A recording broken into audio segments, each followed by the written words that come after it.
do is awaken our senses and truly enjoy what's uniquely ours.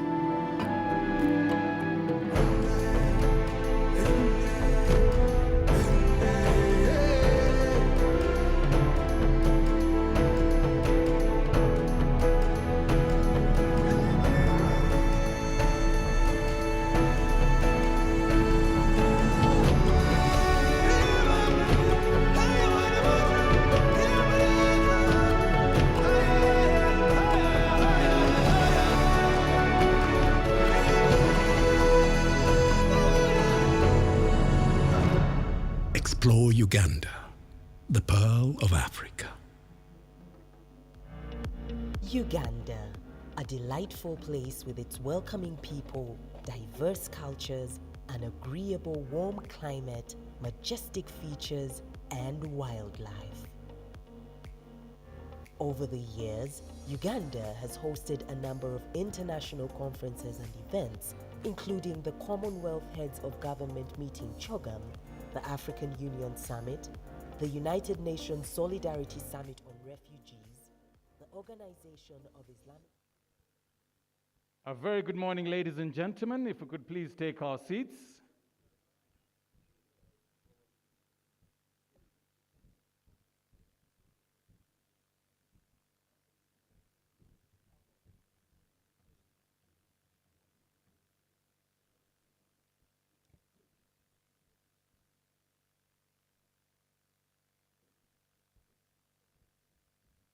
Honorable ministers here present today, Your Excellencies, the ambassadors, heads of government agencies, our guests, the Turkish delegation, Ugandan business community here present, members of the media, ladies and gentlemen, all protocol observed, a very good morning and welcome to the Uganda-Turkey Investment, Trade, Industry and Tourism Summit. Thank you.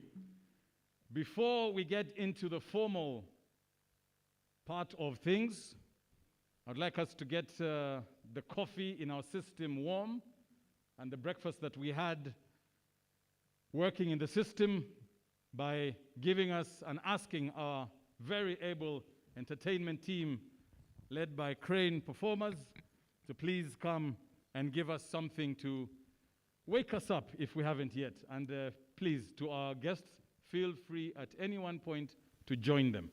That's the idea. Mr. Ranjit.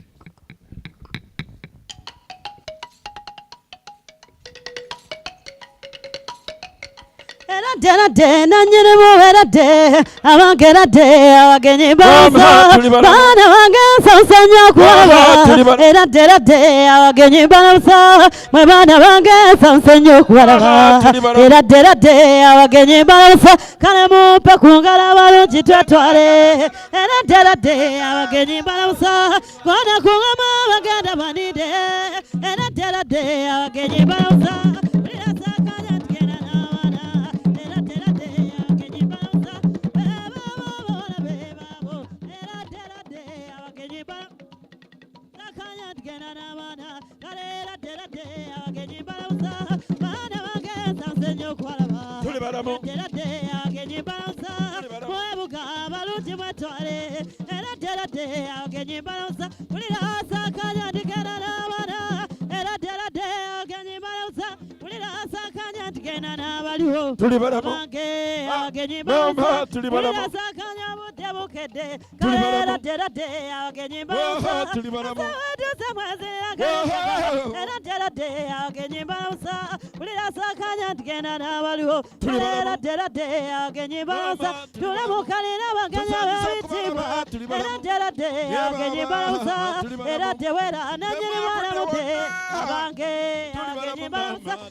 Bukadanya Masaba Bukade, Uororo, Priasakanya Bude Bukade, Asiro Moyo, Jiki Kawagada Munide, Arwara, Atana Java, Sekera Jera, Asiro Moyo, Zanitana Bude Bukade, Abanke, Juramukarina, Kamabanke, Asiro Moyo, Jiki Kawagada Munide, Uororo, Abasabuka, Biremboke. Uyana sema kuimbira makulu abange byazabaza teza sabachaze asira moya jiki balungi mwetwale tweyanziza mwetwala balungi mwetwale muwororo ulira sakanya ndigenda n'abaana tasire meme atena jaba sekerera jera olwalero nyima sakanya Ukede, asira moya, mwetwala balungi mwetwale abange zena itani ndigenda n'abaana tasira moyo ulira sakanya budde bukede muwororo kalabaka balungi mwetwale asira moya jiki balungi mwebuke mama zena itani budde moyo ze asire meme ulira sakanya ndigenda n'abaana ziza tweyanzeke.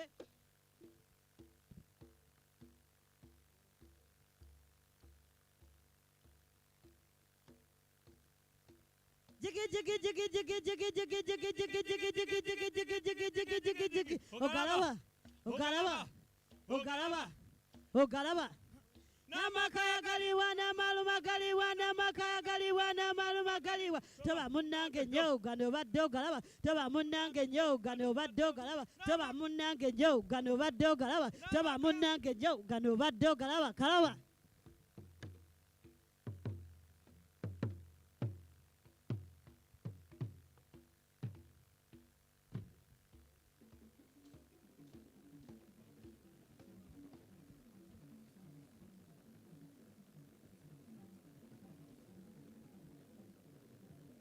Venera kashtanga siwa mkatale Nama mele kula sama munyalo kulia Leka mawulila chinumalu mele njoka Zayansiga njoka mbuya jamukako Yasangula tesi yasangula njoka Banda kamula babana bembusi Leka mawulila kila kawana wekoko Akabala ngente wa muno Zeno ngende bamulia Yagenda kawala Base wange Aba yagenda sobe kate sobe wa Venera asima mkatalo lo munyama Venera asima mkatalo lo munyama Obanda wakakana bugula Bamulyanga lwana chitumu bamulya Bana balezi mukagala bawe balyanga Bana balunzi mukanga bamulya Bamulyanga lwana chitumu omwenge Ndiwala ngende wa muno Atendo ngende bamulya Mwala wafumbe muleke naguna Veneleka asima mkatalo la munyama Veneleka asima mkatalo la munyama Alayina kaleza ofe Ulira bamulyanga lwana chitumu bamulya Bana balezi mukagala bawe balyanga Bana balunzi mukanga bamulya Ndiwala ngende wa mundo Atendo ngende bamulya Yagenda kutude baluwa zagwa Yagenda tumule baluwa zagwa da Veneleka asima mkatalo la munyama Veneleka asima mkatalo la munyama Abana wakakane abugula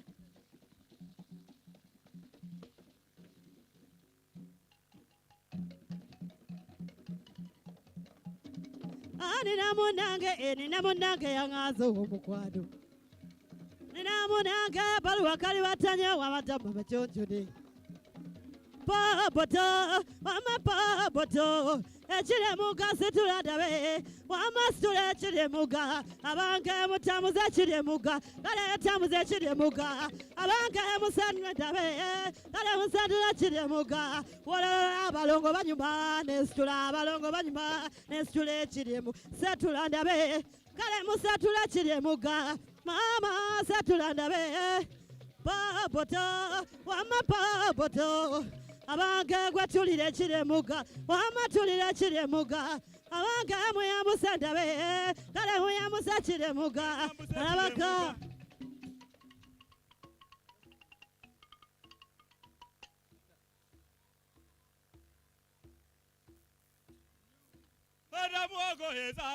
Jina wabi omwoyo mulate koyagala waguhulo Omuleza kubengala byajekula kwa yagala leke gala yagende kungomesa jaha Yezala balutina wabi omwoyo muloto Abange namaka yezala balutina wabi omwoyo muloto koyagala kumulotola ezala balungi omwoyo mulondo kukuba sirimu kyana kule kulikwako nga tulindaye namwoko ezala balungi omwoyo mulondo abaganda mwaka ezala balungi omwoyo mulondo gweyagala gumulondola ezala balungi omwoyo mulondo abaganda mwaka ezala balungi omwoyo mulondo gweyagala gumulondola ezala balungi omwoyo mulondo gweyagala gumulondola otyo.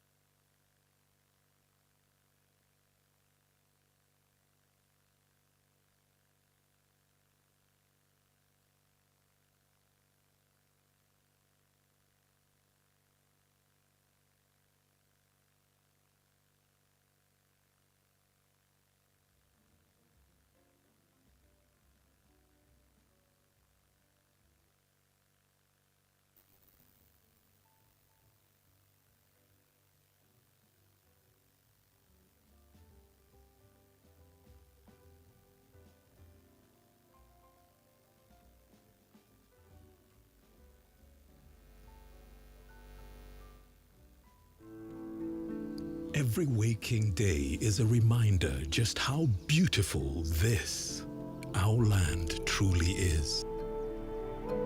The kind of beauty that you can only find here. In the lush green all around us and the wondrous sights within.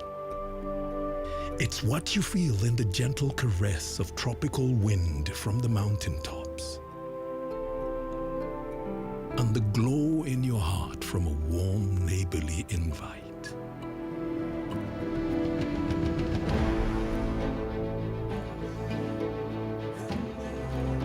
It's in the distinct aroma of our cooking, to the taste of food that takes you on a journey.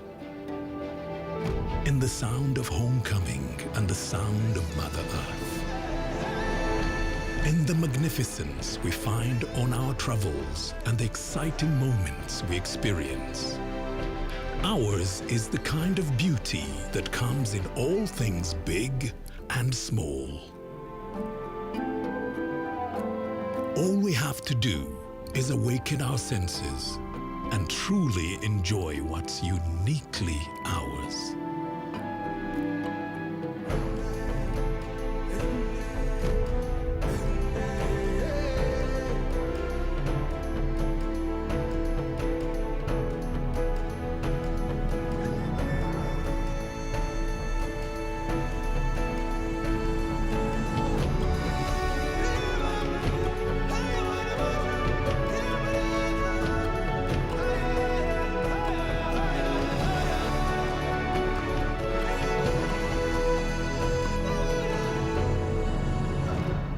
Explore Uganda, the pearl of Africa.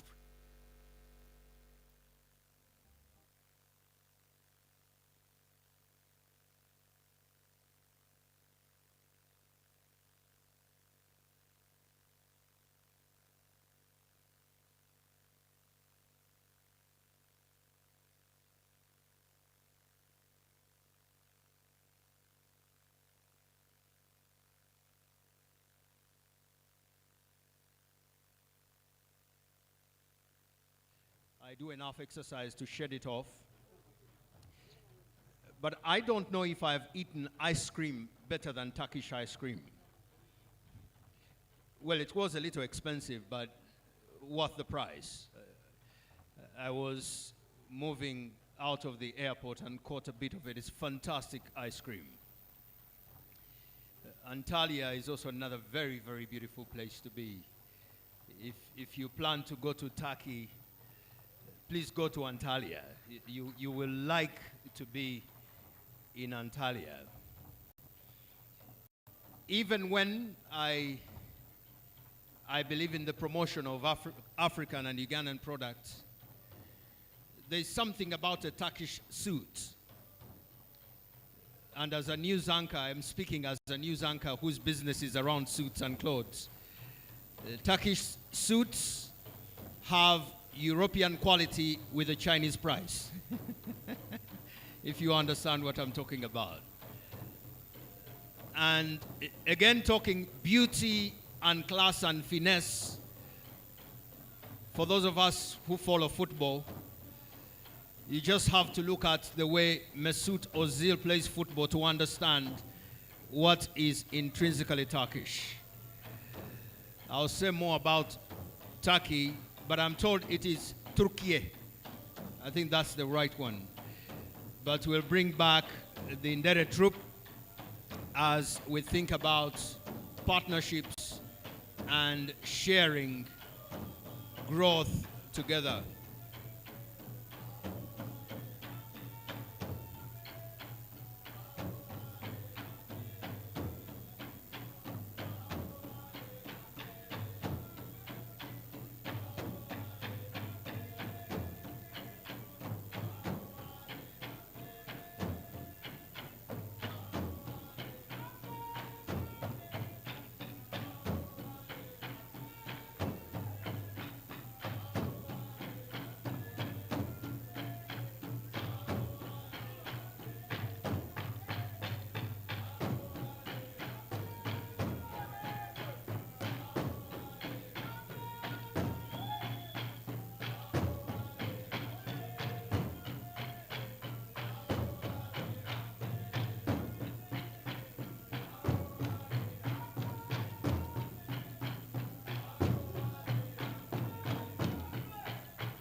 the big roar. That's how we roar here. And we take our roars from our relatives, the lions. They roar. A very good morning, ladies and gentlemen. It is nice to be alive. By some fortune, I have been able to stay alive for 48 years today. So today is my birthday. Keep the presents and send the cash. You may not know what I want, so just send me the cash. I will find what I want. Apart from those, of course, donating cows, Honorable Bahati, my farm is open to a bull. And as you know, I think I'll come to your farm and peek. Then later you can. So I'll stand on the protocol that my senior colleague gave so that we don't waste time going back on protocol. We'll stand on protocol. My name is Samson Kasumba. I am a news anchor in this country. And that's the side hustle. But the full-time job is I am a father of 3 girls and part-timing as a husband. My other colleagues include Marcus. Marcus is formerly media. Well, that career is on ice for now. But he's very interested in the coffee or coffee business, depending on where you started kindergarten or nursery. So Marcus will also be here. He is a good businessman, and you will see him quite a bunch in B2B, business to business. Now, in fact, let me also add that the business to business sessions have started. The Honorable Banyanzachi is heading those, and they'll be running concurrently. And finally, but by no means least, we'll also have the able services of the polish and cream, de la cream of Mr. Maurice Mugisha, who is the Deputy MD at the National Broadcaster. You will also see him as the program does continue. I would encourage you to take your seats because this is us beginning off formally. So if you don't mind, well, even if you did, you'll still have to sit anyway. Please take your seats. We are beginning. When I see people standing for very long, I envy them. There were days I used to stand until my back started to teach me other things to do with my life. Interesting, when I went to see the orthopedic, he said, but why do you want to stand that long? If your back asks you to sit, just sit. So ladies and gentlemen, please take your seats. I want to invite the first speaker of the morning to address us, but he won't unless we are all seated. I think the other person standing will need the translator. Unfortunately, they don't have their gadgets on them. They are translators. So if somebody speaks that language, you can let them know that this is us taking our seats and beginning off. Anyone who speaks, oh, fantastic, somebody has spoken Turkish, finally. Thank you. Good. So, it was very deliberate in this nation that the appointing authority decided that the man to head investment in this country will also be one of the tallest in the country. It wasn't by accident, it is deliberate, so that he can see places where many of us can't. So, ladies and gentlemen, join me with your hands to welcome the Director General of Uganda Investment Authority, Mr. Robert Mukiza, to come and speak to us. I've got to leave very quickly so that the comparison between his height and mine doesn't become obvious.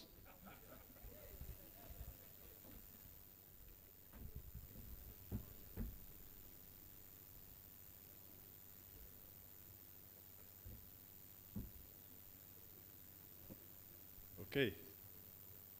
Mr. MC, thank you. Master of Ceremonies. Happy birthday, Samson Kasumba. Happy 48th birthday. You still have a long way to go to catch up, but you'll get there soon. Your Excellency, Riza Tuna Tugai, Deputy Minister of Trade of the Republic of Turkey, representing His Excellency the President of the Republic of Turkey, Your Excellency Kerem Alp, Ambassador of the Republic of Turkey to Uganda, representatives of the Foreign Economic Relations Board of Turkey,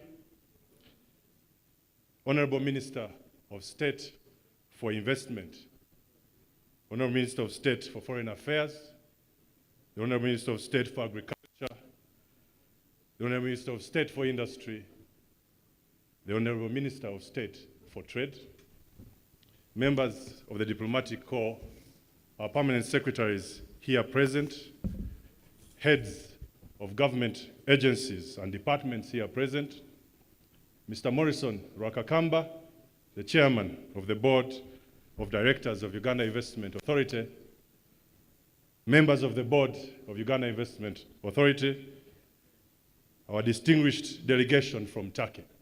What a delegation. I know a few of you flew in this morning. Let's clap for them. Thank you very much for coming. You flew in at 3 a.m. This level of dedication cannot be taken for granted. Our captains of industry, both from Turkey and Uganda, our sponsors, Modern Tiles, Hashish, you should stand up, Hashish. Thank you very much. Uganda Tourism Board, our media partners here present, particularly Next Media Services and Uganda Broadcasting Corporation, and of course, my colleagues at UIA who have worked tirelessly to get this done. The distinguished guests, ladies and gentlemen, good morning. Good morning.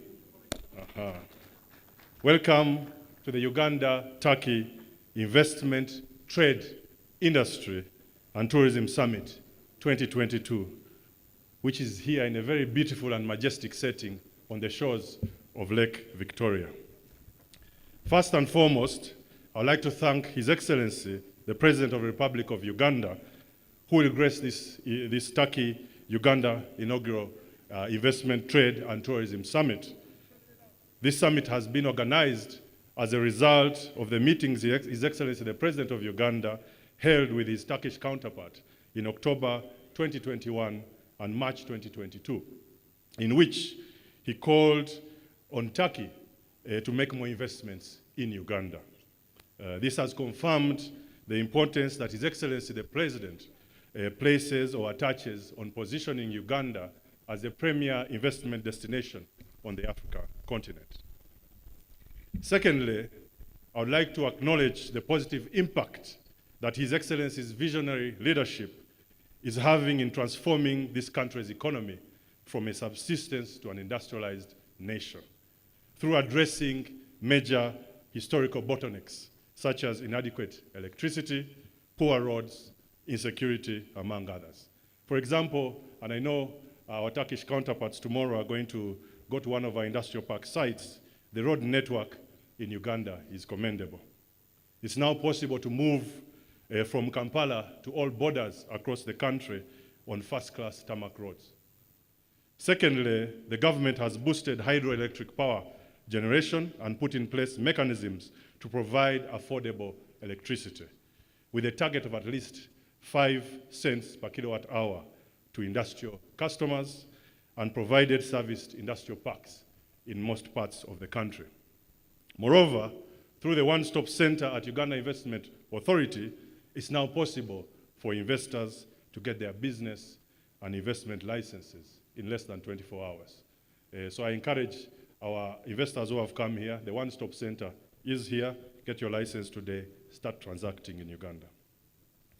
As the Uganda Investment Authority, we are committed to consolidating these gains through redoubling our investment promotion efforts and further lowering the cost of doing business in order to position Uganda as the premier investment destination in Africa, increase the complexity of our economy, contribute to the creation of high-value jobs, forward and backward linkages, and develop new and existing industrial clusters.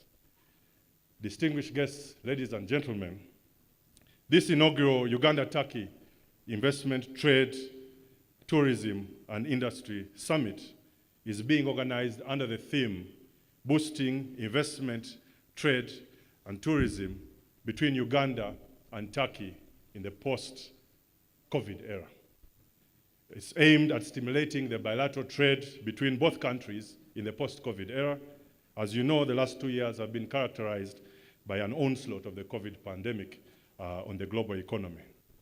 The pandemic and the containment measures enforced by governments all over the world have significantly disrupted the global value chains, led to sharp drop in aggregate demand, and limited the ability of countries to position themselves for foreign direct investment.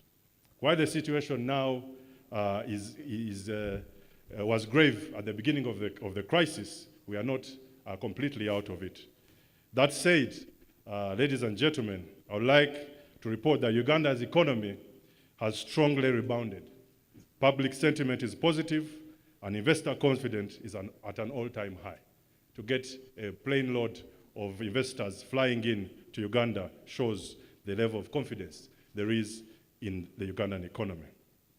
This summit has therefore been organized by the Ministry of Finance, Planning and Economic Development and Uganda Investment Authority for the Ugandan business community to identify, engage, and attract new leads from their Turkish counterparts and promote Uganda as a preferred investment destination.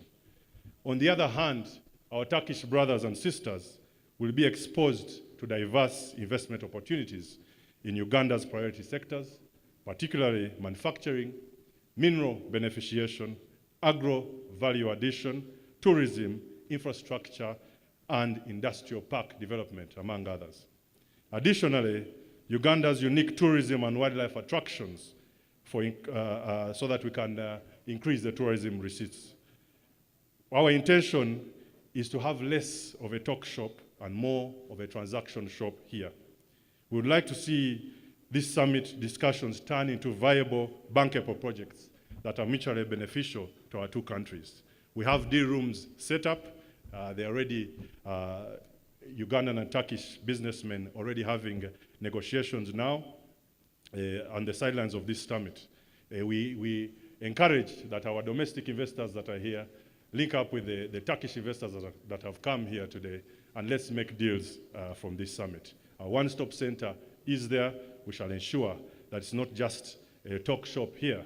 Let's strike business and investment deals on the sidelines of this summit. Distinguished guests, ladies and gentlemen, Uganda places great value on the 50-year relationship between Turkey and ourselves, and we'd like to see this cooperation grow. The trade volume between the two countries has been consistently rising for years.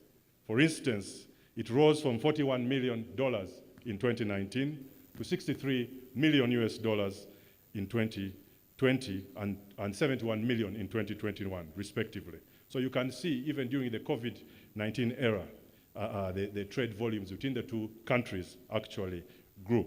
And it's testament to the relationship with the Turkish government and their commitment to engaging in Africa that the Turkish airlines did not close during the COVID-19 pandemic.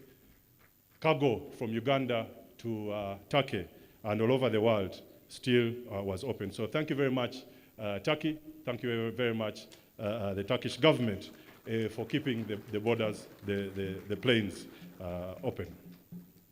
This summit will seek to grow the above trade volumes through a number of business-to-business meetings, government-to-government meetings and exhibition, investment facilitation, and advisory segments and deal rooms where our investment agreements can be reached. This year's summit will be crowned by the launch of a Uganda-Turkey investment park and trade center, which will be built in cooperation between Uganda Investment Authority and the National Enterprise Corporation, UPDF's engineering brigade. Distinguished guests, ladies and gentlemen, let me conclude by thanking all the individuals and entities that have worked tirelessly to make this event a success.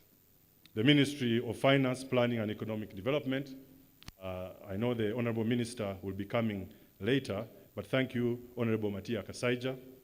Honorable Evelyn Anite, I remember you convened a meeting with His Excellency Ambassador Kerem Alp for this summit around 6 weeks ago, and we are here. This is a direct result of your unrelenting drive and leadership. We should clap for that. Thank you very much, Honorable Anite. The Embassy of Turkey, led by His Excellency Kerem Alp. Your Excellency, the last few weeks, you have gone beyond the call of duty in supporting us. Whenever we called on you, you did not hesitate to take our call. Actually, I feel our teams, we had WhatsApp groups formed by, you are also part of that group, on your team and our team, and there was a seamless relationship. And I hope this relationship goes beyond the summit. Let us use that same relationship to galvanize more investment into this country. So thank you very much, Your Excellency. Thank you very much, Turkish Embassy. Thank you very much. The Ministry of Foreign Affairs. You've done a stellar job in ensuring our international delegates have an enjoyable stay. They came in at around 3 a.m. this morning, and it was a seamless protocol from the airport to here. Thank you very much, Foreign Affairs, for your support. Thank you very much. Chairman, Board of Directors, Mr. Morrison Rakakamba, and the Board of Directors, UIA, thank you again for your guidance and facilitation. My colleagues at UIA have been singularly focused on attracting and facilitating the attendance in this summit. They have worked. Some of them, I think, have not slept for a few days. But thank you very much for this. You can see the fruits of your labor. Thank you very much, UIA colleagues. Again, our sponsors, Hashish Modern Tiles, I already mentioned you, but thank you very much. And my sister, Madam Lily Ajarova of Uganda Tourism Board for supporting this. The media partners, Next Media Services, and UBC, much obliged. And of course, Speak Resort Munyonyo, thank you very much. What a beautiful venue. Everything has gone seamlessly. You put up with our unrelenting demands. We are very grateful. So with these few remarks, I would like to wish you a fruitful summit. Let us get deals done. Because between our delegates from Turkey and our local investors and the business community, let's not just have meetings and have coffee. Let's go away with deals done. I know there is an entity, Juza Coffee has already got an order for 4 containers of coffee. That's the beginning. Let's report bigger trade volumes. Let's report bigger partnerships here. So do the deals. When you're here, sign deals. Let's sign deals between Uganda and Turkey. Thank you very much for God and my country. Thank you.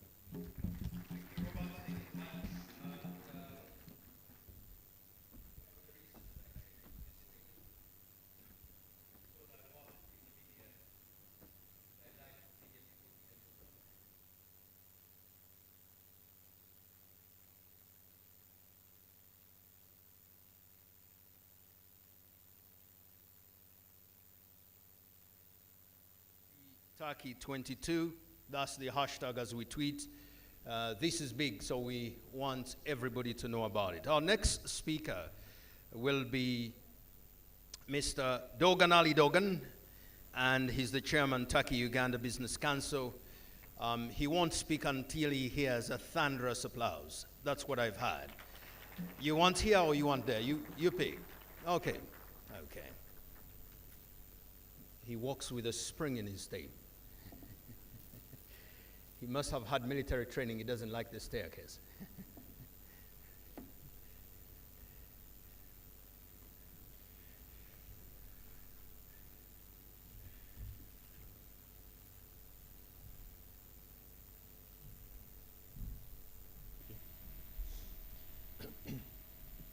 His Excellency, Mr. President Yoweri Museveni, Sayın Bakanım, Honorable Ministers, Parliament Members, His Excellency Turkish Ambassador Mr. Alp, His Excellency Ugandan Ambassador Mr. Miburu, distinguished members of the press and honorable business people both from Turkey and Uganda. It is such a pleasure to attend the opening ceremony of the Uganda-Turkey Investment and Tourism Summit. And let me please first express my sincere appreciation to His Excellency, Mr. President Museveni and the government of Uganda for their excellent organization and extend warm welcome to the colleagues and guests attending to the summit. As DEIC, Foreign Economic Relations Board of Turkey, Turkey-Uganda Business Council, our top priority objectives are to increase the current bilateral trade volume and increase investors' activities between two countries. As you may know that, in recent years, developing political and economic relations with African countries has an important place in Turkey's international strategy. And we see its positive reflections every day. In line with this strategy, our Turkey-Africa Business Councils operating under DEIC make significant contribution in line with the goal of developing mutual relations with African countries and increasing the mutual trade volume and investments between the countries. According to the World Bank data, the world population will reach 10 billion in 2050. And the African continent will home 1/4 of this population in those years. This is a magnificent and fantastic development journey that will be provided by the young and dynamic population. And distinguished guests, you all be sure that Turkey will be always Uganda's closest fellow in this great journey. As a matter of fact, Uganda is a heaven of opportunities, especially for Turkish investors.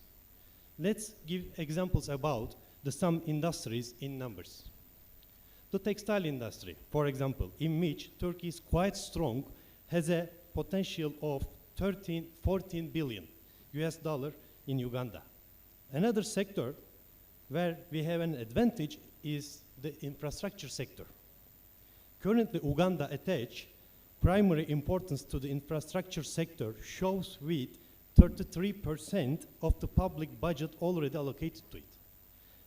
In addition, the energy sector has also great advantage for us as investors. And finally, the recently discovered 6.5 billion barrels of oil reserves offer an investment area of 15 to 20 billion US dollar in the country. Dear distinguished guests, I recently had a chance to meet His Excellency Mr. President Yoweri Museveni. I was witnessed and I admired by his faith and confidence in Uganda's development, his truth in people, and his vision to make Uganda one of the strongest economies in the region.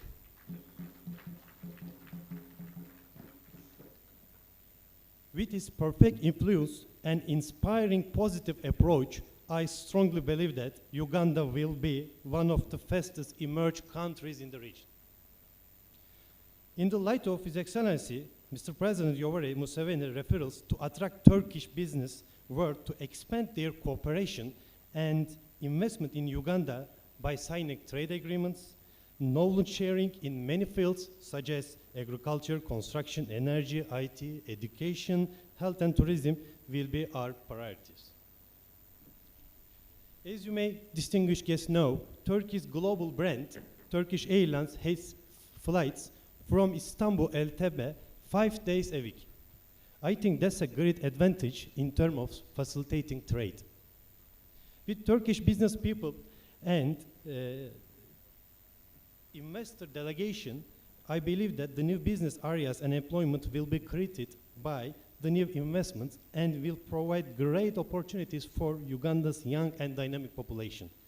As a result of all this, fruitful natural resources and young population of the country are very important instruments to Uganda to achieve their commercial goal on the world trade global system. We can easily say that Uganda, which has one of the most stable political administration in Africa and attracting more attention of investors again after the pandemic, and thanks to its advances banking system and foreign-friendly financial ecosystem. And now it's time for open new prospect for Turkey-Uganda cooperation, expand trade and investment, share experience on manufacturing, industrialization, green energy, health, agriculture, mining and construction, strengthen cooperation on digital economy, and promote entrepreneurship by young Ugandans. And I'm happy we have mutual agreements that both governments are working on them, are about to be concluded, such as avoiding double taxation. This is really important to improve investment and trade operations for both countries. Let me finish by thanking all of you who contributed to Uganda-Turkey Investment, Trade, Industry and Tourism Summit. We are ready to bring many investors to Uganda. We are all ready to invite Turkish investors and show them opportunities in your beautiful country, Uganda. Thank you very much. All the best.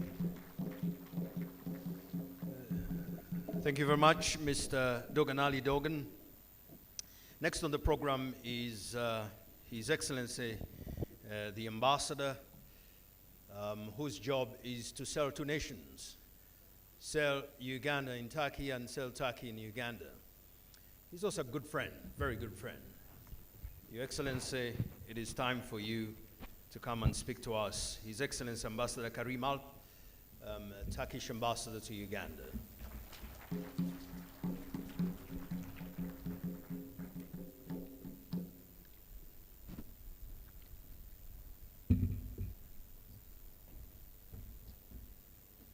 you.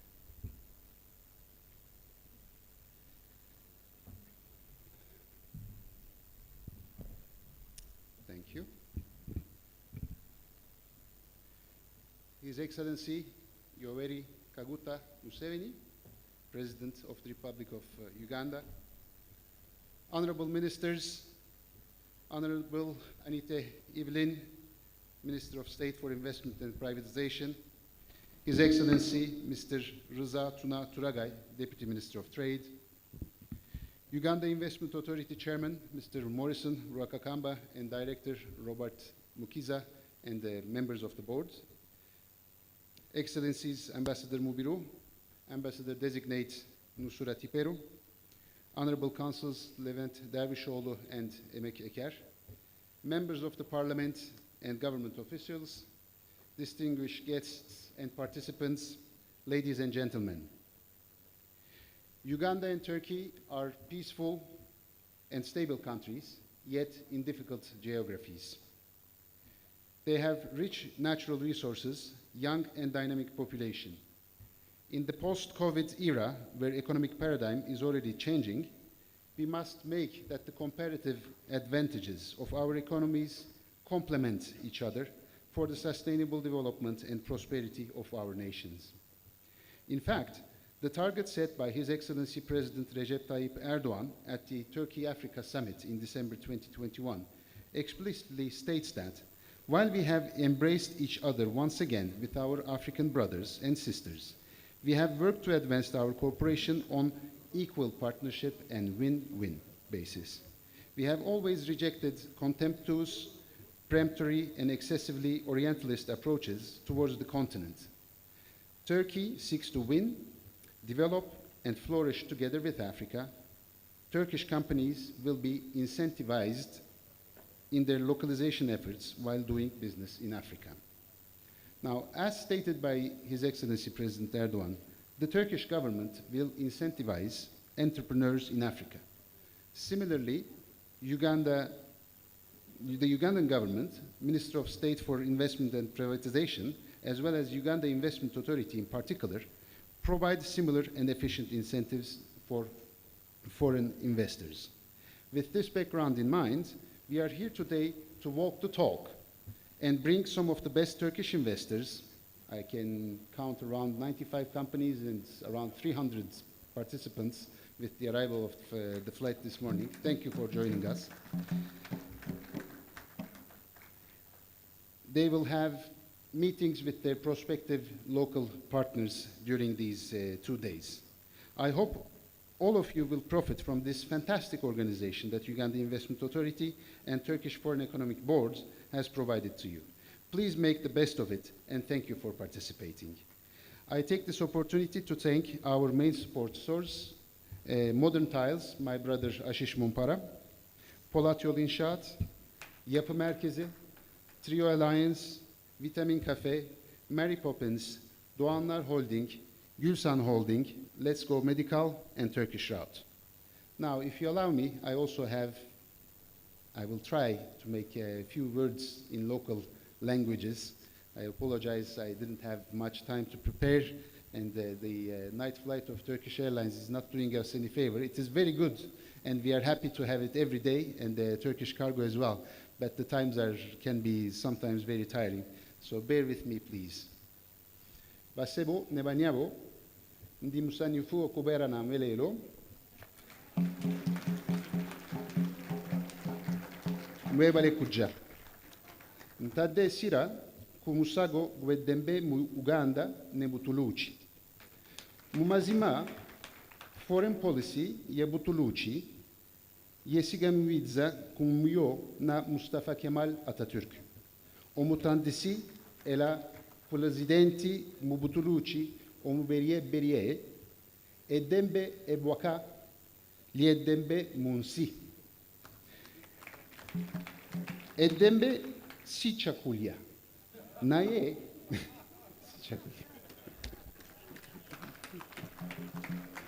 naye lyankizo ku bibeera waawo ku muntu kale tetulina dizanyisa abantu baffe balina okukulanira mu ddembe n'olwekyo tulina okusiga n'okulakulanya ebyefuna byaffe eddembe n'obutenkevu bisobole okubaawo.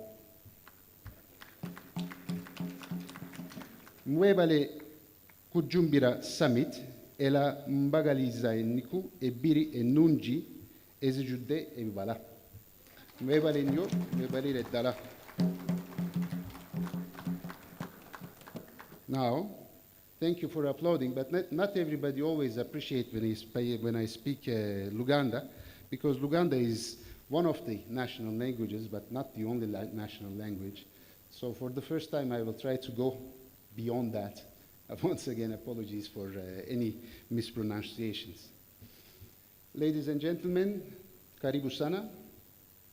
Nimesisitiza umuhimu wa amani kati ya nchi ya Uganda na nchi ya Uturuki. Kwa kweli, sera za kigeni za Uturuki zatoka kwa kauli mbiu za Mustafa Kemal Atatürk, mwanzilishi na rais wa kwanza wa Jamhuri ya Uturuki. Amani nyumbani, amani duniani. Sayın Türk misafirlerimiz bu Swahilice lafı anlayabilirler. Bir kere daha tekrarlıyorum. Jamhuriya ya Utuluci dediğimiz zaten Türkiye Cumhuriyeti. Presidenti, president. Amani nyumbani, dünya yurtta barış. Amani dünyani, dünyada barış. Dolayısıyla burada söylediğim hususlar barış ve istikrar ortamı Türk yatırımcılar için bence bir numaralı önem taşıyan husus.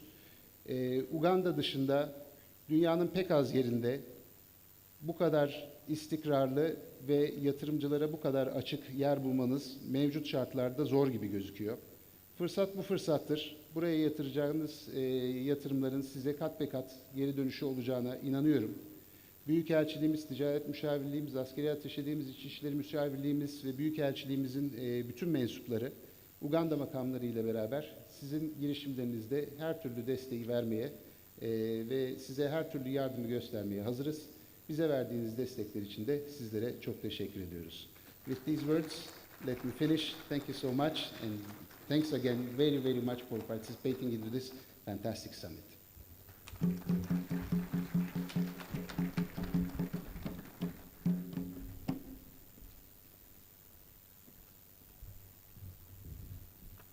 Oluusi bw'obeera n'ekintu tomanya mugaso gwakyo naye omuntu omulala bw'avaayo n'akyogerako mu lulimi lw'otegeera olwo lw'omanya obuzito bwakyo.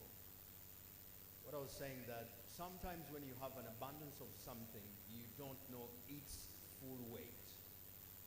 When somebody travels from another place to talk about it in a language you understand, then and only then do you understand the depth and weight of what you have. That statement will stay with me. That peace is not a dish. It's not a meal.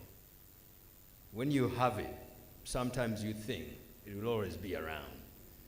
but those who have been without it know better. Our next speaker is His Excellency, the Ambassador of Turkey to Uganda has spoken. Now let's have his counterpart, the Ambassador of Uganda to Turkey, His Excellency Ambassador Stephen, or is it Stephen Mobiru? Oyo yasinga okutegeera nti eddembe si mmere. We can still use the staircase, but I think now it has become a test of fitness. Everybody wants to show that they are the ones not using the staircase. But I'll ask the ladies when it's their turn not to make that attempt. It might result into something that will trend on social media, which we don't want.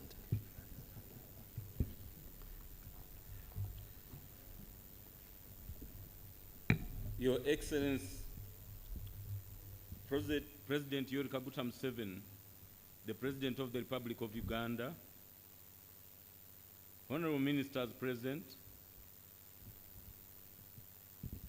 Permanent Secretaries present, the Ambassador of Turkey to Uganda, the Chairperson of DEC, the Head of Autonomous Bodies present, the Chairperson of Turkey Uganda Business Council, distinguished ladies and gentlemen. Let me hope it is a very good, is it a good afternoon now? It's still a good morning. I wish to start by thanking His Excellency, President Yoweri Kaguta Museveni, for creating an enabling environment in Uganda that affords the country an opportunity to attract investors and guests from various corners of the globe. What we are witnessing in the Ugandan country today is a result of sustainable peace and security that was ushered in by the NRM government under the wise leadership of His Excellency, President Yoweri Kaguta Museveni. I also wish to thank the Minister of Foreign Affairs of Uganda and Turkey as well, and the respective bodies for promoting and nurturing and maintaining the bilateral relations between Uganda and Turkey.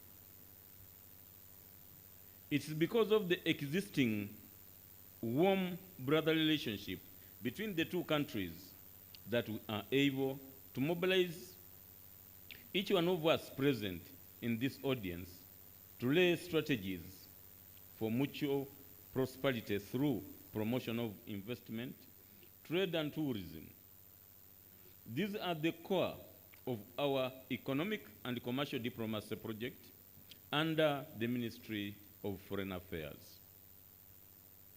I further wish to immensely thank the Uganda Investment Authority,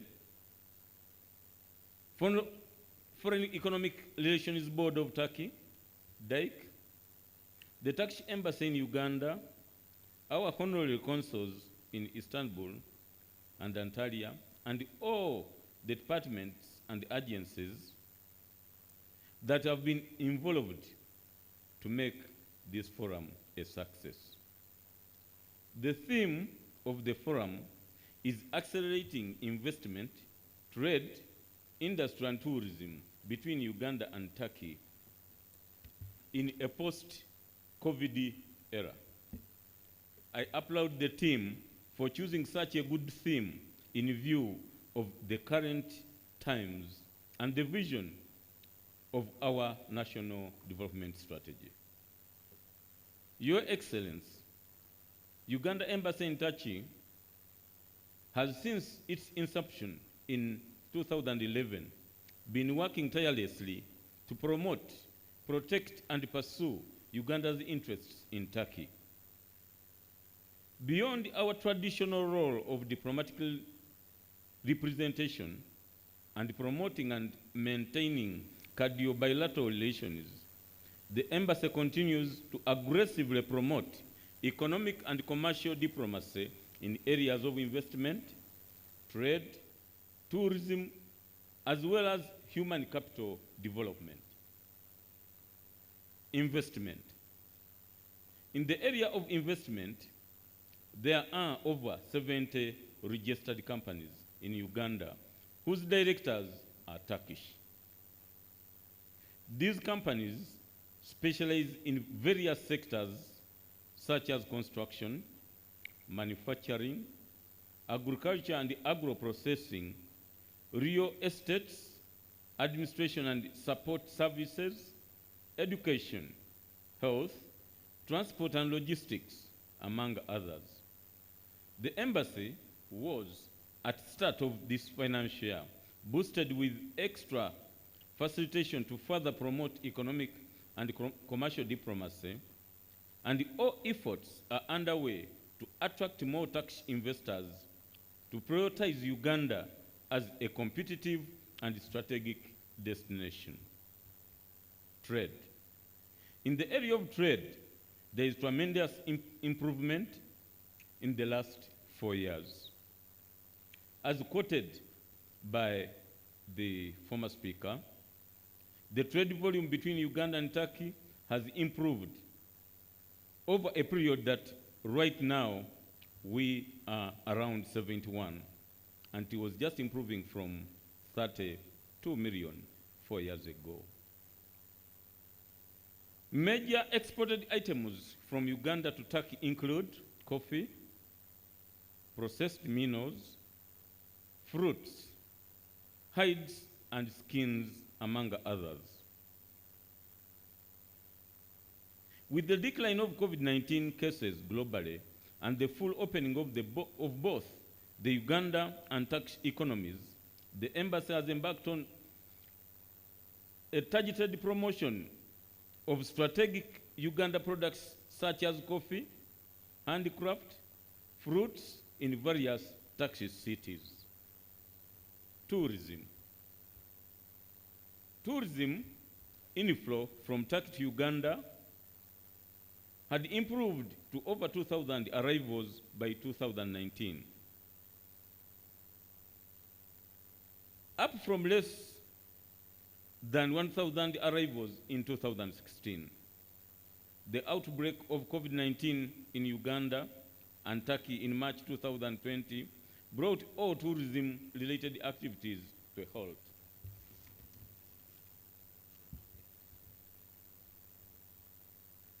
The ease of COVID-19 related restrictions and the full opening of both economies, Uganda has embarked on various promotions of the country tourism, promotion through participation in strategic international tourism exhibitions, pertaining with the TV documentary channels to over hotspots in Uganda to be presented on Turkish TVs.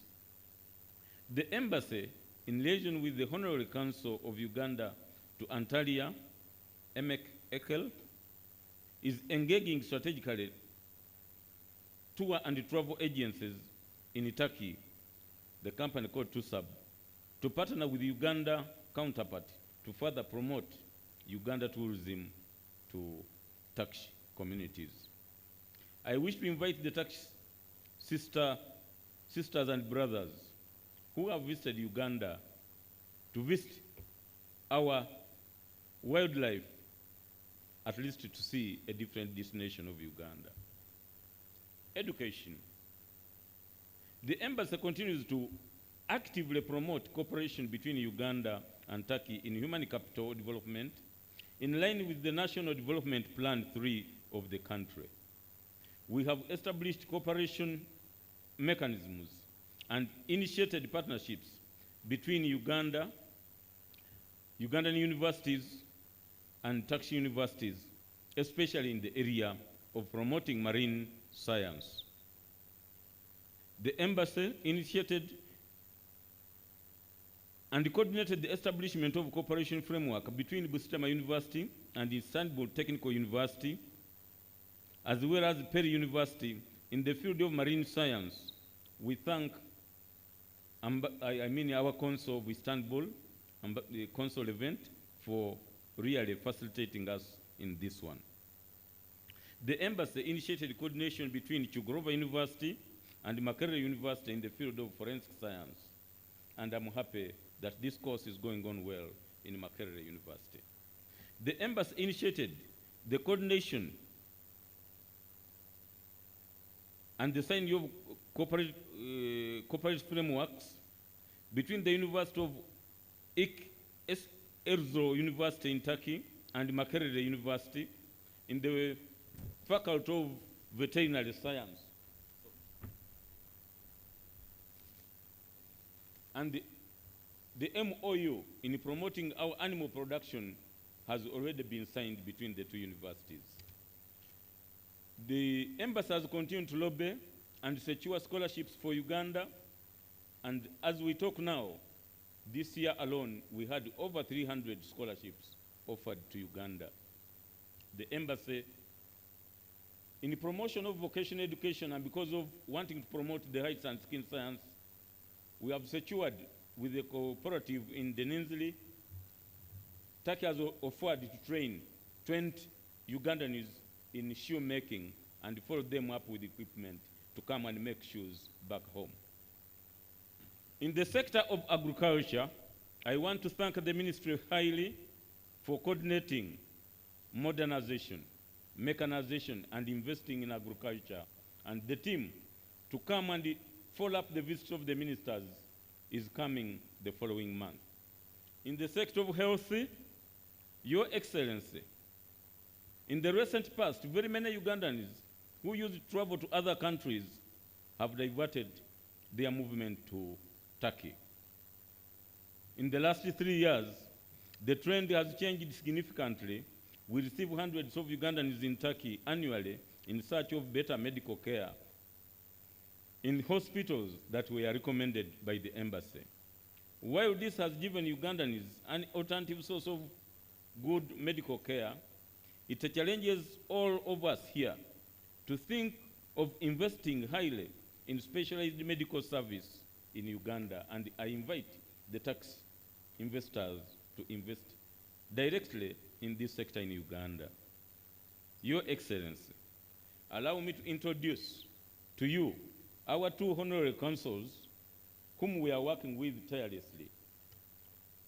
May I request Mrs. Emek to stand up. She is standing out here. She is our consul for Antalya. We thank you for the wonderful work. May I request Consul Levent, who is our consul for Istanbul, to stand up for recognition. We thank you for the good work, and we shall always celebrate the major achievements we made with your help. Finally, to my friends from Turkey, I wish to inform you that this might be my last major engagement with you of an official nature.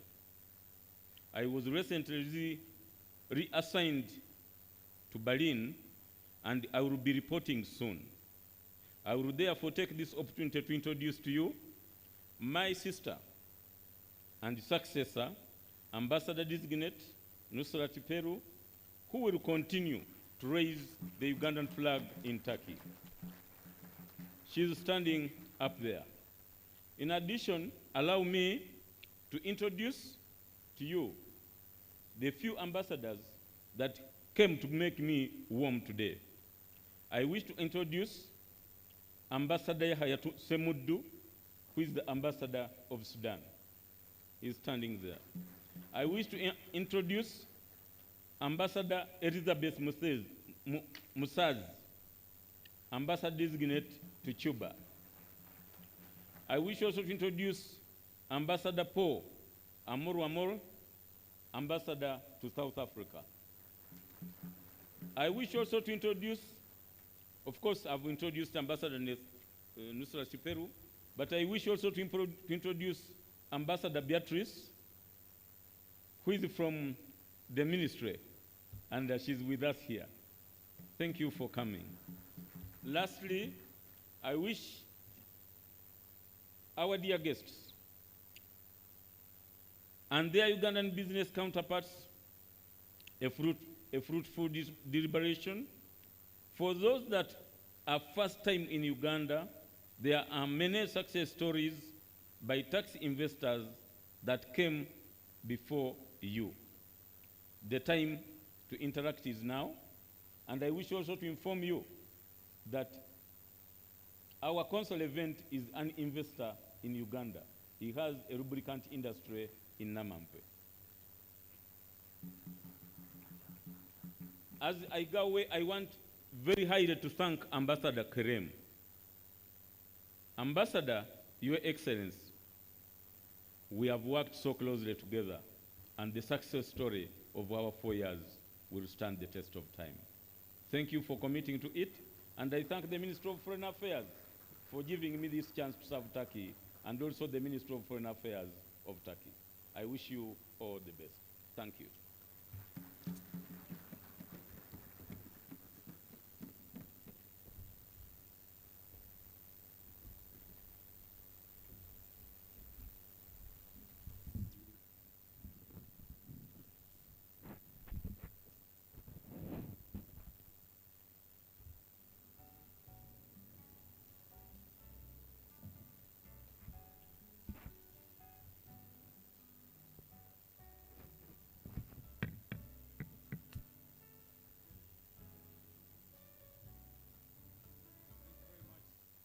Excellency Stephen Mubiru, let's please appreciate his words again. Thank you.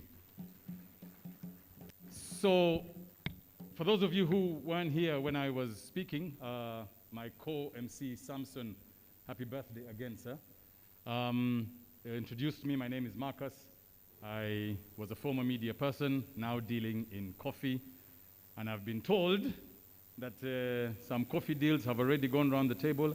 Our Director General told me that we should not leave here without coffee deals. So please, let's close some deals together. I've finished my pitch for the day. There was also something the Director General talked about, and that was with regards to a full plane of Turkish businessmen, investors, and potential investors landed earlier this morning, if I'm not mistaken.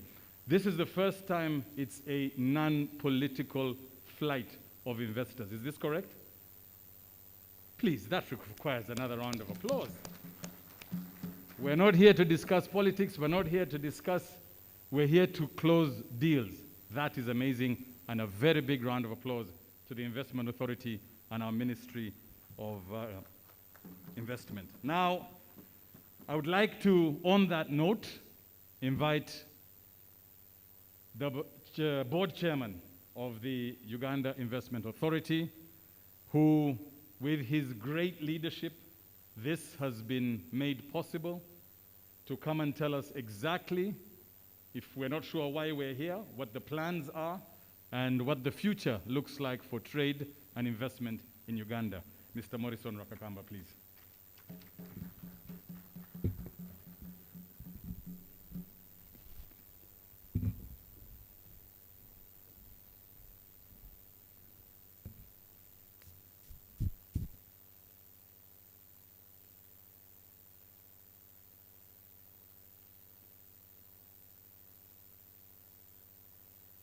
Thank you for the kind words, Marcus. The President of the Republic of Uganda, His Excellency General Yoweri Tubuhaburwa Museveni, the Honorable Ministers present, the Honorable Permanent Secretaries present, His Excellency, the ambassadors present, my colleagues, members of the board of Uganda Investment Authority present, the Turkish and the Ugandan business communities who have come in such large numbers, thank you so much. The heads of various departments that are in the one-stop center of Uganda Investment Authority, thank you for making it. the members of the media fraternity, ladies and gentlemen, on behalf of Uganda Investment Authority, I want to first of all thank HE, the President, the government and business community representatives of Uganda and Turkey for successfully participating in the Uganda-Turkey Investment, Trade, Industry, and Tourism Summit. This summit, ladies and gentlemen, signifies Uganda's consistency and commitment to private sector development and further indicates the renewed focus to further increase profitable execution of Uganda's investment potential. It is also aimed to enhance the partnership between Turkish and Ugandan business community. And from the go, I want to state that our laws and practice facilitate joint business ventures between Ugandan companies and foreign companies. This practice combines context, on-ground experience, and expertise. This practice also builds robustness of businesses with potential for global reach. To the Ugandan businesses and tax businesses here, like the Director General mentioned, we have set up very fantastic deal rooms up there at this conference for you to engage and see profitable joint venture deals. This is why we are here. Joint venture business deals. Turkey and Africa's business engagement began in 1500s. It's not just something of the recent. Then the Ottoman Empire, as you may know, opened trade routes through Egypt in 1500s and stretched to Western Africa, Central Africa, to an empire called Kanemo Bunu. But the most interesting thing is that Turkey is now on a pivot in its engagement with Africa, just like Ambassador Karim mentioned.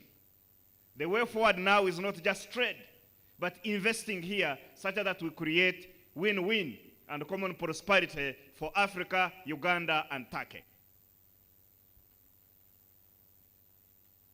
And Uganda and Turkey have enjoyed warm and cordial bilateral relations since 1969 and have implemented several joint projects in education, agriculture, value addition, environment, infrastructure, ICT, construction. And through the Tax Cooperation and Coordination Agency, all these and other efforts have resulted the trade volume between both countries to increase to 71 million United States dollars in 2021, up from $63 million in 2020. This is a major jump that we should clap for. And we are continuing to deepen it and accentuate it. That's why we are here. In 2021 alone, tax exports to Uganda increased by 26%. But mark this, Uganda's exports to Turkey increased by over 418%. So, actually between Uganda and Turkey, there is some trade imbalance in favor of Uganda. But we are going to make it work. My brothers and sisters from Turkey. So the Uganda Investment Authority is therefore keen to attract more Turkish companies and businesses to invest in Uganda, specifically in agriculture and agro-value addition, education, health, and among others. But Uganda Investment Authority, as you come here to invest, provides significant benefits, what economists, I think, call incentives, that I wanted to articulate. First,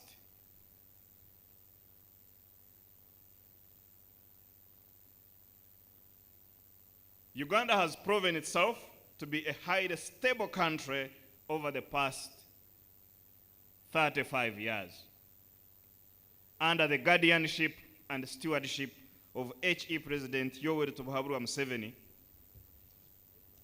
Uganda has experienced political stability, democratic progress, and economic growth. And these are not our words. The source is the United States Department of Commerce in a report of 2017. So this is a global endorsement. Uganda is fully peaceful and secure border to border, and this continues to guarantee investors the long-term confidence. According to the latest data sets from the World Bank, Uganda has one of the lowest crime rates and most stable inflation rates in East Africa, averaging between 4.9%.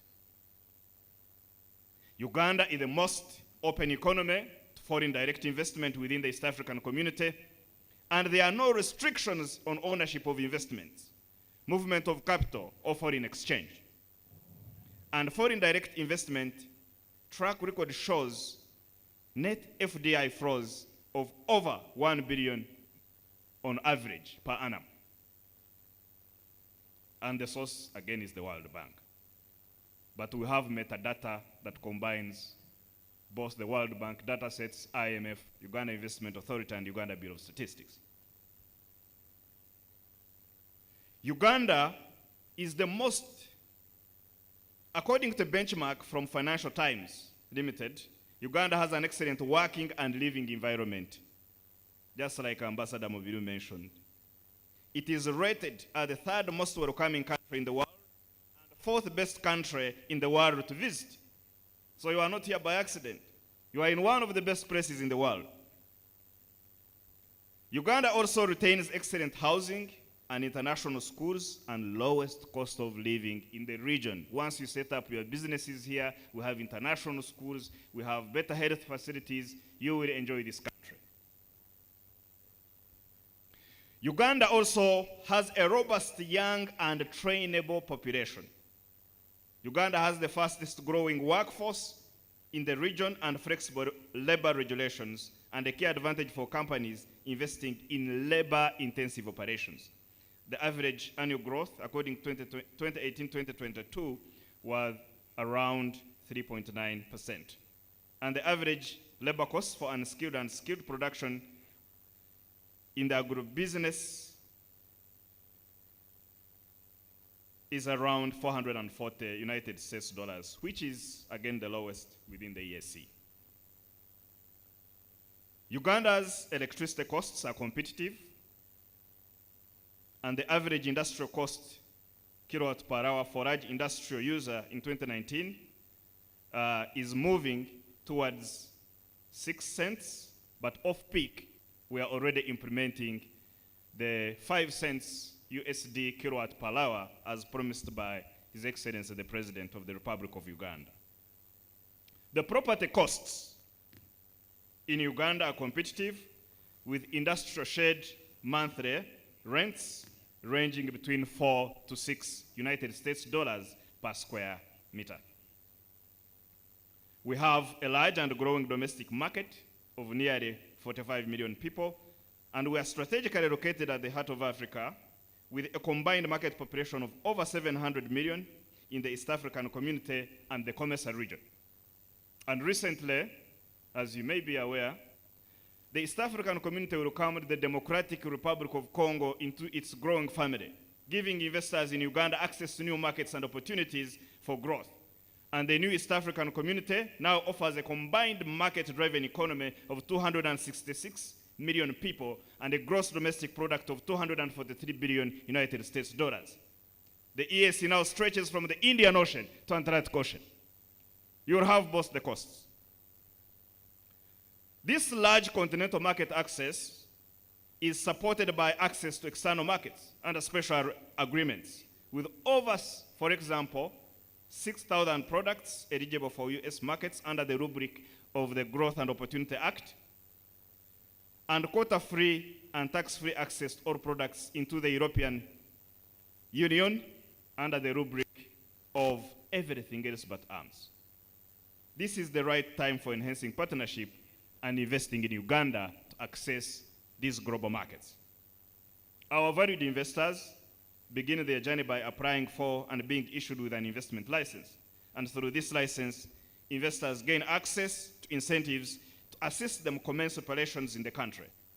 They include provision of free and serviced land in our industrial parks, generous and competitive tax incentives, and coordinated institutional support from over 13 government agencies at Uganda's Investment Authority's one-stop center. Uganda also retains robust institutions to deal quickly with business disputes. We have a very robust commercial court that prioritizes mediation and arbitration to quickly solve business disputes. All these are guarantors to better doing business environment and provide confidence to investors as you come here in the part of Africa to invest. Like I mentioned, we give free land in our industrial parks. And the Director General mentioned that tomorrow the Turkish Industrial Park and Trade Center is going to be opened just 1 hour and 30 minutes from the airport in Nakasongola, where you can set up businesses.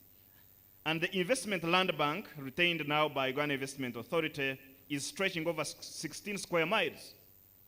Government of Uganda has deployed resources to make these parks fully serviced with industrial electricity, industrial water, tarmac roads, high-speed internet, and industrial waste treatment.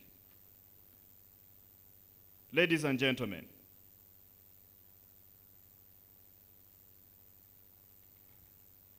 Uganda is enriched with competitive tax incentive regime, which includes the following.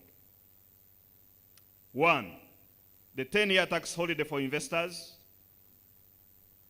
For agricultural sector, both commercial and value addition sectors, the developers and operators in industrial parks, manufacturers who export 80% of their production outside the domestic market.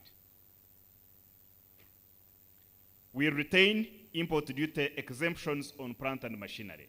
But to clarify this point, you can only access these incentives if you have invested. They are not carte blanche. So when you come, we facilitate you, you invest, then you have access to some of these tax incentives. I thought I should clarify that.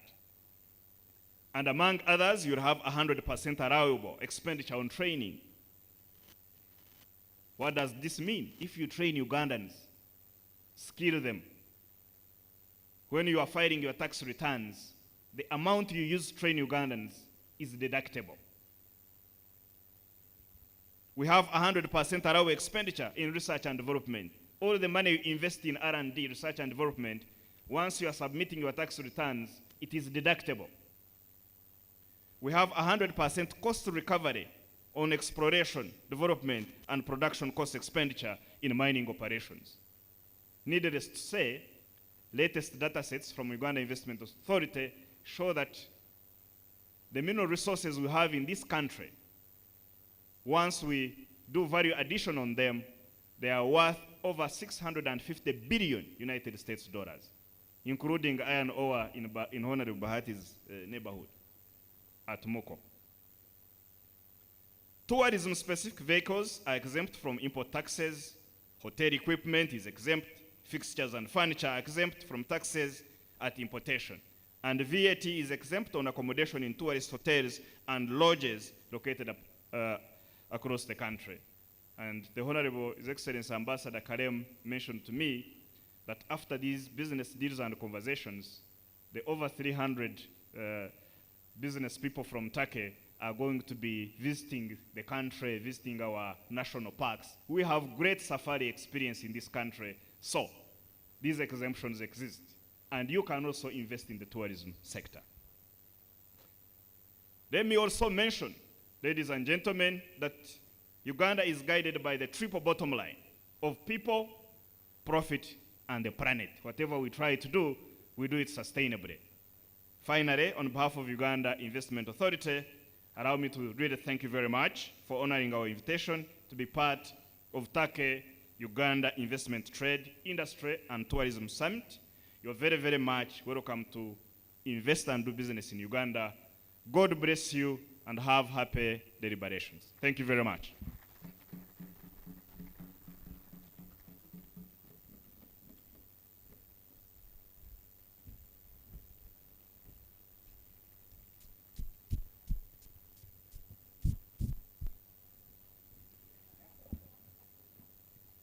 That, ladies and gentlemen, is what you call a comprehensive understanding of the investment opportunities that are available in Uganda. Thank you very much, Mr. Chairman. And as I was talking to the Honorable Minister of State for International Cooperation, he reminded me that we are here to close deals. Let us not forget that in everything that we do or speak today. We're here to close deals. Our chairman has told you what you will get as an investor in this country. Let's remember that always. And speaking of deals, those interested in the business-to-business engagements should proceed to the Commonwealth banqueting room, which is above the restaurant. Those meetings will run alongside this summit until 5 p.m. They have started already. Please feel free to walk there, close the deal, come back, continue in the summit, and grab a cup of coffee, as this is a working summit. I'd now like to take the opportunity to invite the Minister of State of International Cooperation, Honorable Okello Oryem. Please come and give his remarks on that podium. Thank you.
Businessmen and businesswomen in the different capacities from Turkey and Uganda, members of the organizing committee, distinguished ladies and gentlemen.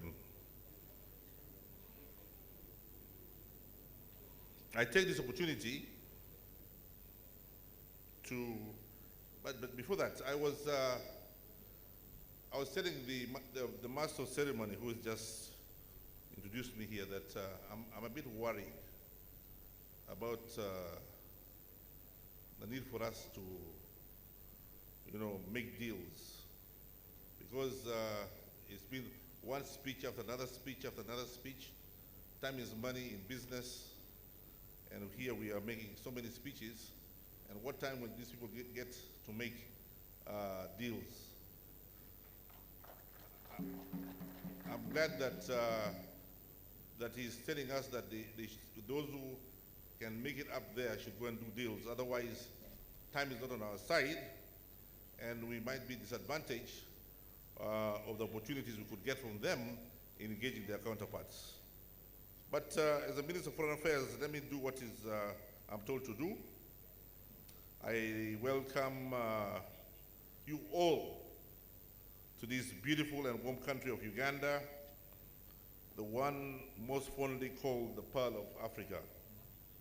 I especially welcome the Deputy Minister of Trade, Excellency Riza Tuna, who is here representing the President of Turkey. His presence here signifies the importance in which the Turkish government takes this summit, and it signifies the level of the diplomatic relations between Uganda and Turkey. It is a great honor to be part of the summit, showcasing the potential opportunities in trade, investment, industry, and tourism in Uganda, as well as forge deeper ties between Uganda and Turkey. I'd like to thank His Excellency the President, even though he's not here yet, for the able leadership and guidance towards the successful holding of this event today. I also commend our two respective embassies in Ankara and Kampala for leading from the front. I thank all the organizers in Uganda, especially the Minister of State for Investment and the colleagues in the embassy, in the Ministry of Foreign Affairs, and those in Uganda investment authorities, and those behind the scene, for ably putting up this magnificent representation. Excellencies, distinguished guests, ladies and gentlemen, Turkey and Uganda's relationship dates back as early as 1960s, following the attainment of independence by the latter.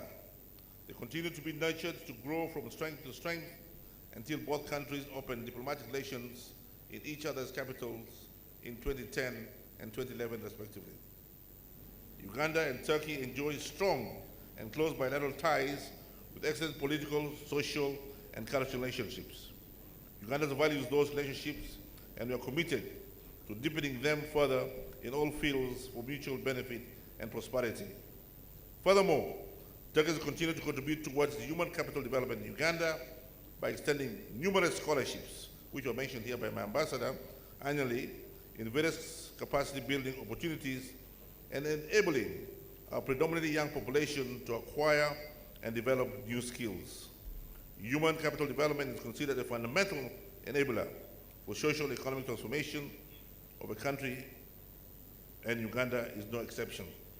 The good thing about these young people is we produce over 50,000 of them from universities, highly trained, highly qualified, and they speak very good English apart from their local language. On the side of investment, a number of Turkish companies have taken advantage of the conducive business climate in Uganda and registered their companies in the areas of construction, manufacturing, education, health, and hospitality service. There are many more opportunities, including agro industries, for which more Turkish investors are welcome. I'd like you to emphasize the need for opening up a new trade opportunities as the key to propelling our people-to-people relationship. The last financial year, 2020-2021, Uganda's export to Turkey amounted to 24.61 million, while its import at the same time period stood at 62.48 million. So Uganda has to do much more in order to catch up with the trade imbalance. Through trade, though trade is still skewed in Turkey's favor, there's a lot of untapped potential that both sides must jointly work to realize using the existing framework. For example, Uganda is an agricultural-based economy producing a wide range of flagship products such as coffee, vanilla, cocoa beans, artificial fruits, and vegetables that are highly sought after in Turkish markets. Except for the limiting phytosanitary rules, other restrictions. Secondly, the direct flight, our Turkish airlines between Entebbe and Istanbul, both passenger and cargo, should catalyze the exploring of opportunities to their fullest potential by the business fraternity. Uganda has opened a diversified and robust economy, is well developed financial sector and banking sector. Uganda offers opportunities to everyone across the value chain. The opportunities are in areas as diverse as agriculture, energy, minerals, amongst others. I think the speech by the chairman of Uganda Investment Authorities talks everything that I could talk about. And I think that speech should be shared and copied and shared to everybody here. It's very informative. This summit, as well as the events of the week, present an unprecedented opportunity for Turkey business to connect with the people of Uganda as well as relevant government entities and private sectors. It is an opportunity to build partnerships and share experiences and explore opportunities for the benefits of our people from both Uganda and Turkey. I hope that this evening will be one of many meetings that seeks to foster deeper partnership between Uganda and Turkey. I reiterate my government's commitments to cooperate with the Republic of Turkey for the common benefit of the economic and commercial diplomacy. If I may just say something about why we're here, I noticed I want to say something I said somewhere else. If I may say something what I said somewhere. I noticed that in this room, there are no attendants from any NGOs or civil society or one of those charitable organizations. Because there's nothing here for free. there's business, there's no free lunch. We're here to make money. Sign deals, sign contracts, and make money. So I advise our visitors who are here from Turkey to take the opportunity to be who are here, to sign deals so that they make real money. I also urge Ugandans who are here to take the opportunity to seek opportunities from the Turkish business community here to make money. We're not here at a summit for NGOs or for handouts, World Food Program, and so on and so forth. We're here to make money, money, and money. From there we pay taxes. From there we pay taxes. From there we employ young people and young women to work. From there the country prospers. And from there we all live a comfortable life as we really want. So this is an opportunity of a lifetime, Uganda, which gives you this opportunity to make money on both sides, a win-win situation. And I urge those who are here to please do what is necessary so that the figures we're talking here triples rather than now that the economy is opened, we can make much more than ever before. More Ugandans are traveling to Turkey now than in the Far East because of the difficulties in the Far East. More Ugandans traveling to Turkey. So those Ugandans who are here, please banange, do not feel shy to walk across to wherever you feel you can match up with, look them straight in the eye, tell them I'm here, discuss with them, the opportunities are there, so that next week you're on the plane to Turkey to do your businesses cheaper rather than flying to the Far East. Those of you who come from Turkey who are here, please, the opportunity is enormous for you to make money. Our financial system is, the Minister of Investment will tell you here, we have an open house, it's very simple foreign exchange system. In Uganda, we've got no financial restrictions in foreign exchange. You bring it, your money, you bank it in your money, in your bank account. When you want to take it out, you withdraw it from the bank and take it out. It is your money. That's what's important about Uganda. No foreign currency restrictions. No profit repatriation restrictions. No, there's no restriction on repatriation and profits. What's important for us is for you to put a solid, valuable industry in Uganda, pay your taxes, employ youth and women, and the rest for us is jamboree. I thank you very much for this opportunity, and I look forward myself to talking to more Turkish businessmen and encourage them on a person-to-person basis to make Uganda their chosen country for investment. Thank you very much.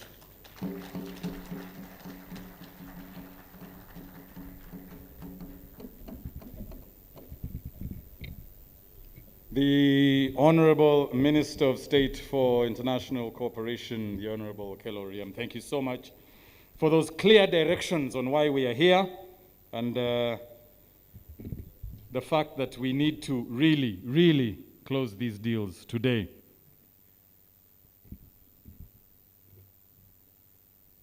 In the interest of time, I would now like to call the Minister of State for Agriculture, Animal Industry and Fisheries, the Honorable Bright Rwamirama, to give his remarks. As he finds his way, I would also make it clear, and in the interest of Honorable Okello Oryem's concern about speech, it's Honorable Minister, it's a buffet. We are now in starters. We are going to go to main course. Tomorrow there's dessert at the park. There's a plan. Yeah, we can't all eat immediately chicken at the beginning. No, we have to start with salads, such things.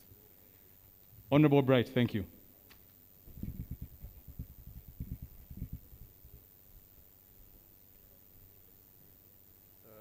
Your Excellency, the President of the Republic of Uganda,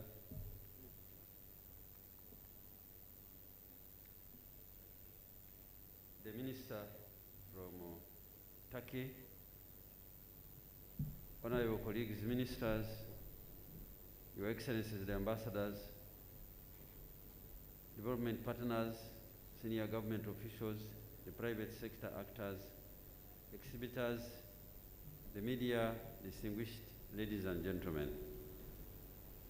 On behalf of Ministry of Agriculture, Animal Industry and Fisheries, and on my own behalf, I'm delighted to join you here for this important trade and investment summit where, as a country, we are exploring avenues to accelerate and deepen Uganda's trade and investment opportunities in various key sectors of the economy, but particularly in the agricultural sector.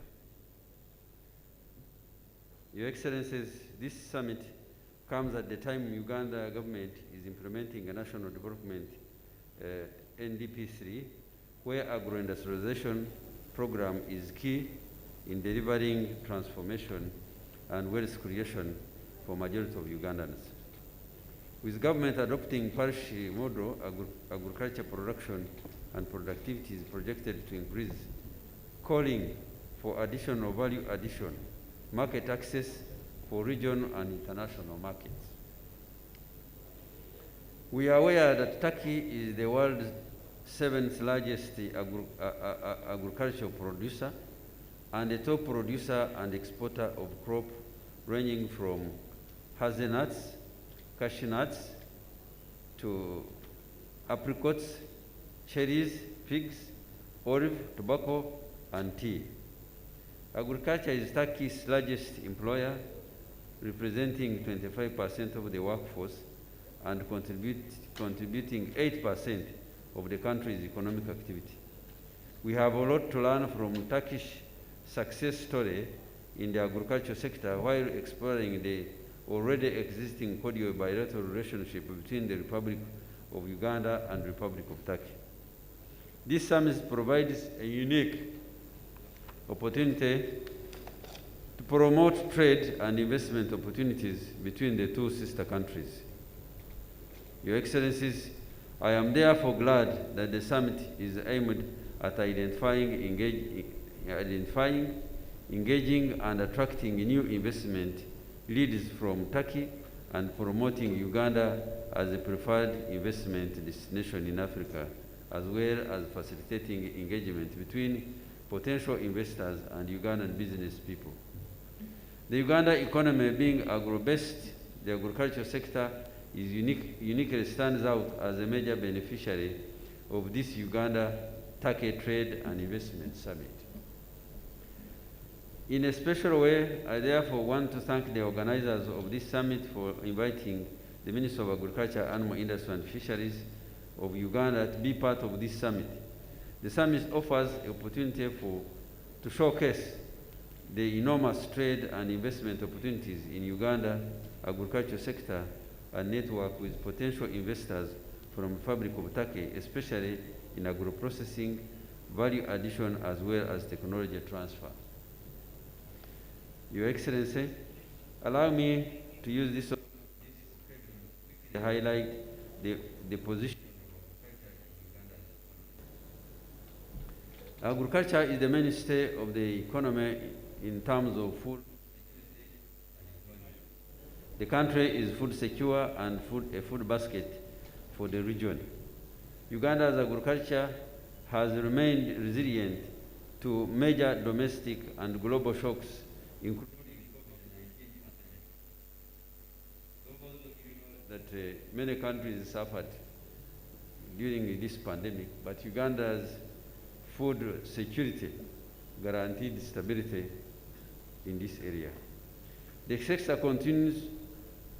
contributes over 26.2% of Uganda's GDP. Over 80% of Uganda's households employed in agriculture, directly or indirectly. Up to 54% of our export revenue for the last 10 years is agriculture based. It provides a bulk raw materials for the industrial sector. The sector's growth rate is at 2.6% per annum. The agriculture sector objective, which continues to guide the government intervention and output, are focused to: 1, increased income through increased production and productivity, ensuring house food and nutrition security, create a on-farm and off-farm employment opportunities, promote value addition to agricultural products, promote domestic and external trade in agriculture products, where emphasis is placed on having high value quality standards for products in a sustainable manner.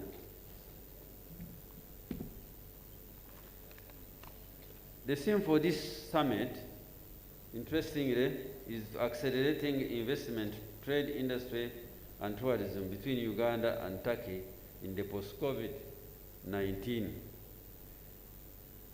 It is therefore most suitable because investment in real economy, which is agriculture, trade, industry, and tourism, leads to directly growth of the economies. For example, real economies are not easily affected by economic shocks and pandemics. During the pandemic, COVID-19, Uganda's economy grew by 3.3% due to investment in the real economy, which is agriculture, trade, and industry. Your Excellencies, I therefore use this opportunity to highlight the strategic and uniqueness of Uganda's agricultural sector to trade and investment opportunities. As I heard from my previous two speakers, if you need to cut a deal, you need to listen very carefully to what I'm going to say. Unique agroecological location of Uganda, e.g., tropical climate and near the equator, Uganda was referred to as part of Africa. Here we don't have winters, we don't have summers. We have dry and wet season. And in the dry season, you can irrigate and make it wet, so we can have 3 seasons of production. Two cropping seasons, that is 1 to 3, of arable land under cultivation. Our land, much of Uganda's land, is very arable and can be cultivated. Sound macroeconomic framework conducive for investment, e.g. liberalization, privatization, excellent incentive regimes, abolition of export and taxes, etc. Uganda is a member of the bigger market for which access is duty and quota free. East African community, we are talking of 295 million people, and in 7 countries, Uganda, Kenya, Tanzania, South Sudan, Rwanda, Burundi, and of recent DRC Congo. We also enjoy COMESA, which brings over 400 people in 19 countries. Strong supportive research and technology development based in the region. Our research in agriculture is the best in the region. And those of you who are interested in investing in agriculture, I am available and we can arrange meetings for you to get more information so that you can take investment decision based on information available. Rebellious and adaptive farmer already existing. Ugandan people are working very hard. If you move towards our road, you'll find that there are markets of what you produce all the way from one destination to another. Self-sufficiency in food, we don't have a hungry population. Your Excellencies, I now take this opportunity to highlight already trade and investment opportunities in Uganda, agriculture sector, especially agro-processing and value addition. Coffee. Uganda is number 2, second to Ethiopia in export of in coffee production, and we are number 1 coffee exporter in Africa. We have a lot of opportunity for a soluble plant. We don't have processing plants for coffee. We add very little value, and people want to invest in coffee, you are most welcome. Instant coffee plant current production is over 9 metric tons of 20 kg bags, with a projection of 20 million bags this financial year. Processing and blending market of Uganda's tea production is over 85,000 metric tons. Your Excellencies and distinguished participants.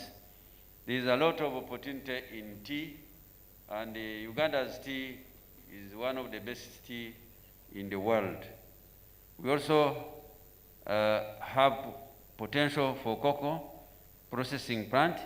Currently, we are producing over 40,000 metric tons of cocoa, and we are looking forward for an investor in this area.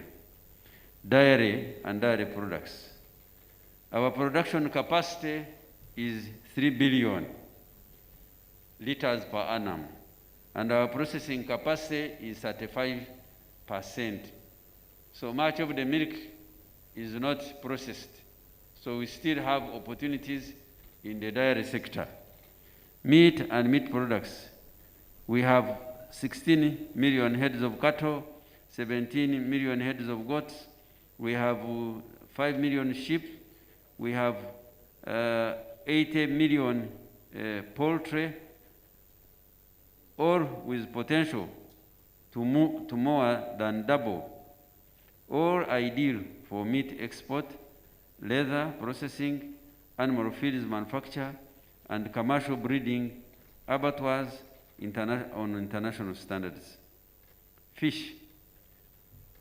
Approximately 25 of Uganda's surface area has water. Total fish capture is 561,000 metric tons. Opportunities exist for agriculture development, e.g. aquaculture parks, cage farming, fish feeds manufacture, fish breeding, premium species, e.g. cage fish, eel fish, etc. Organic fruit and vegetables, including packaging of fruits and vegetables, export of dehydrated fruits, vegetables, and export of fruit concentrates. Huge potential for citrus, pineapples, mangoes, passion fruits, etc., including banana. Avocado, we produce 82.14 metric tons of avocado, and we still have potential to more than, to increase it actually by 40%. Bananas, 664,000 metric tons per annum. Mangoes, 231 metric tons. And mark you, most of these grow with very little attention. Pineapples, 86,000 0.5 metric tons. Investment in agribusiness, cold chain packaging, construction of warehouses, cargo freight, input manufacture, e.g. commercial seed production, irrigation, equipment, tractors, vaccines, mechanical banking, insurance, and agritourism.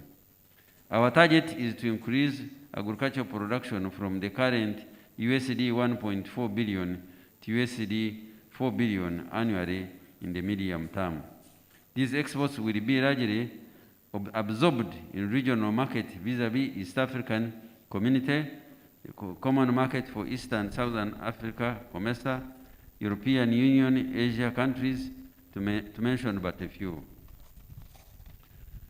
For all this effort, we call upon our strategic partners, many of whom are present here, to join us on this roadmap for agriculture development agenda and invest in agro-processing. As I conclude my remarks, I wish to observe and recognize that this event has brought together various actors from within and abroad, including Turkey, along the various value chain in agriculture sector. Our projection is that the outcome of this summit and subsequent discussion will spur well-coordinated agricultural sector intervention for trade and investment by both public and private sector, targeting increased production, processing, marketing, access, and minimizing the link between government and private sector for both countries. I once again thank you very much, and I thank you for your attention. for God and my country. Thank you. The Honorable Bright Ramirama, thank you so much. I'd also like to take this opportunity to welcome the former Vice President, Your Excellency Edward Sekandi. Thank you so much for joining us today. And I would like to also take this time to invite our next speaker, who is the Honorable Minister of State for Industry, the Honorable David Bahati, to come and give his presentation. And he said his PowerPoint, it's important that you know that. He's going to flick and things change, and it's not a speech.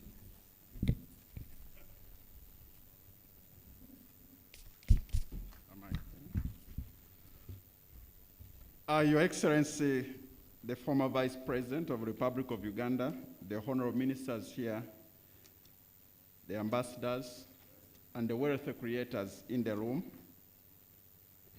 I've been asked to once again convince you why you should invest in our country, and therefore in this presentation, I'll touch about the reasons why Uganda is an ideal destination for investment in industry, and also show you the opportunities for investment in addition to what the one of agriculture has talked about.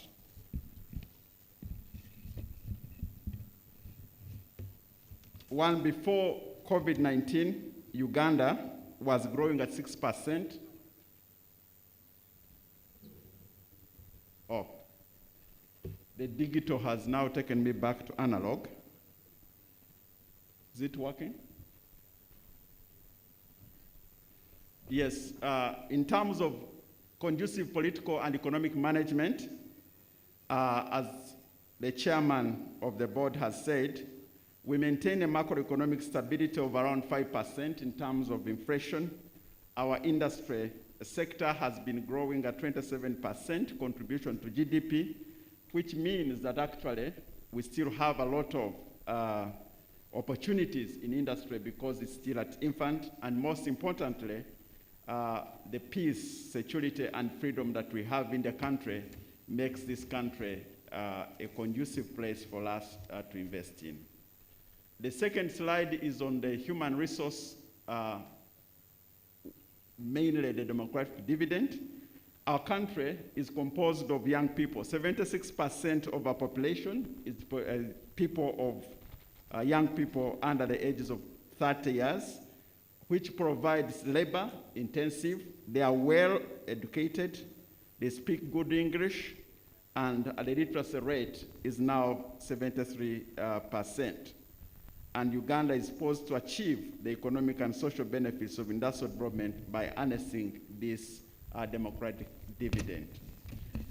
In terms of the population trends in our country, the next slide, Uganda, in 2050, Uganda will be 86 million, a huge population, whereas East Africa will be 860 million.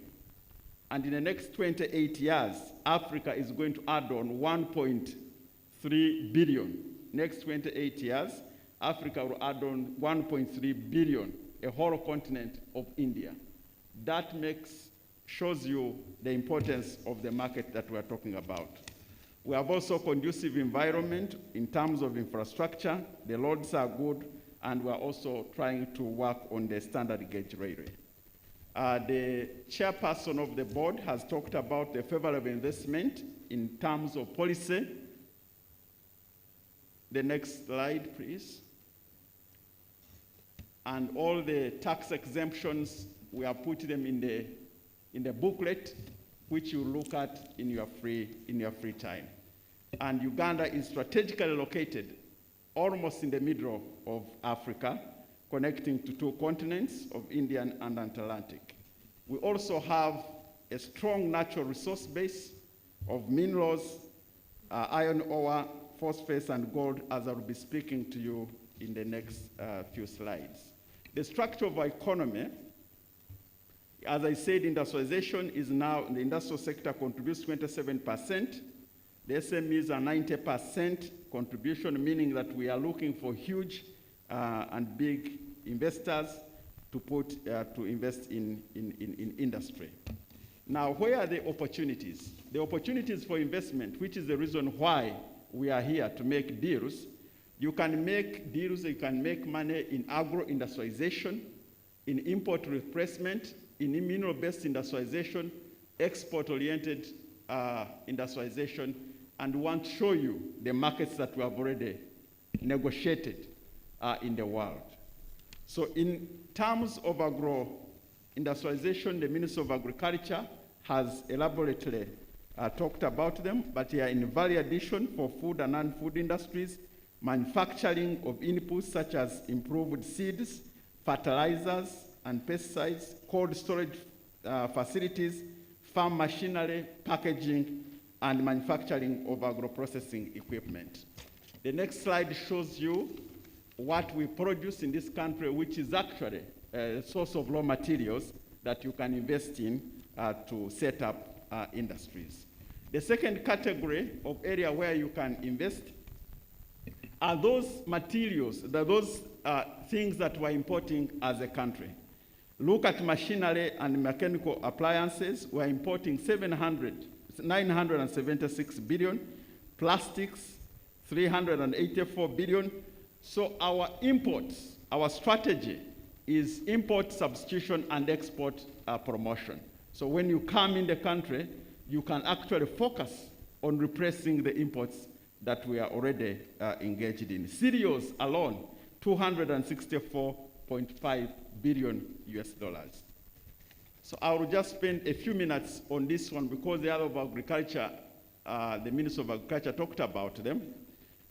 When you look at the bottom on the right, this is where we are located at Lake Victoria. Our minerals are spread all over the country, as you can see on the map. And in the next slide, I'll show you that at the moment, we have the potential and the capacity in the next few years to produce 1.4 billion barrels of recoverable oil, and this oil can be used, the byproducts, to do fertilizers, petrochemicals, kerosene, and diesel. So this is another area that you can invest in.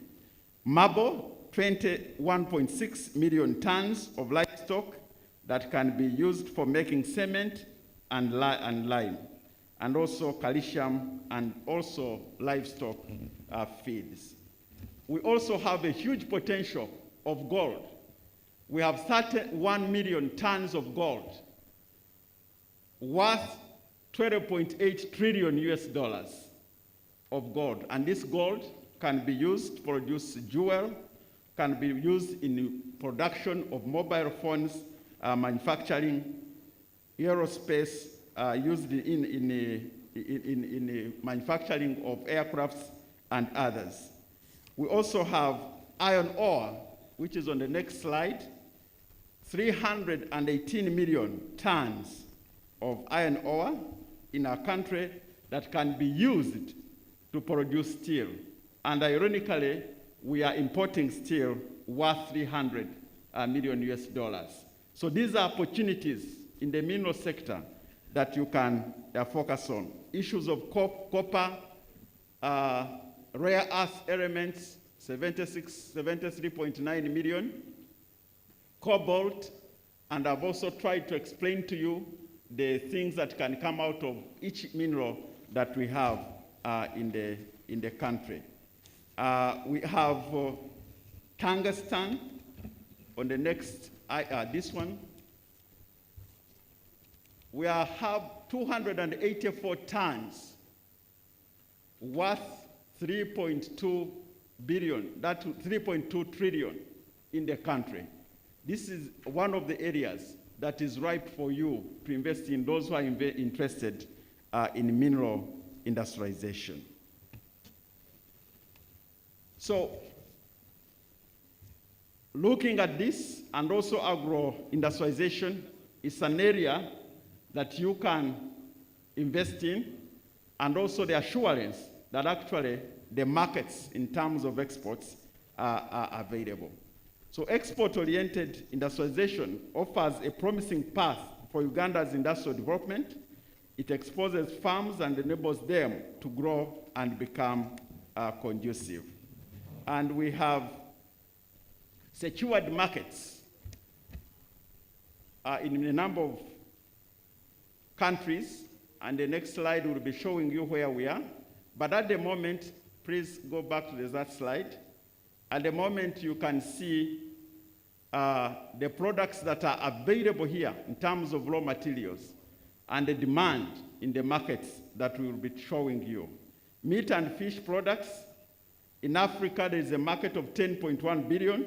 In Europe, 105 billion US dollars, and China, 43 million US dollars. Iron and ore and steel, you have a market in Africa of 26 billion, 220 billion US dollars in Europe, and 54 billion in USA. So you have markets already, you have raw materials in our country to process them and meet these markets. So in terms of market access, we belong to the East African community with a population of 183 million customers. And as I told you, in 28 years from now, will be 864 million. Once this population is empowered, has resources to spend, then it forms your market. We also have common market East Africa, which we call COMESA, with a population of 580 million, with a GDP of 4.8 trillion. We have Africa Continental Free Trade Area, comprises of 54 African states, with a population of 1.4 billion.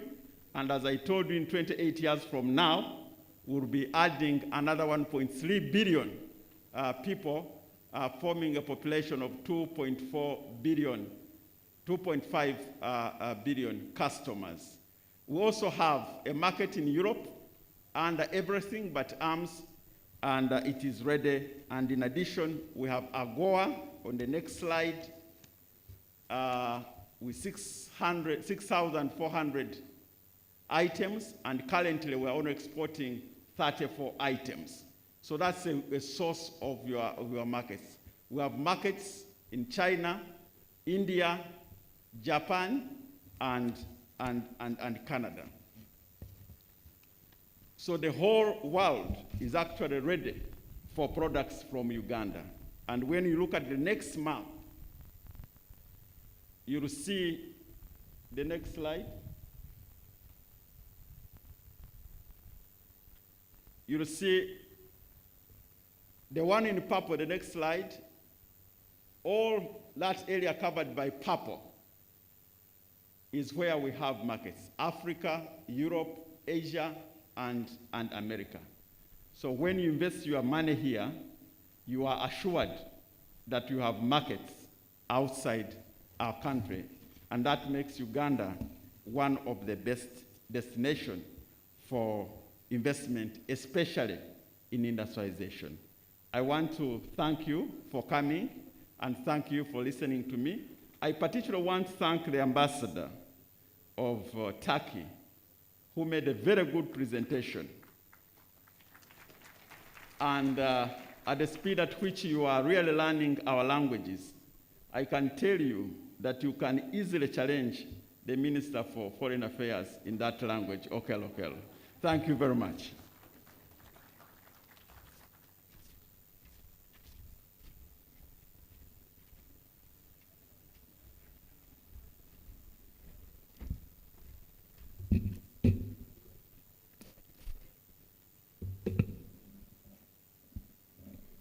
Thank you very much, Honorable Minister Bahati.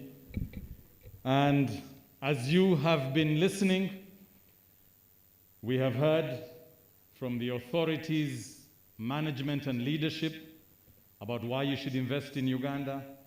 You have heard from the ministry leaders of agriculture as to why you should invest in Uganda. You have heard from the ministry leadership in industry.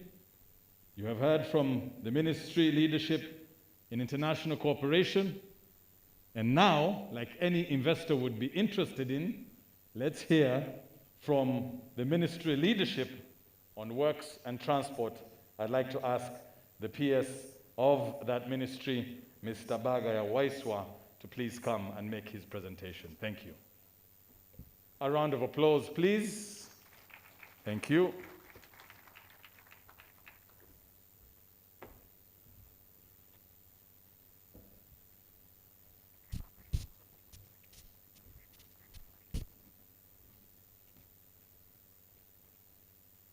Your Excellency, the former Vice President of the Republic of Uganda,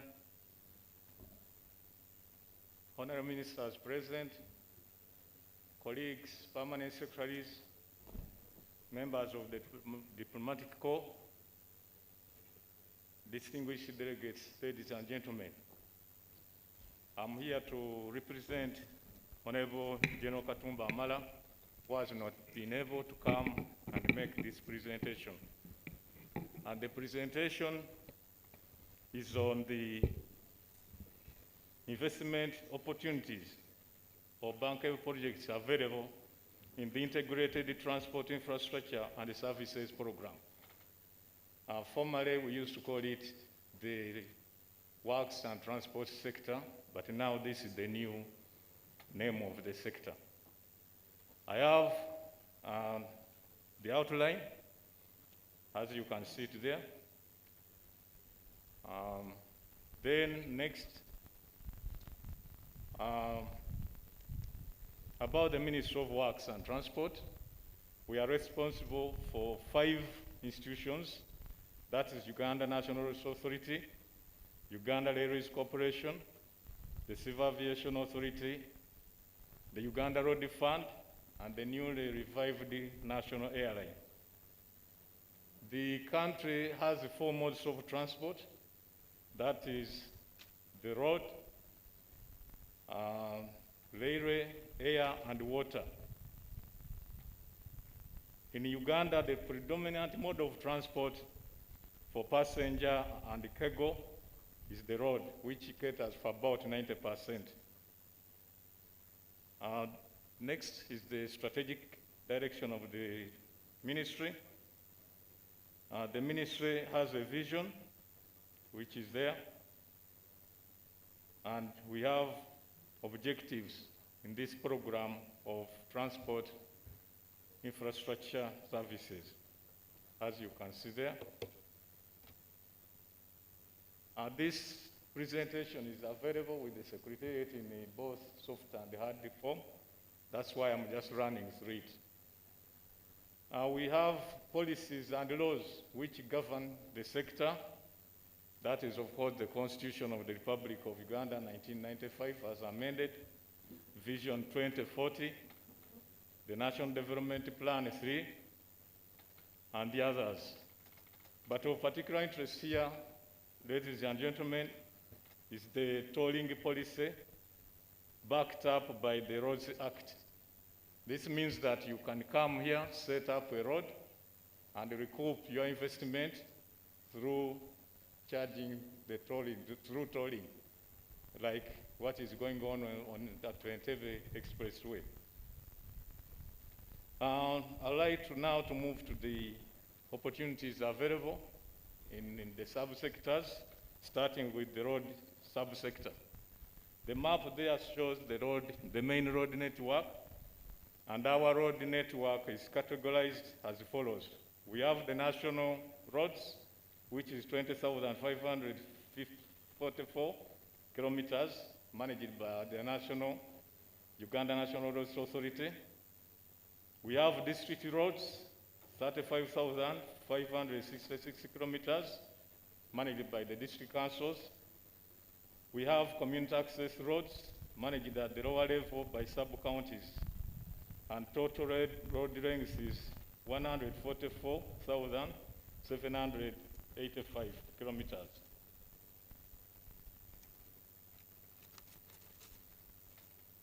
The investments available specifically in the road subsector are as follows. Lalopi, Moyo, Sudan border, that is 38 kilometers. We have gone ahead to attach rough estimated costs of these projects because they are bankable. That one would go for an estimated cost of 40 million US dollars. Karenga, Bida, Sudan border, 42 kilometers for $44 million. Nkenda, Bugoye, Ibanda, Nyakarinjijo at 10.3 kilometers. Mbuku, Maliba, Nyakarinjijo, 15.3 kilometers.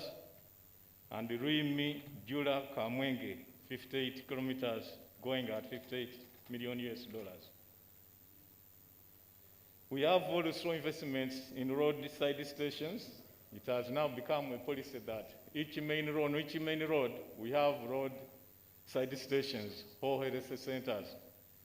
This was seen to be of great importance during the COVID breakdown when we had problems with trucker drivers.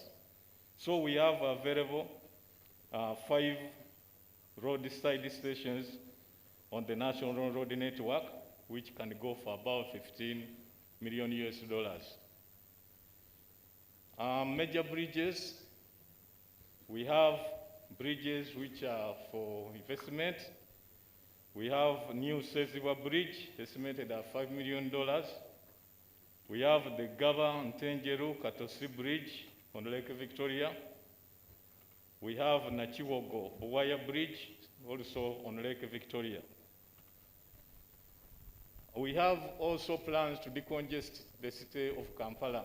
Those of you who have gone through the city, it's really a very hard place to go through, and we cannot leave the situation to continue like that. So we have investment opportunities for the road from Kampala to Busunju by expressway, 200 kilometers. We have the Nakasero Northern Bypass Express route, 5 kilometers. Kampala Outer Belt, which is 100 kilometers. Kampala Mukono, 14 kilometers. Zana Kajansi, 5 kilometers. And then Bwaise, Kawempe, Matuga. These roads are aimed at decongesting the city so that people can move easily. Also, to do with decongestion of the city is the bus rapid transit system. This one requires buses which can only enter Kampala as town service buses. So that if you are coming from Jinja, for example, you can leave your vehicle in Mukono, get on a bus, takes you around Kampala, and when you are done with your business, you go and find your car in Mukono, so that we decongest the traffic jam.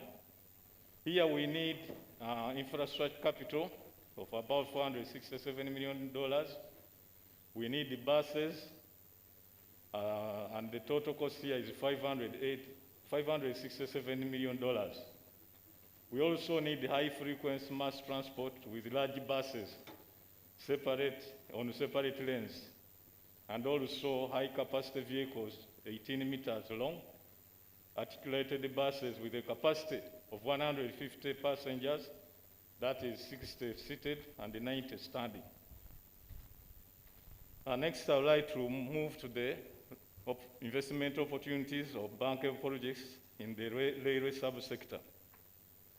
Our government is undertaking rehabilitation of the meter gauge railway network and improving the rolling stock. Operation of passenger rail services on Eastern Road is undertaken. We also undertaking construction of the standard gauge railway, SGR, which is from Maraba to Kampala, known as the Eastern Route, of 273 kilometers. Most of the activities going on here is mainly acquisition of right-of-way. The map there shows the various sections of the standard gauge railway, which we have to undertake. We have the eastern route, where we are acquiring the right of way. Then we have the northern route, which stretches from Tororo, Gulu, Nimule, Gulu, Pakwach, Vura to South Sudan and Yara Congo. The other section of the standard gauge rail yet to be developed is the western route, Kampala, Bihanga, Mirama Hills, Bihanga, Kasese, Mpondwe, all totaling 662 kilometers up to Rwanda and the Congo.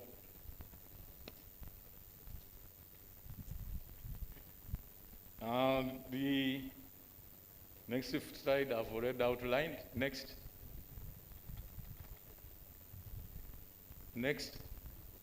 Then also to decongest Kampala, we have a project for light rail mass transport, which is LRT. The LRT project is intended to significantly improve public transport in the greater Kampala metropolitan area. Overall objective here is to provide affordable, reliable, convenient, and safe public transport.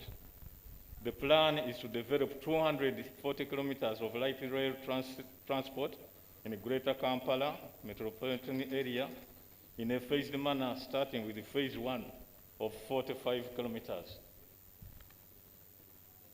That map there shows how we want to handle that light rail in Kampala. We have the proposed Kampala light rail composed of 2 lines. That is west-east line and the north-south line. Then west-east line, about 23.6 kilometers long, including 20 stations with average station spacing of 1.24 kilometers. Then we have the north-south line, about 21.8 kilometers long. Then we have also plans to expand the current passenger rail services. That is, Uganda Rail Corporation has planned to expand the passenger rail services within Greater Kampala metropolitan area, Mukono, and Bujuko. The service requires investment in rehabilitation of the lines, procurement of locomotives and the coaches, and this requires support from investors and private sector. Let me quickly look at investments in the water subsector. Inland water transport system went into decline since the late 1960s. Navigable waterways in Uganda include Lake Victoria, Lake Kyoga, Lake Albert, and there is also minor transport operations on Lake Edward, George, and Bunyonyi, and Bisina. There is high demand for water transport on Lake Victoria to link up with Kenya and Tanzania. And this is one of the cheapest modes of transport you can have. There is a lot of potential for private sector investment in water transport, both passenger and cargo on Lake Victoria. Specific projects here include building of a new ship, replace MV Kalangala, redevelopment and upgrade of Portobello and Jinja piers, establishment of search and rescue centers on inland water bodies, resurvey of Lake Victoria and installation of aids to navigation, passenger services on Lake Victoria, that is to development of Gava, Bule, and the Butevo landing sites on the lake. Investment opportunities in air transport. The subsector objective is to provide efficient and reliable domestic air transport services to Uganda's major tourist destinations, as well as providing reliable and fast air transport services to both international and local travelers. The Uganda Civil Aviation Authority operates Entebbe International Airport and 12 other upcountry airports or aerodromes. That is Arua, Gulu, Soroti, Kasese, Jinja, Chidepo, Lira, Pakuba, Tororo, Barara, and Moroto. Construction of another international airport is ongoing, now at more than 70%. and this airport is in Hoima, popularly known as Kaval International Airport. And specific projects here, the establishment of a free zone at Entebbe Airport, the cost is to be determined. Establishment of a multi-story car park at Entebbe Airport, that one is also ready for grabs. Upgrade and improvement of Guru Arua Aerodrome, upgrade and improvement of Kasese Aerodrome, upgrade and improvement of Kidepo Aerodrome, Pakuba, and Kisoro. You find that Kisoro, as it stands now, it has a short runway to the extent that if a plane, say a 25-passenger plane is to land, it first lands in another aerodrome, offloads some passengers, then it goes to land. So we need investors to help us in that area.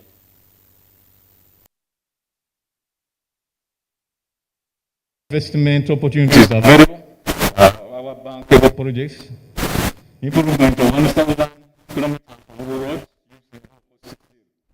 Here we are mainly targeting hilly places where traveling is a very big problem.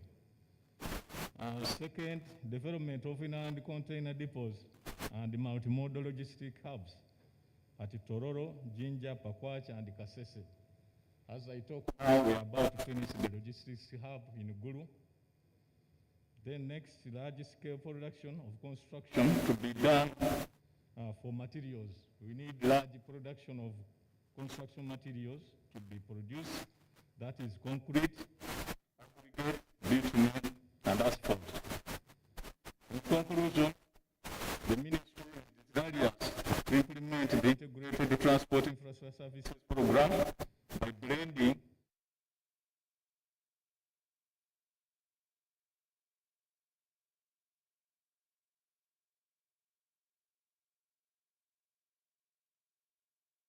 Private Partnership Act of 2015.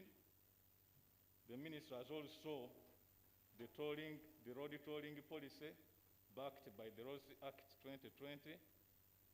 This can be used on expressways and other sections which make business easy. We also have now the opportunity of getting alternative facilitated funding mechanism whereby an investor can put in his money and then recover it later. The Ministry welcomes domestic and foreign investors to invest in the transport sector to support the economy of Uganda. I would like to report that we have a team of competent technical officers who are ready to engage you and give detailed information on all those bankable projects I've outlined. I thank you very much for your kind attention, for God and my country.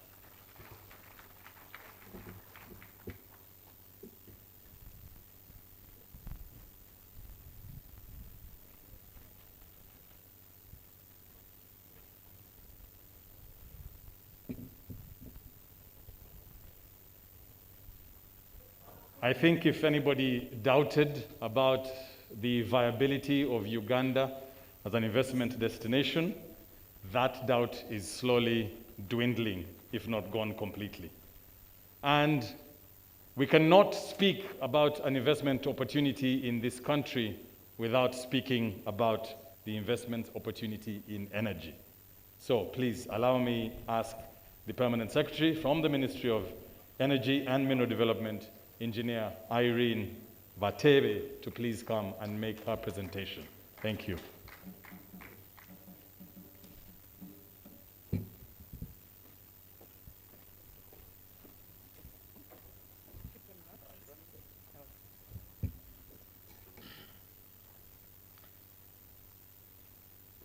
Good afternoon, ladies and gentlemen. This presentation will summarize the investment opportunities in the energy, minerals, and petroleum sectors. I'll endeavor to keep the minerals subsector very brief because the Honorable Minister of Trade did a great job on that. So, of course, as Government of Uganda, we continue to undertake various exploration and a number of studies to establish the potential of the country's mineral, energy, and petroleum resources.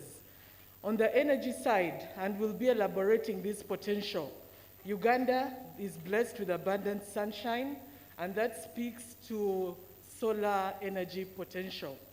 But we also boast of significant waterfalls because we are blessed with one of the longest rivers in the world, the River Nile. So hydropower remains very high on our potential list. We also boast of immense geothermal potential, and all of this is yet to be fully exploited, and we'll elaborate where that potential exists. On the petroleum side, of course, today we are already moving into production, but we do have additional potential that exists for those interested in the exploration of additional petroleum potential. The minerals, the Honorable Minister did a terrific job on that. I'll only emphasize those particular minerals that were not highlighted in that section. Moving on, so basically on this mineral occurrence map, we emphasize majorly our precious metals, the gold, the yellow. It had to be in color yellow. So what we have here is about 31 million tons of gold existent in the country, and we are very big in attracting investment in the gold subsector. So we are open for investment in terms of investing in gold, but also adding value to the gold that is discovered in the country. We do have many other minerals, and among those already discussed by the Honorable Minister, but the rare earth elements, given the current drive for clean energy and electrical vehicles, we are also encouraging and attracting investment in the rare earth elements that we have enormous potential in eastern Uganda and southwest Uganda. Here, I want to really emphasize number 8, lithium, still staying with the electric vehicle industry and similar industries. We also boast of good potential of lithium and associated minerals, so that is an area for investment.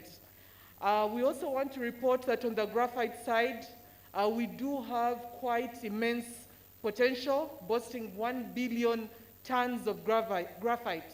And you are invited to also participate in that particular investment. The iron and steel industry was well elaborated by the Honorable Minister. Moving on, we want to emphasize that whereas we have undertaken 80% exploration of our potential, we still have some areas that we have earmarked for additional exploration. So companies that are interested in providing seismic survey support are also invited to express interest in the exploration program that we are undertaking as government to ensure that these targets are also assessed, including those for uranium. As a country, we are planning, of course, for nuclear power development, and it's important that our uranium potential is well assessed to enable the development of that power program. Moving on, of course, equally on the geothermal side, we have potential of about 1,500 megawatts spread around the country, crossing from the west to the north, and majorly in the Rift Valley. So companies that are attracted or are interested in exploration of geothermal could participate in this. On the petroleum side, we have advanced, like I indicated, with the final investment decision made this year. We are now progressing to production, but of course, there is also opportunity to explore for new areas where we are encouraging reserves replacement to ensure sustainability of the East African crude oil pipeline that we are setting up, but also an oil refinery of 60,000 barrels per day to serve the country. So in terms of investment, we continue to work on the structuring of funding for the refinery. We do have an investor on board, but we are looking for financing This project will cost about $4 billion US, and we do have a debt component where we are looking for the funding and any support in that regard through the Uganda National Oil Company. Our investment arm would be very attractive to the country. Moving on, so of course, I want to just elaborate that today we boast of about 6 billion barrels of oil in place, and we continue to undertake an aggressive exploration program to ensure we are bringing on board additional reserves. And of that, already indicated earlier, 1.4 billion barrels are recoverable, and those will be, of course, exported partially and refined in country. We are at a stage where we are contracting for what we call the Tier 1 contracts, the engineering, procurement, and construction.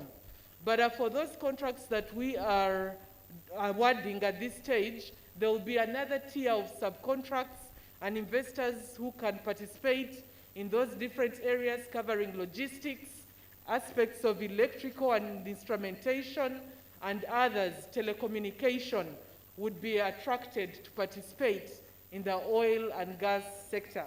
That is a map showing you the length of the East African crude oil pipeline running from the western side of Uganda and terminating in Tanzania at a port called Tanga, 1,443 kilometers.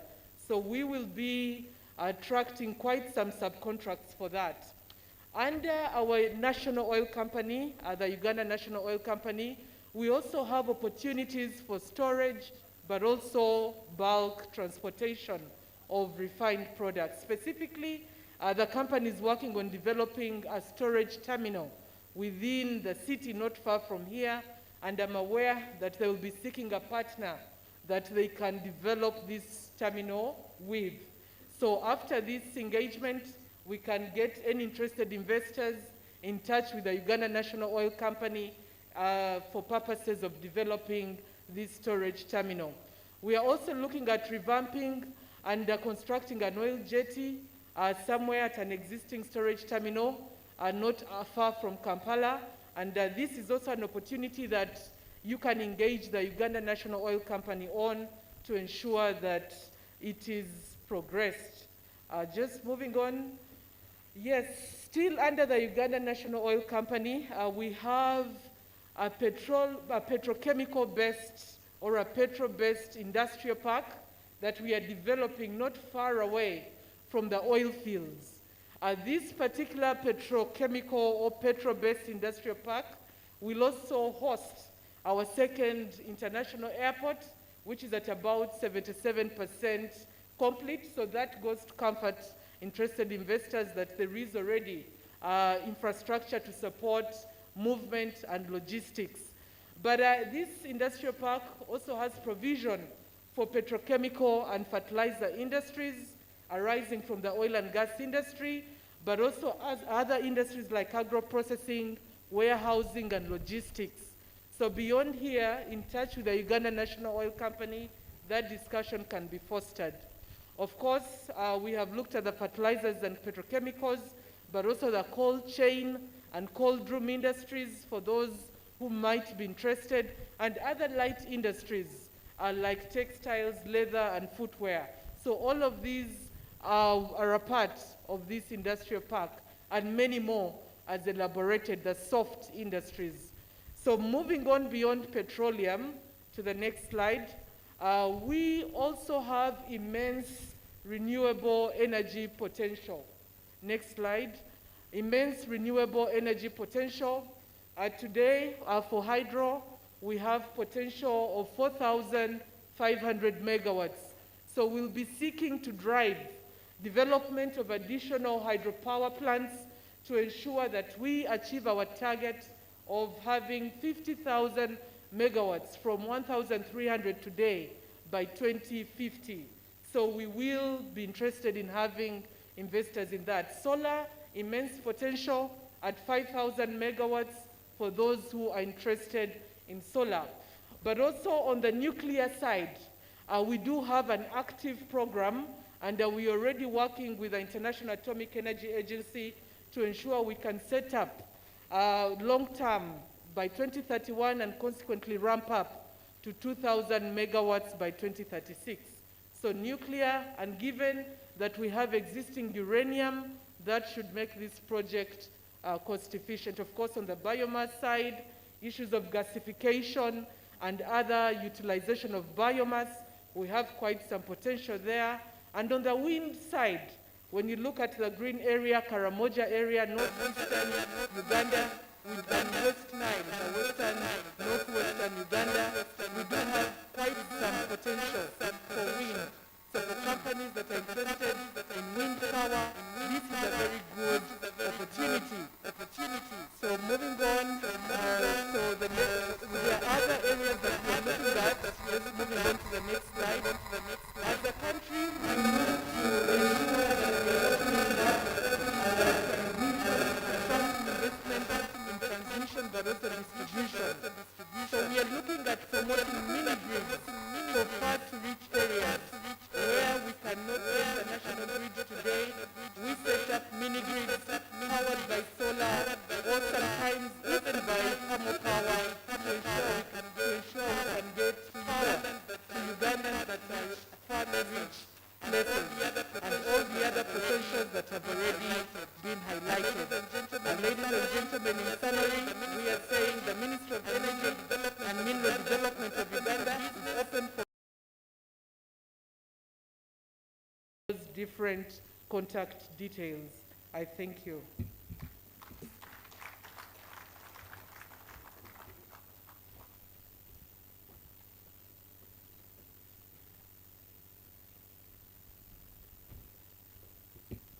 Thank you very much, Engineer.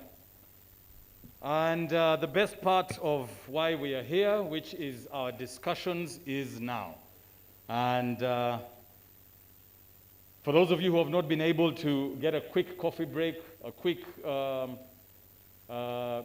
ease of yourselves, you can do that for the next 3 minutes as we get ourselves ready. I would also like to just remind our Turkish investors and guests that you have to appreciate our lakeside destination for this summit. I hope you're feeling the breeze. It's not a hall with AC, it's Uganda. This is how we wake up. I just thought I should remind you and go outside, take pictures, do such things. Yeah. Okay. The Permanent Secretary of the Ministry of Foreign Affairs, Mr. Vincent Bajire, will be heading our next session, which will be about investment opportunities in Uganda. In about 5 minutes, he'll be on stage. Please don't take too long. He will be inviting his panelists, and thereafter we get deep into the conversations. We shall see you all in those 5. Thank you.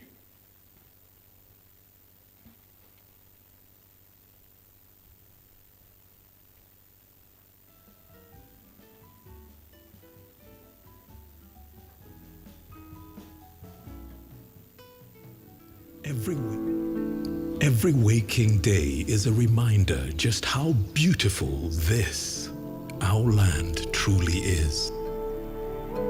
The kind of beauty that you can only find here. In the lush green all around us and the wondrous sights within. It's what you feel in the gentle caress of tropical wind from the mountaintops. And the glow in your heart from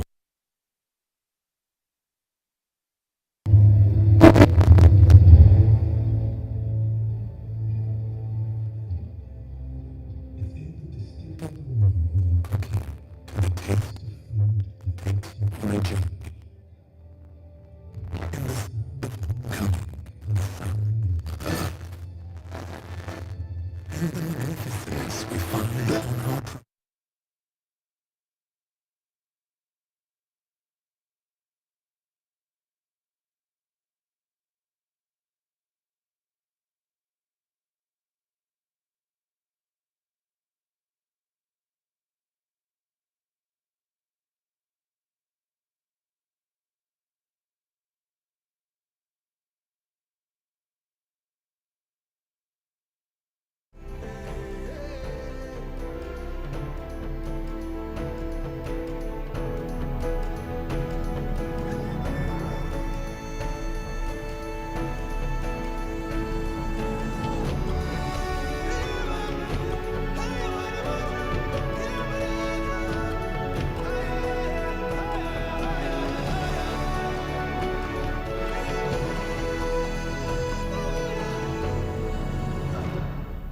explore Uganda, the Pearl of Africa.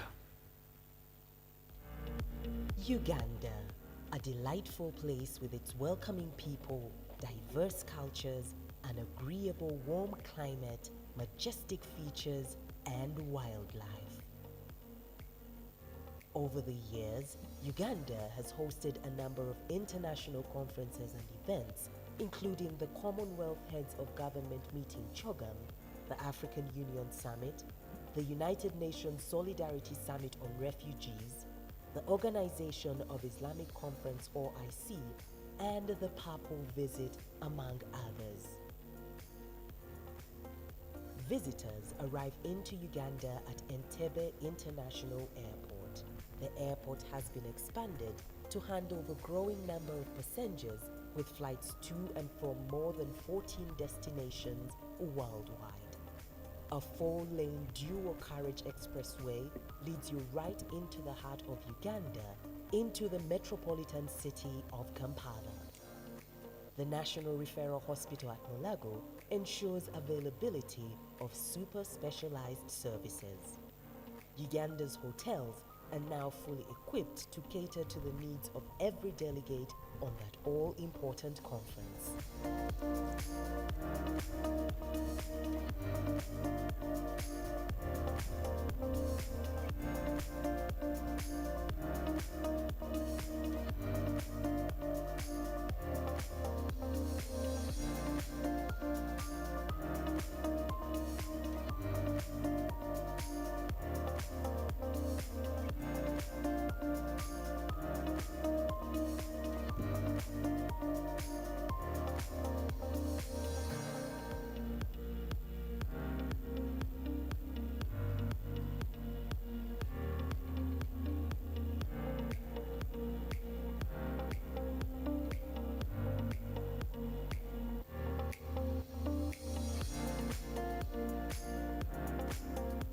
All the splendor, variety in the profusion of brilliant and versed life and scale awaits you.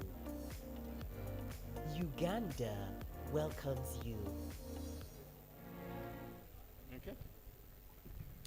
Ladies and gentlemen, I'm sure we have stretched enough. I'd like you to resume your seats so that we can proceed with the program. Ladies and gentlemen, please take your seats again. Please take your seats again, ladies and gentlemen.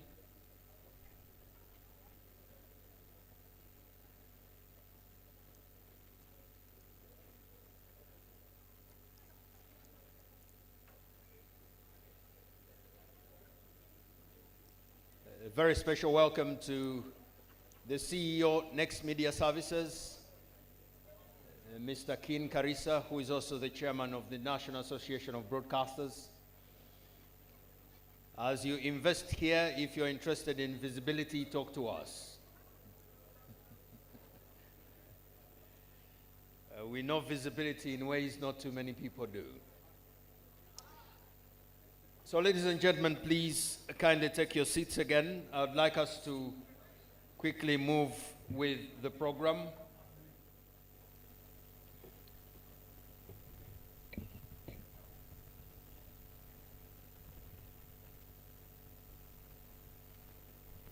We're going to get into the panel discussion, and I'd like to introduce the chair of that session, who will invite his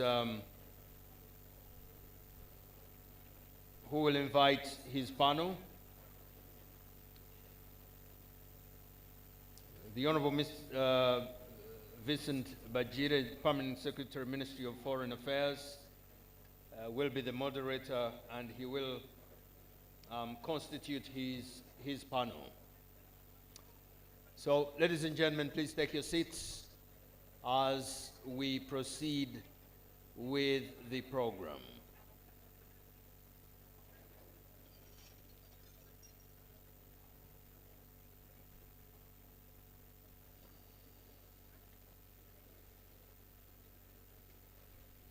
But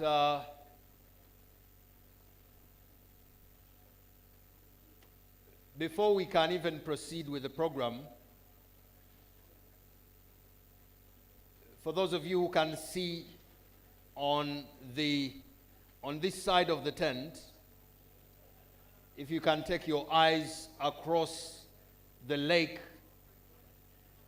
there's a very, very beautiful place at the end of the lake. I wonder why it is still empty. So if you are interested in investing in recreation, talk to me. I know the people who own that land. I have finished my pitch for the day. It's a day for doing deals. So ladies and gentlemen, please take your seats so that we can proceed with the program. Vincent, you can compose your panel and take the program forward.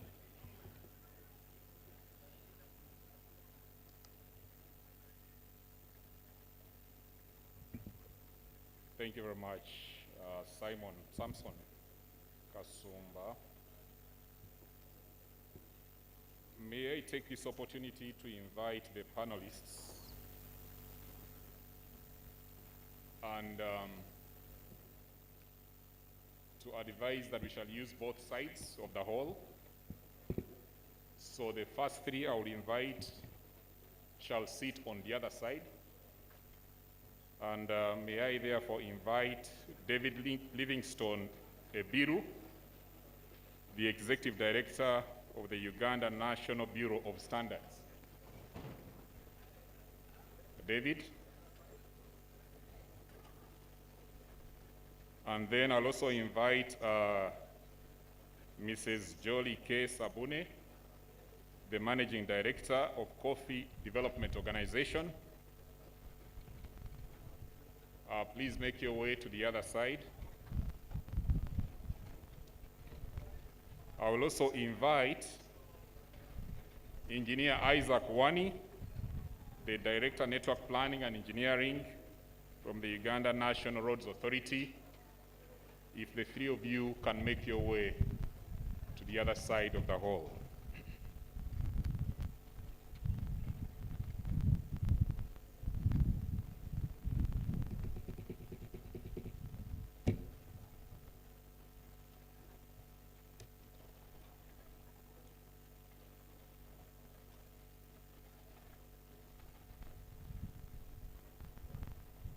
I'll also take this opportunity once again to welcome our distinguished guests from Turkey. You're very welcome to Uganda, and we hope you're enjoying the proceedings. I'll now invite the other three panelists. I'll invite Claire Mugabi, the Marketing Manager for Uganda Tourism Board. Claire Mugabi, the Marketing Manager for Uganda Tourism Board. If you could make your way to the stage here. Dr. Michael Nkambo Mugerwa, the General Manager for the Uganda National Oil Company. Dr. Michael Mugerwa. And lastly, Dr. Emmanuel Liamulemie, the Managing Director of Uganda Coffee Development Authority. And the distinguished participants, can I kindly request that you take your seats and we start the next session, which is a panel session.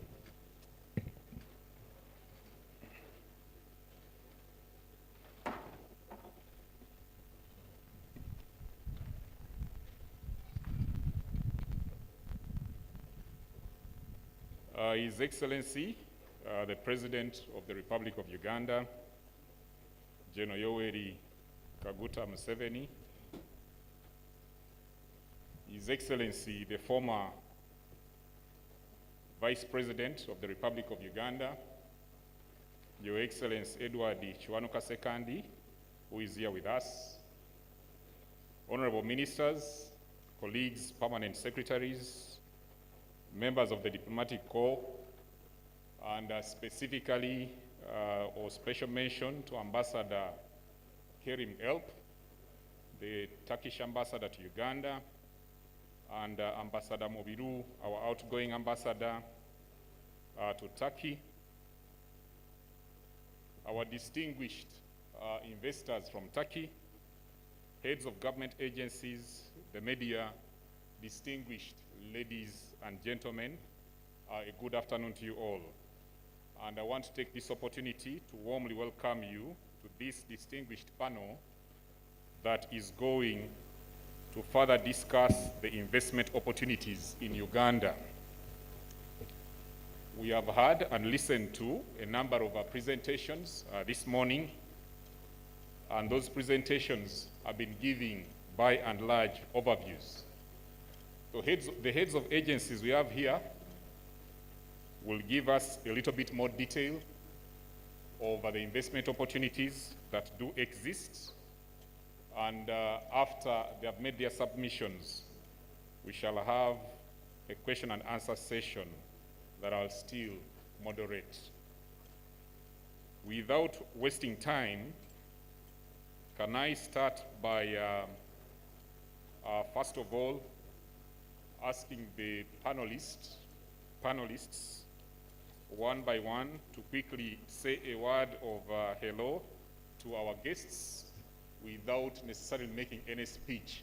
And kindly note that I have done the protocols on your behalf, so you're excused from recognizing or going through the protocols once again. So can I request that, starting with Claire, you say hello to our guests, and then we proceed with the panel discussion. Hello, ladies and gentlemen. All protocol observed. Claire Mugabe is my name, and I'm the marketing manager of the Uganda Tourism Board. I'm happy to be here.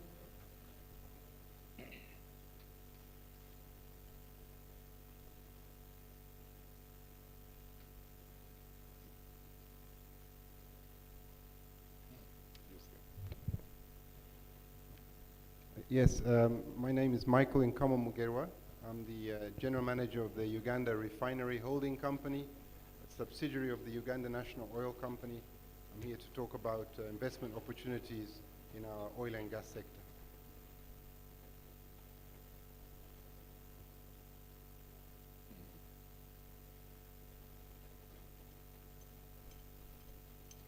The technical team, can you assist us with the microphones? Technical team. I'm Dr. Emmanuel Yamuremye Nibigira, Managing Director, Uganda Coffee Development Authority, and I hope many of you are tasting the best of the coffees in the world. Okay. Jolie, if you can just welcome our guests.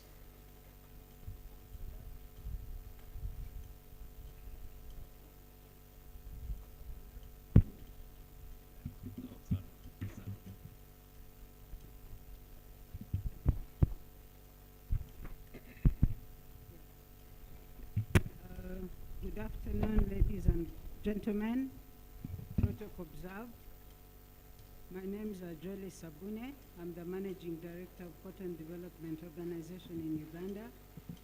And I'm excited to be here, especially to be talking to our Turkish investors and partners in the cotton sector, which I know Turkey excels in the world. Thank you very much. Thank you. Engineer Wani, if you can go ahead.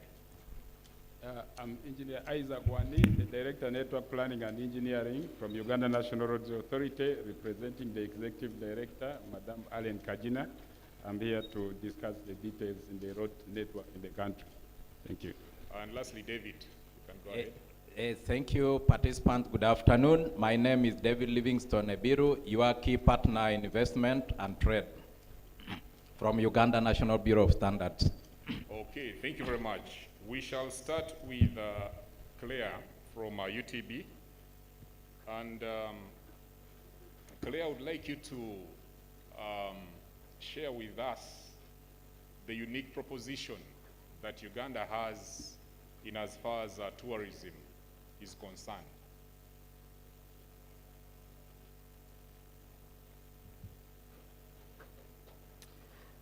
Thank you very much. Uganda Tourism Board is the government agency mandated to promote and position Uganda as the preferred tourism destination, and I'm here to take you through the various available opportunities for investment in our sector. The first one that I want to talk about is investment opportunities in marine tourism. As most of you are aware, the Pearl of Africa, Uganda, is home to the source of the Nile. We are also home to Lake Victoria, which is the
in the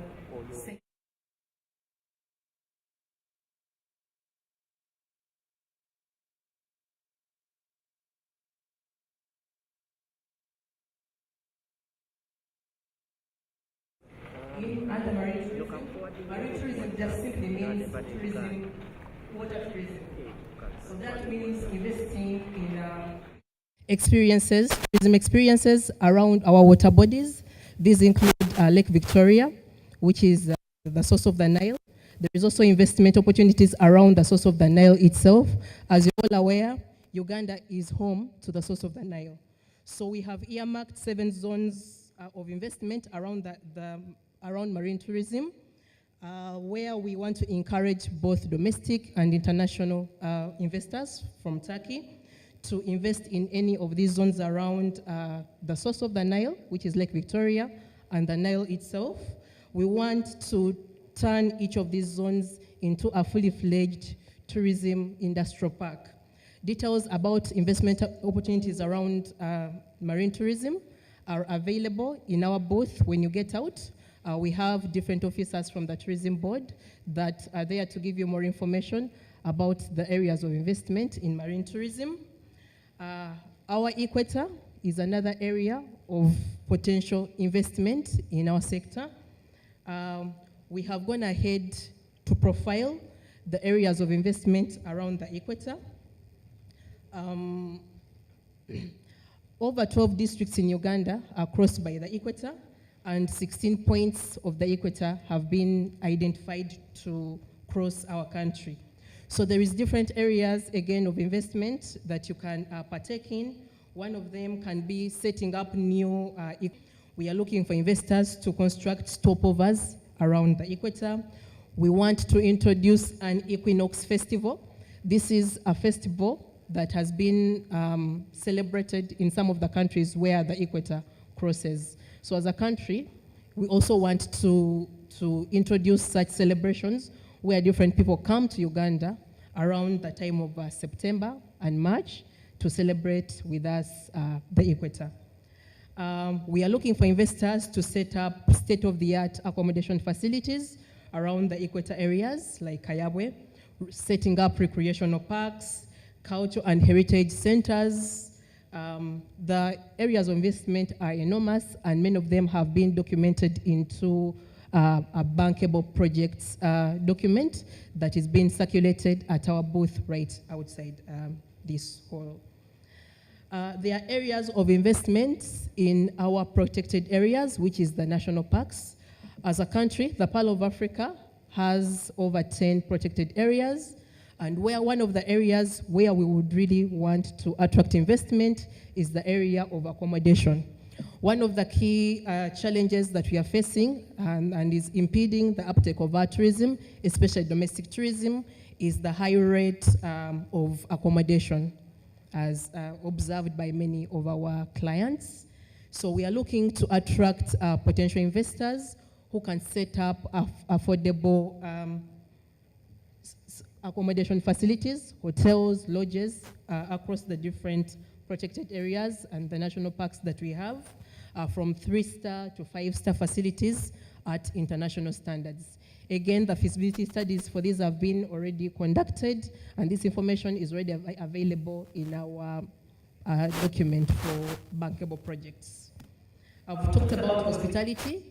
This is an area, aside from the national parks, as a country, we are looking to attract more investors generally in our hospitality sector to set up accommodation facilities like this one where we are in Munyonyo.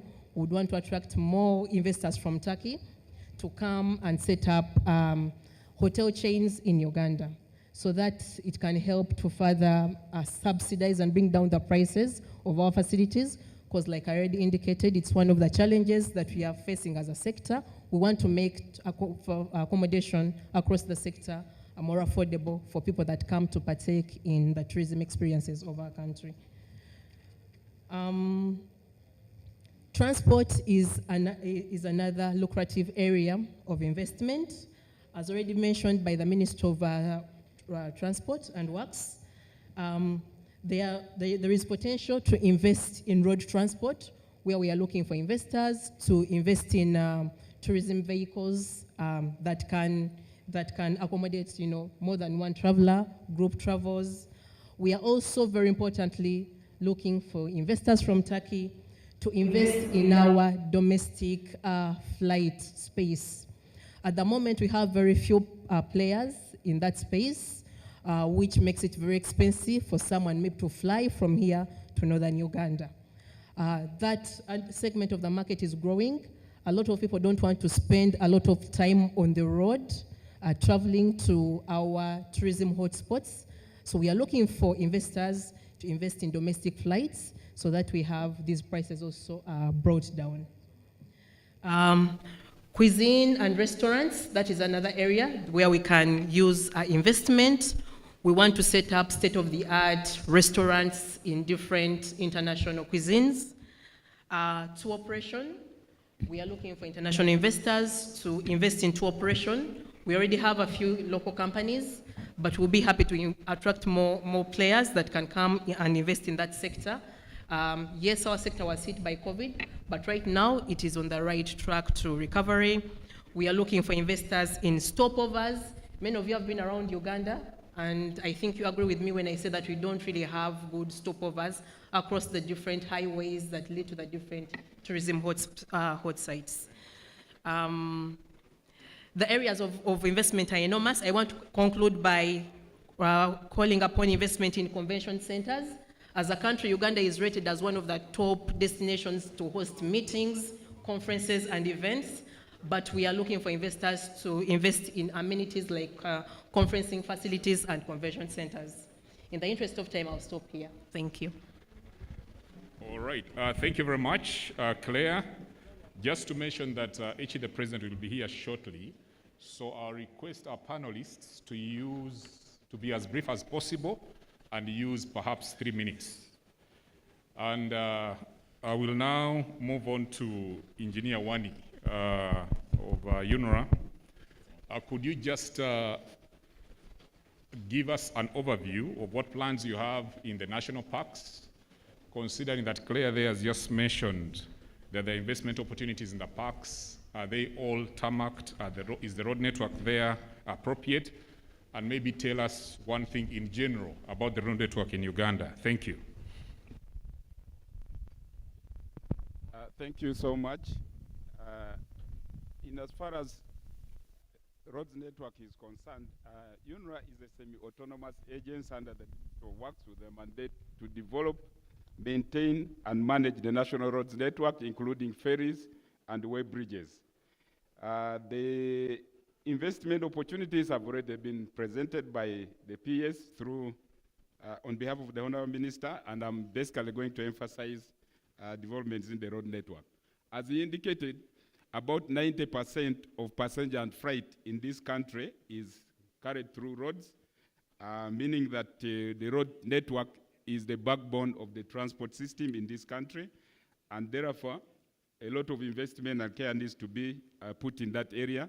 Even in countries with well-developed railway system, water, and air, roads still carry more than 60% of the traffic. And that's why government has focused on prioritizing the roads to catch up with that. Now, as you may have already heard, currently government is investing heavily in the primary growth sectors, promoting tourism, mining, and all that. And our forecast is that about 50%, there will be about 50% in the growth of transport demand. And therefore, we have to make sure that we provide for this in the next 5 to 10 years.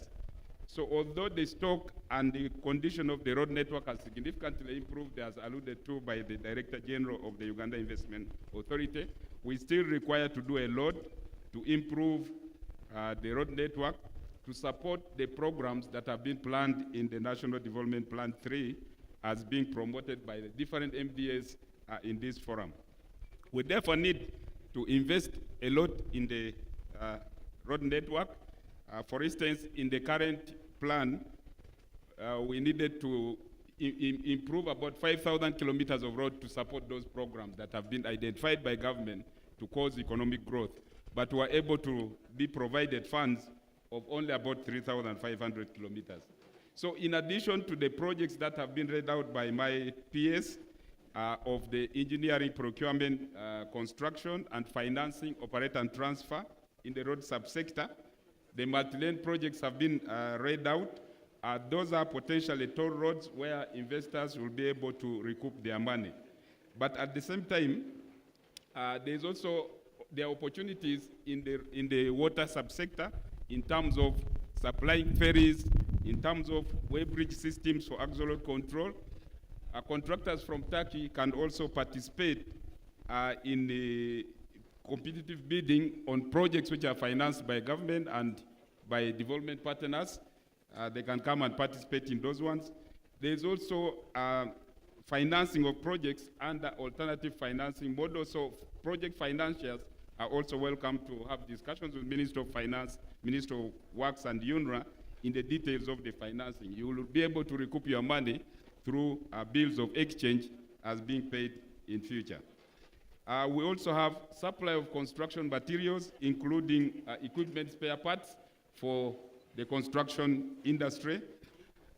In terms of coverage, I think currently we have covered as much as possible across the country. The main trading corridors are all paved. I should be able to go on a paved road across the country. The focus now is to do the infill, connect to the tourism hotspots. We've not yet done much. That's an area that we need to focus on. The industrial parks need to be connected to all-weather roads, and that's why we want to make sure that we have you come and partner with us to complete, to reach to those places which have a lot of economic return. Thank you so much. Thank you very much, Engineer Wali. I'll move on to Felix.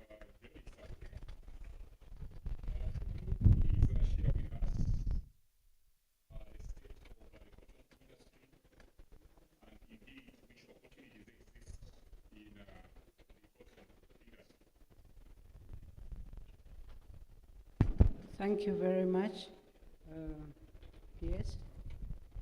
The state of the cotton industry in Uganda is totally liberalized, where farmers are private of lint and sale of seed is private. Seed for planting is under government and however, I did say I'm excited to be talking to Turkish investors because their cotton sector is basically similar to ours, only that they are much bigger and we are very, very small compared to them. We share the same seed varieties. They don't do any GMOs. We don't do any GMOs.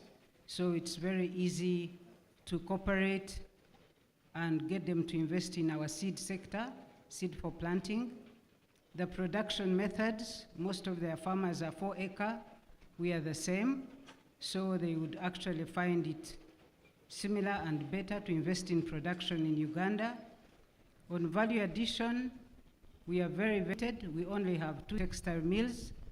They have about 68,000 textile mills, both for textile and apparel, and they are also big in production of cotton seed, oil, and animal feeds. So there is a big potential both in lint value addition and on seed value addition, where they are much, much better, and the technologies would therefore work here. Just to say a few things, Turkey is the world's 6th largest supplier of textiles.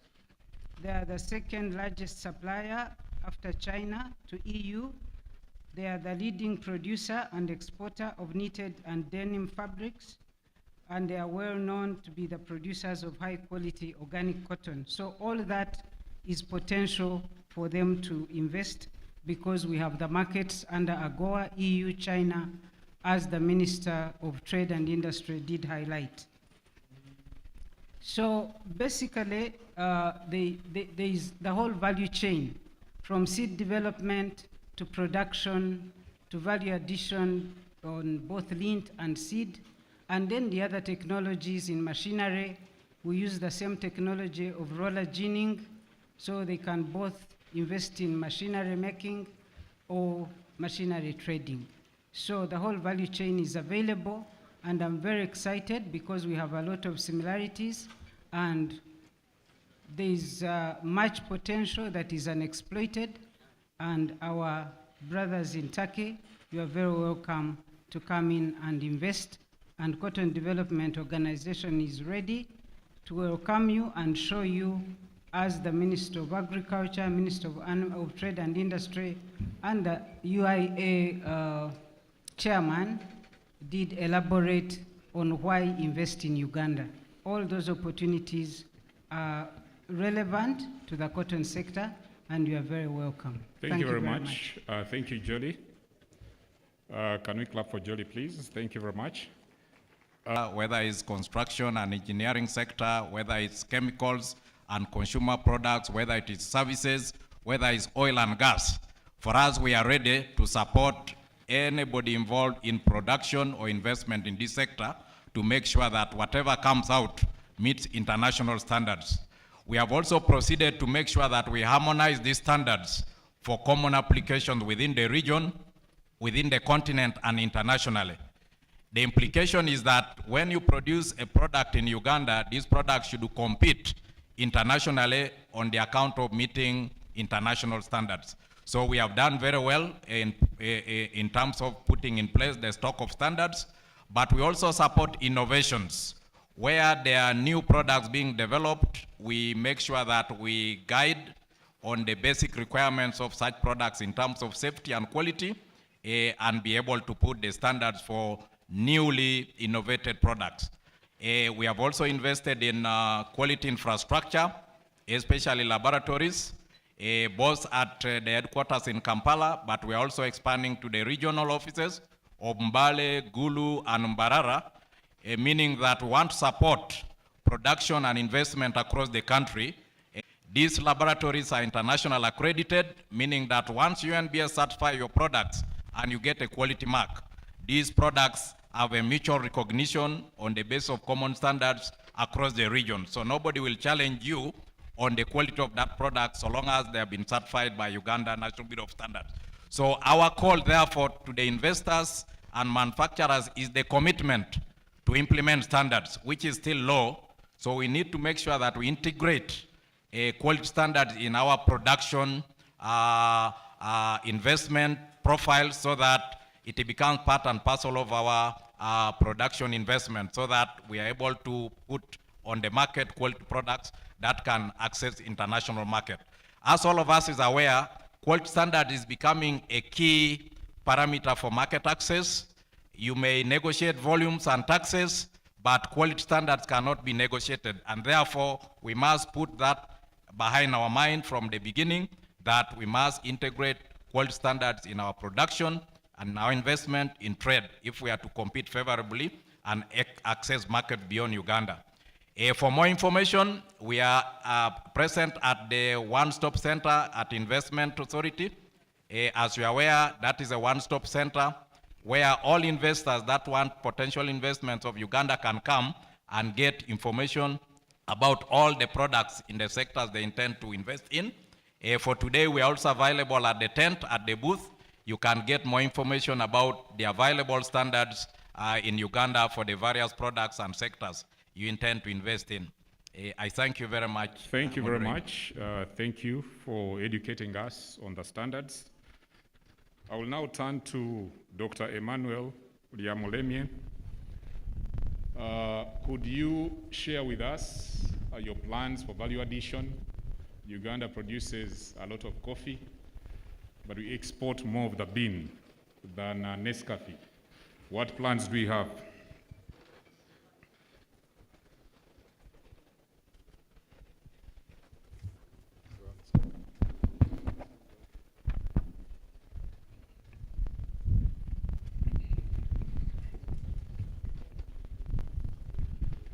Thank you, moderator.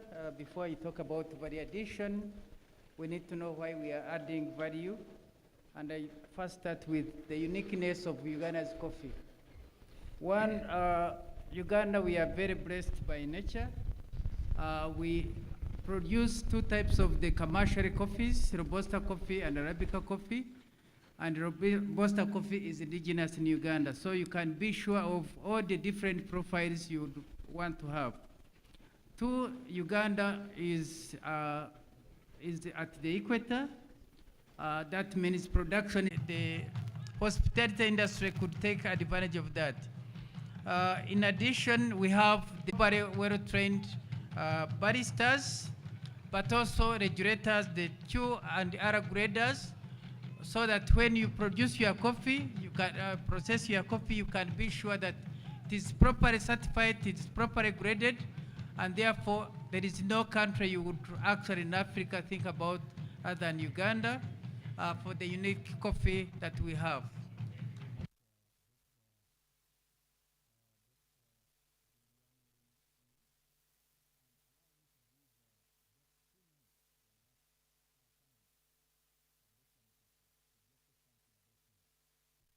Dr. Mugerwa, very, very briefly. I beg your pardon. Thank you very much, moderator. I'll be very brief and high level in terms of opportunities in the oil and gas space, which is located about 220 kilometers from Lead as a continent to have him as a vision and a leader for this nation, and in the words of some, and many more to come. Morris, this is fantastic weather, isn't it? It's very beautiful. I want to thank you, Samson and Marcus, for a job well done. And now I want to request our guests, may we all stand and receive His Excellency the President of Uganda, with a round of applause. I want you to help me so that he can actually be able to hear you from across.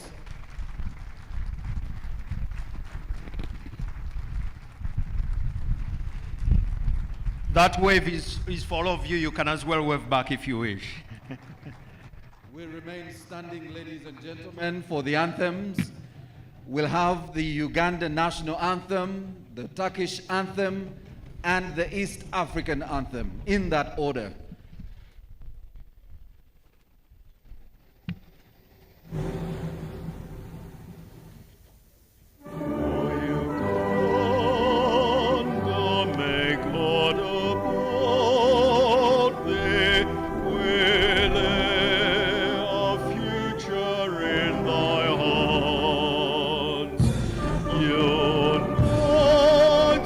Free fall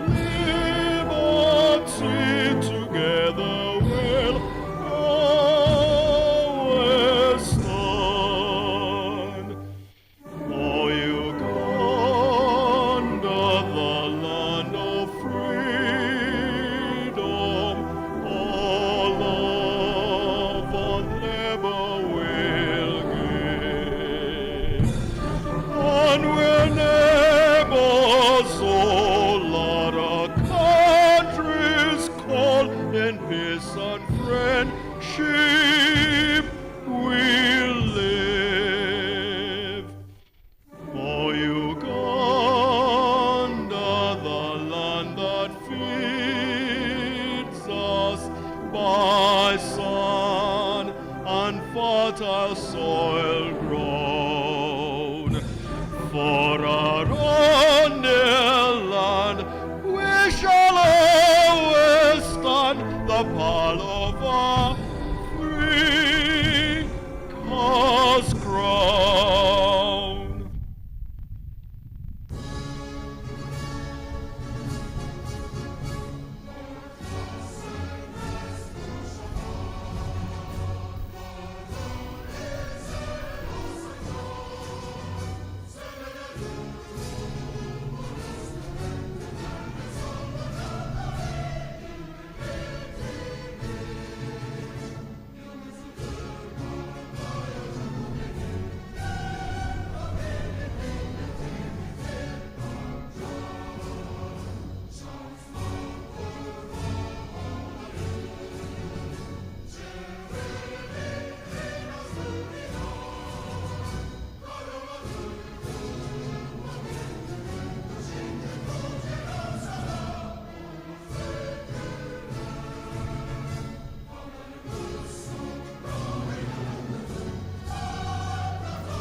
Ni Mungu twaomba uilinde Jumuiya ya Afrika Mashariki, tuwezeshe kuishi kwa amani, tutimize na malengo yetu.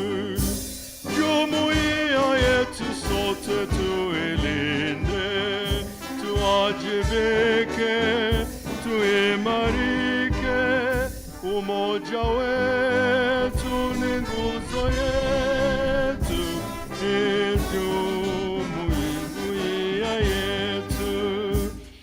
Uzalendo pia mshikamano viwe msingi wa umoja wetu, na tulinde uhuru na amani, mila zetu na desturi yetu.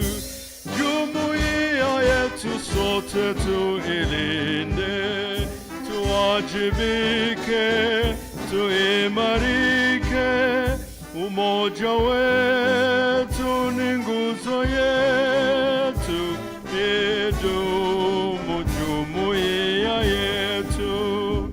Viwandani na hata mashambani, tufanye kazi sote kwa makini, tujitoe kwa hali na mali, tuijenge jumuiya bora. Jumuiya yetu sote tuilinde, tuwajibike, tuimarike, umoja wetu ni nguzo yetu, idumu jumuiya yetu. You may now take your seats, ladies and gentlemen. Your Excellency, with your permission, allow me request that we first put our hands together for Samson Kasumba, who did a fantastic job with the anthems. Samson, I only missed out the Turkish part. I'm not sure whether the microphone was working. I have a feeling they muted your mic at that part. At that point, they muted it. I thought so. Your Excellency, the President of the Republic of Uganda, the Honorable Deputy Minister for Trade, Turkey, Mr. Rees Tuna, the Honorable Ministers, and Your Excellency, we have about 6 ministers present here, and I will recognize them. Your Excellency, we also have the former Vice President, Edward Sekandi, with us. A round of applause, ladies and gentlemen.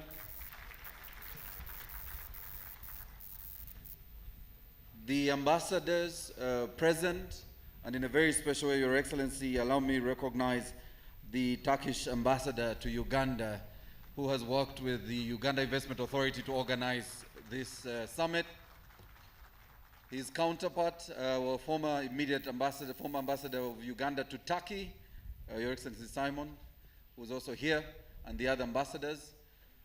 The board, Uganda Investment Authority, and the Director General and Management of Uganda Investment Authority, the business community that is represented here, invited guests, ladies and gentlemen. I want to request that we put our hands together for His Excellency the President making time to join us on this summit. Your Excellency, before I invite the Honorable Anite, there's only two things I'll do. First is to mention that we have a delegation of over 200 Turkish businessmen who arrived last night, and I want to request that they stand, and you see how big and the size they are. So the Turkish businessmen who came to Uganda, and the Ugandans, please put your hands together for this Turkish delegation.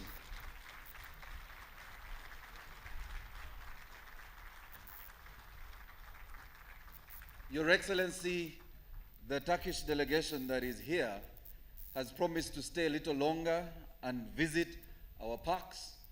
They will, of course, visit the industrial park tomorrow, but they're also going to the national parks so that they are able to see the wildlife and the beauty and nature of this wonderful country. Your Excellency, as we introduce the beauty of this country, my second activity here is to request Ndere Troop to come and showcase Uganda's art and how the government of Uganda has supported the arts industry.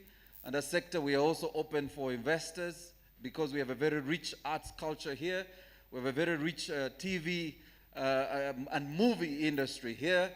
I work for the Uganda Broadcasting Corporation, the national broadcaster, and we are jointly broadcasting this live with my brothers from Next Media, NBS, and of course the CEO Keen is also here.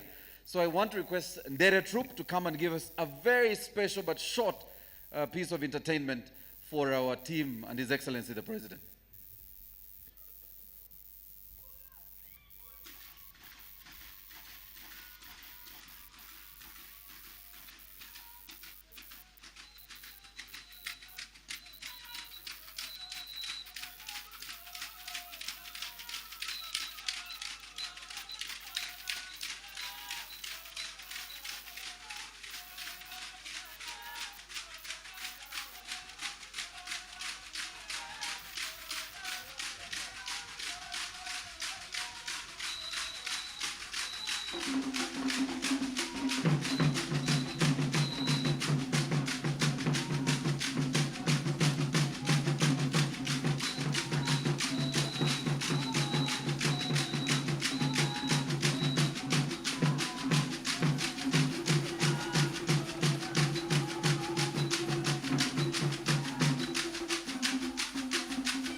Thank you.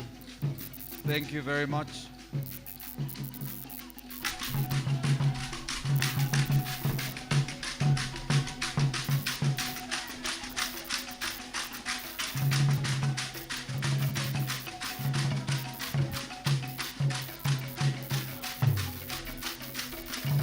Thank you. Thank you very much, Ndere Troop.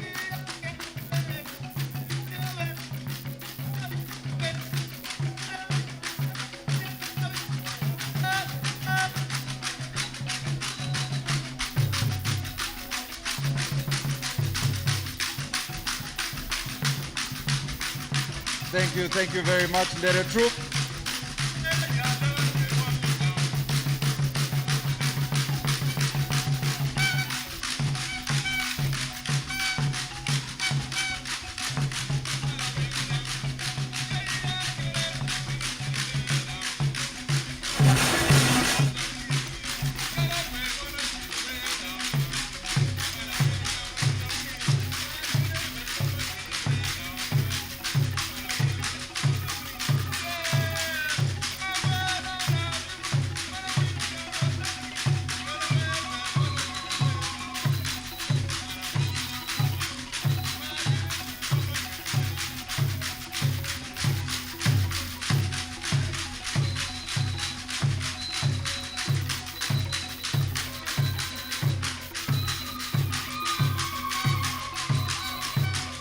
Thank you very much.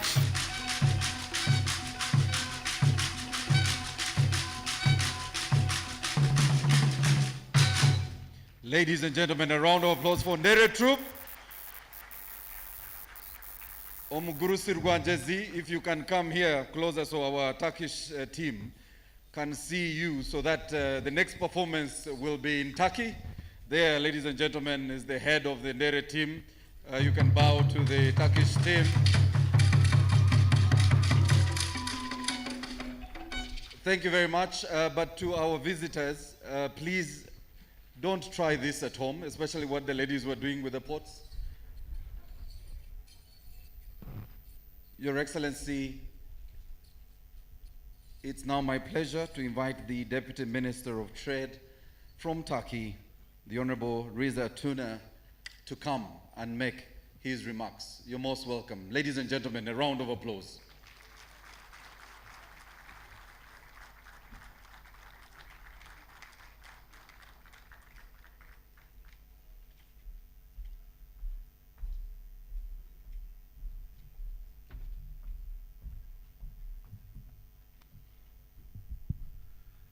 Excellency, President of the Republic of Uganda, Mr. Museveni, honorable ministers, honorable first secretaries, our ambassadors, we are all brothers, as we mentioned before.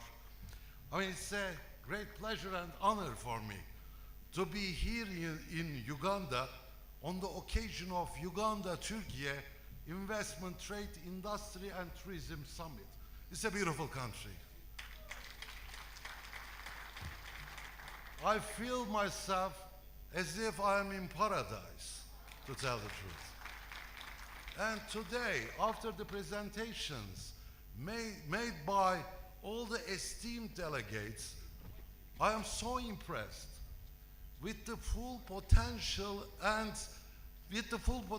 of Uganda. There are lots of opportunities. We definitely need to get together and we need to mobilize our business communities to get this potential as much as we can. So today, more than 90 companies from Turkey are present here today. And their aim and target is to improve our economic and commercial relations to a further, much more acceptable level. Let me share the numbers with you. Our total trade volume is only $72 million. Okay, yes, it was an increasing trend, but it is far from reflecting the true potential of our countries. There is a much way to go, I believe. And this summit, in that regard, it is a very important turning point. And as our ambassador and as our ministers has already mentioned, we should definitely develop win-win situation and equal partnership status for all the parties involved. I don't want to make a long address. I mean, the thing is, as we all mentioned since the beginning of this event, we need to get the results.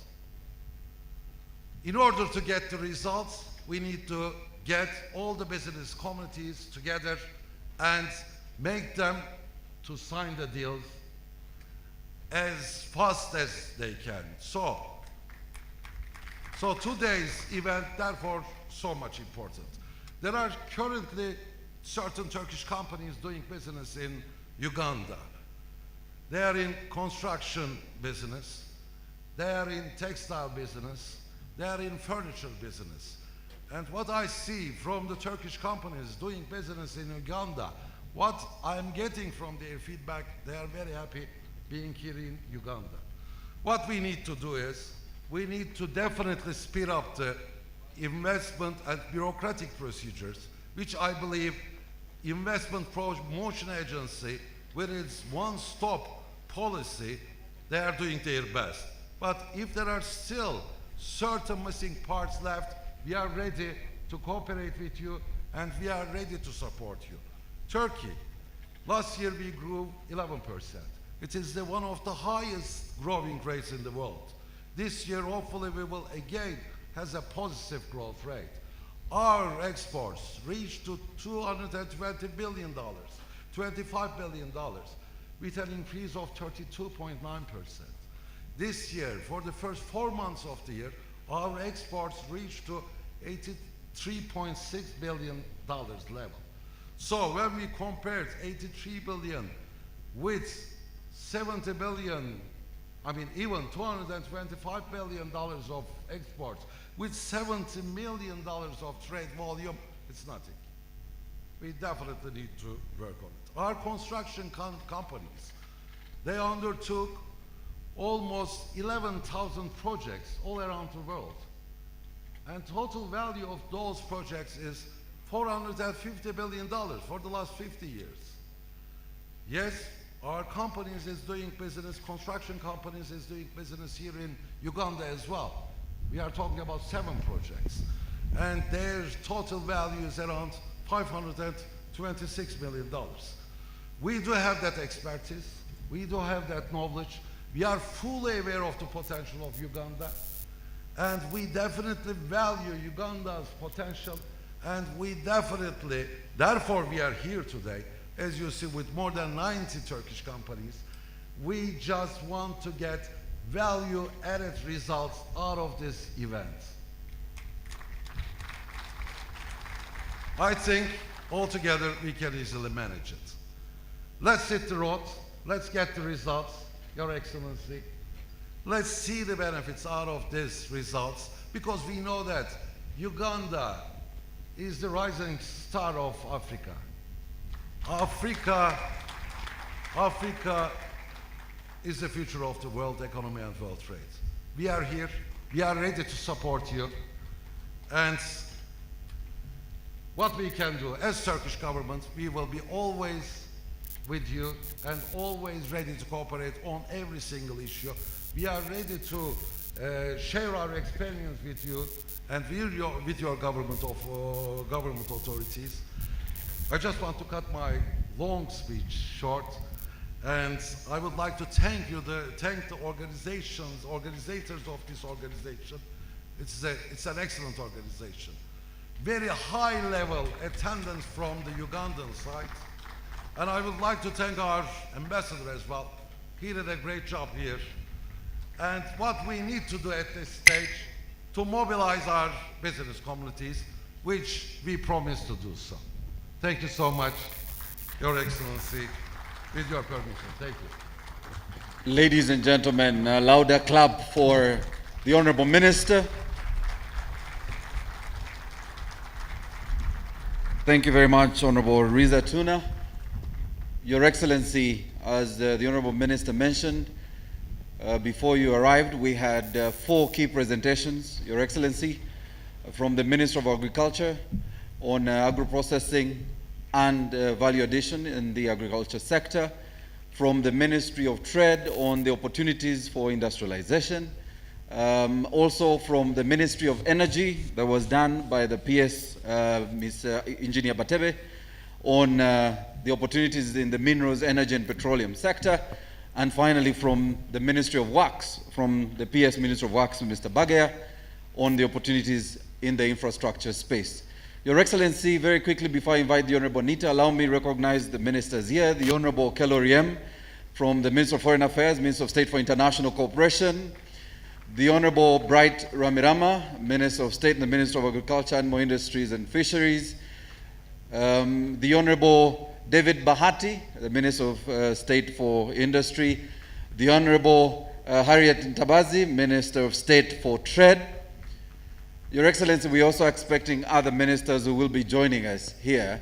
And the Honorable, yes, Mlimba, from the Ministry of Foreign Affairs, Minister of State for Regional Cooperation, yes.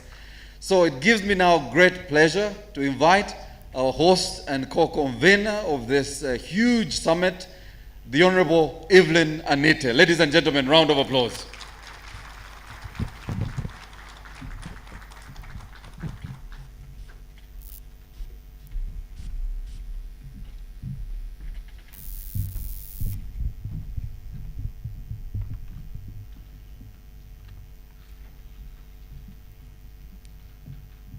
Your Excellency, the President of the Republic of Uganda, General Yoweri Kaguta Museveni, you're most welcome to the Turkey-Uganda Investment, Trade and Tourism Summit.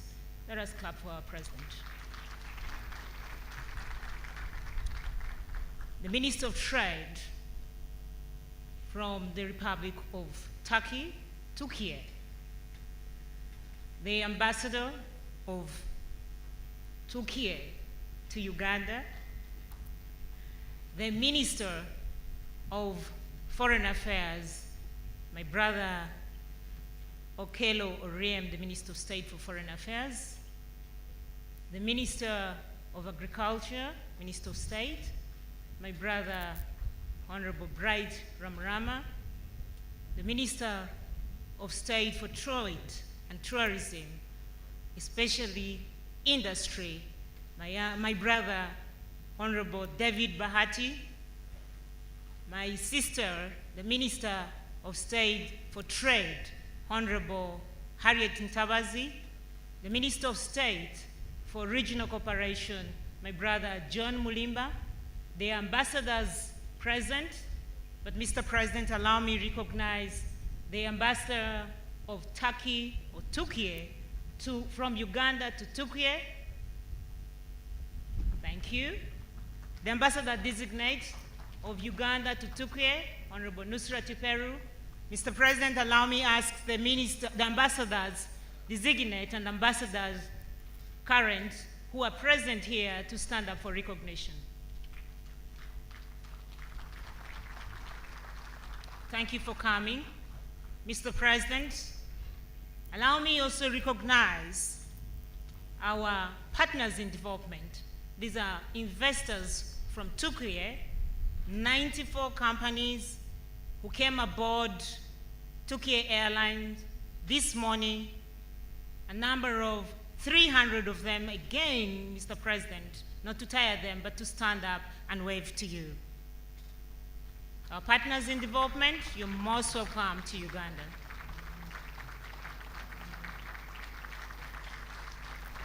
Thank you. Mr. President, today, we also have our domestic investors whom you have been supporting tirelessly, who expressed interest to have partnership and joint ventures with investors from Turkey, and they're here with us. Mr. President, allow me to ask them to all stand up. They're led by Dr. Patrick Bitature and the chairman of Modern Tiles, to all stand up, all the investors. Local investors, please all stand up and wave to our president. We thank you very, very much. Mr. President, as I deliver my speech, allow me in a special way recognize our partner and the sponsor of this project, or the summit, Modern Tiles, Ashish Manpara. Thank you very, very much for supporting us.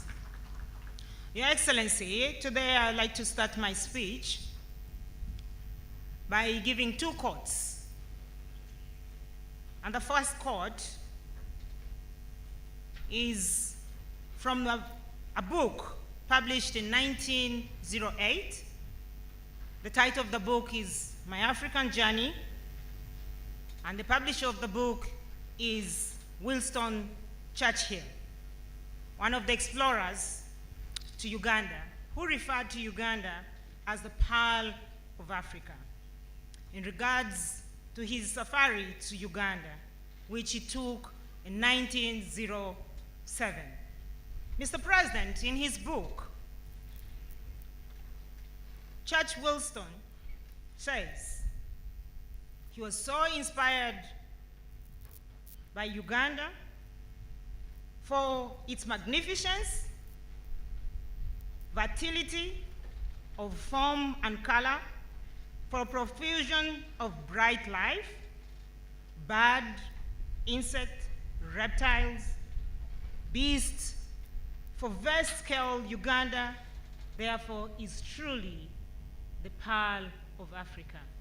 That said, Mr. President, I want all the citizens of the Pearl of Africa to put their hands together and welcome our new partners in development from Turkey to Uganda, if you're from the Pearl of Africa. Mr. President, my second quote is from a revolutionary leader in Africa, a true leader of Africans, a champion of industrialization, an old man with a heart at the equator.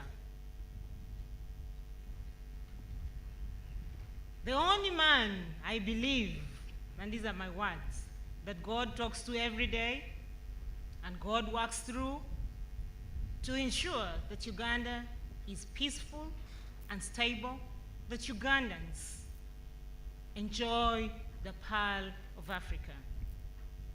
And this man, when he took over power of leading this country in 1986,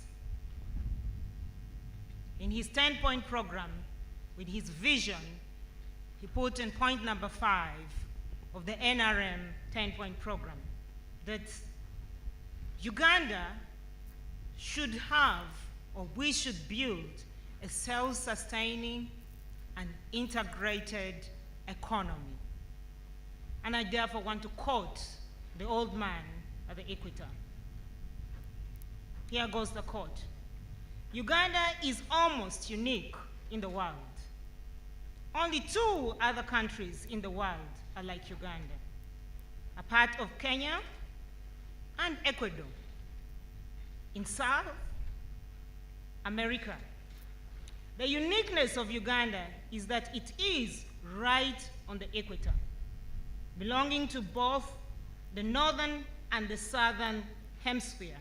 But it is also high by elevation, giving it the best climate all year round. Your Excellency, we got our inspiration of the theme of this summit from that quote. Ladies and gentlemen, the person from whom I made the quote is right in front of you. Let us clap for him. Mr. President, before I give the background of this summit, allow me to say that Uganda is a land of opportunities.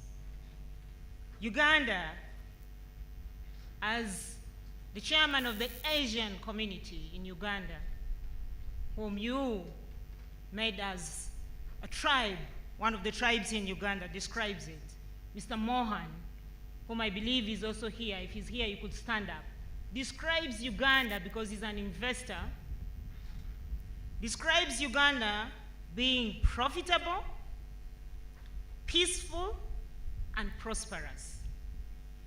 Mr. President, ladies and gentlemen, our partners in development from Turkey, or Turkey. Today, You are in a land of profit, prosperity, peace.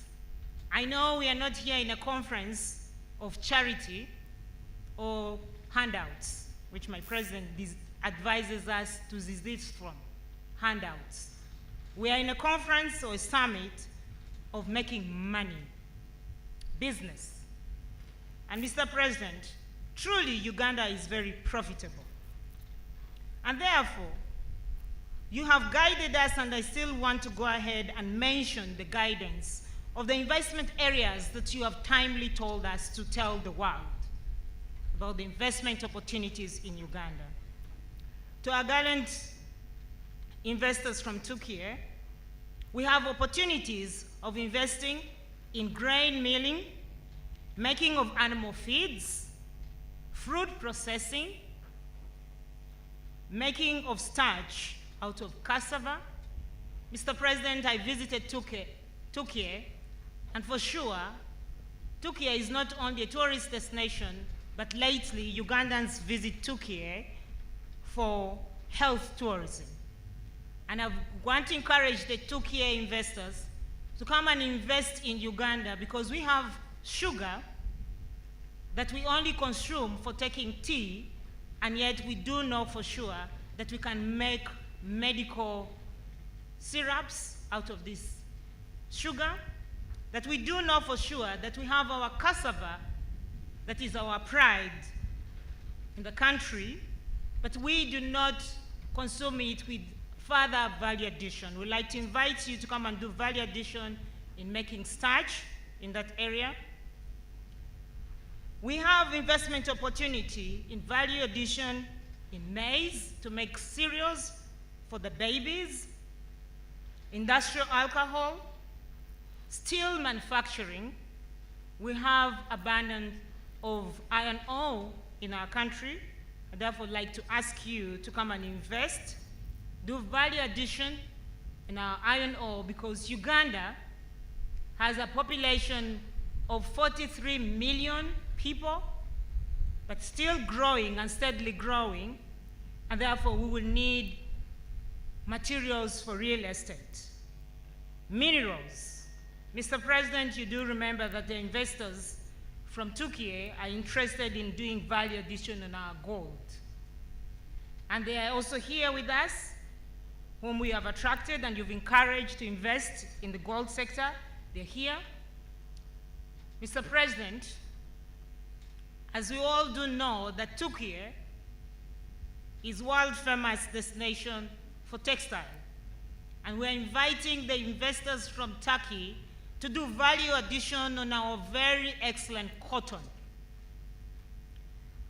Mr. President, you told us to promote wolfram, tin, nickel, copper, and aluminium, among others. But Your Excellency, you have not only asked me as the Minister of Investment to talk about promotion of the minerals or the natural God-given resources to the country, but also talk about the incentives that you put in place. Your Excellency, allow me to start by the 9 tax incentives that you've given us to promote our investors. And I want to start by the land incentives. You did direct that we must establish 25 industrial parks. Yes, Your Excellency, with your support, we have already marked the 25 industrial parks in all the 20 regions of Uganda, and one of our industrial parks has been taken up by the investors from Turkey for development, and that is in Nakasongola.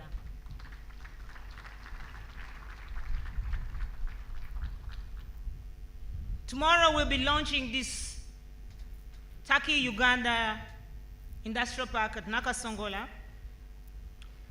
But what is in it for you, the investors from Turkey? It is not that we just want you to come and put your money in Uganda. We're telling you that if you invest in Uganda, you will not only be getting market or demand for your products. For the 43 million Ugandans, our president has negotiated the East African market of 170 million East Africans. So you have ready market of 170 million people. Our president has talked about and negotiated the commercial market of 390 million people. We're talking about your products being manufactured in Uganda, but to be able to be exported to the African Free Trade Area of 1.25 billion people. And therefore, market is really available. And this is a non-tax incentive. But our president has further guided us to give tax incentives. We know that we are competing with so many countries in Africa, over 50 countries in Africa, and therefore our president has guided us and encouraged us to put in our tax laws the following incentives. We have 10-year tax holiday for you investors, and I believe you can get this nowhere but in Uganda. If you're in agriculture sector, both commercial and value addition, you will surely enjoy the 10-year tax holiday. The developers and operators of industrial park, manufacturers who intend to manufacture their product for export, we have gazetted free zone areas in our various industrial parks. And if you export 80% of your product, you will enjoy our 10-year tax holiday. Additionally, you'll be able to export your goods free of taxes. Import duty exemption on plant and machinery. I do know for sure, Mr. President, that Turkey is well known of manufacturing plant and machinery of European standard, but of Chinese price. And therefore will allow you to import this plant and machinery in Uganda free of taxes. 100% allowable, exempt on training. So if you do train Ugandans and the people working in your factory, our president has guided that Uganda Revenue Authority should allow that you deduct the tax or the money that you invested in training the citizens or the workers in that factory. 100% cost recovery on exploration, development, and production cost, expenditure on mining operation. Mr. President, today we are having this summit focusing on 3 major areas. One is investment, trade, industry, and tourism. To the investors, if you are not in the mood of investing in industry, we ask you to explore the beautiful country, the Pearl of Africa. With its uniqueness, you go and do tourism. I want to report, Mr. President, that our investors shall be going to visit Machishon Falls, the only place where when it is very hot, it still will rain and drizzle on you. The ambassador of Turkey to Uganda led a delegation of investors to that area. And Your Excellency, I did not know that actually it drizzles on you or it rains on you when it is hot and day in, day out when you visit Machishon Falls. So the ambassador told me, even when you come from northern Uganda, you have not seen the beauty of your country. And therefore I visited that place. I was able to get a hug from the 7 colors of the rainbow, and it truly drizzled on me in the Machishon Falls. An amazing experience. Thank you, Your Excellency. Mr. President, so I would like to encourage them to visit our tourist destination, Machishon Falls, the Buyindi Impenetrable Forest, go and visit the source of the River Nile, which is the largest or the longest river of the world. Your Excellency, I therefore would like to also encourage them in the tourism and the trade sector. My chairman of Uganda Investment Authority before you arrived gave a wonderful speech of giving details of the trade balance. And Your Excellency, allow me just give a quick recap so that we are able to make you to hear from the investors before you deliver your speech. Mr. President, Uganda and Turkey have enjoyed warm and cordial bilateral relationships since 1969 and have implemented several joint projects in the education, agriculture, value addition, environment, infrastructure development, ICT, and construction spheres through the Turkey Cooperation and Coordination Agency. Your Excellency, as a result of these and other efforts, the trade volume between both countries, and this I am very sure the Minister of Trade, who is here, Honorable Ntabazi, will be very happy to hear this, that the trade volume between both countries increased to 71 million in 2021, up from 63 million in 2020. Mr. President, in 2021 alone, Turkey's exports to Uganda increased by 26%, and Uganda's export to Turkey increased by 418%. And if you're a citizen from the Pearl of Africa, please clap for yourselves. Your Excellency, as I come to the conclusion of my speech, allow me not to stamp chest, but allow me to tell the truth to the citizens of the country and the people who are here. That the idea of having the investment, trade, and industry and tourism summit was not our idea. We have been telling you that it is us, it is us. The person who encouraged us and directed that we must have the tourism, investment, trade, and industry summit is His Excellency General Yoweri Kaguta Museveni. And I thank you, Your Excellency, very, very much. When myself and Ambassador Al, whom I want to invite on the podium, to invite the Turkish companies, 4 of them to give a testimony moderated by Mildred of how they have been treated in Uganda. Your Excellency, when we visited you with a number of Turkish investors, you then guided us that we must have this summit. And I am very happy you promised us that you will grace the occasion, and thank you that you left aside everything and today you're here to grace the occasion. Thank you, thank you, thank you. Asante sana. Your Excellency, that said, allow me ask the Ambassador of Turkey to go on the podium and speak in Luganda this time. And also, as he goes on the podium, allow me introduce the organizers. Uganda Investment Authority, my excellent ED whom you gave me to work with, very excellent. Please, Robert, stand up with your team of Uganda Investment Authority, that you have helped to redeem the corrupt image of UIA. Allow me to recognize my chairman of UIA, Morrison Rokakamba, and the board of UIA. Allow me to recognize the organizing team, my brother, the ambassador of Turkey, current, my sister, Nusrat Peru, who helped us in organizing this. She's there. And in a special way, allow me to recognize the PS of Foreign Affairs with the team from Foreign Affairs for helping us, Mr. President. This morning they were at the airport receiving our dignitaries, and Honorable Kelo Riem has been guiding us on diplomacy and all that. As I invite and therefore ask the ambassador to speak to you in Luganda, allow me thank the former Vice President for transforming or transiting from a politician to an investor. Mr. President, he is now an investor, one of our domestic investors.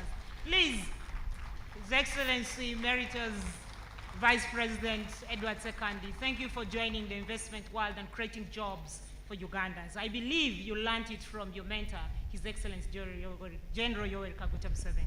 Mr. President, before I invite you, allow me ask the ambassador to invite the Turkish companies to come and just tell you, they're already here, there are only 3, to tell you how they have found the Ugandan environment to invest. That testimony will be able to encourage the 300 investors that are here to take the decision either to do tourism or investment or trade in Uganda. I thank you.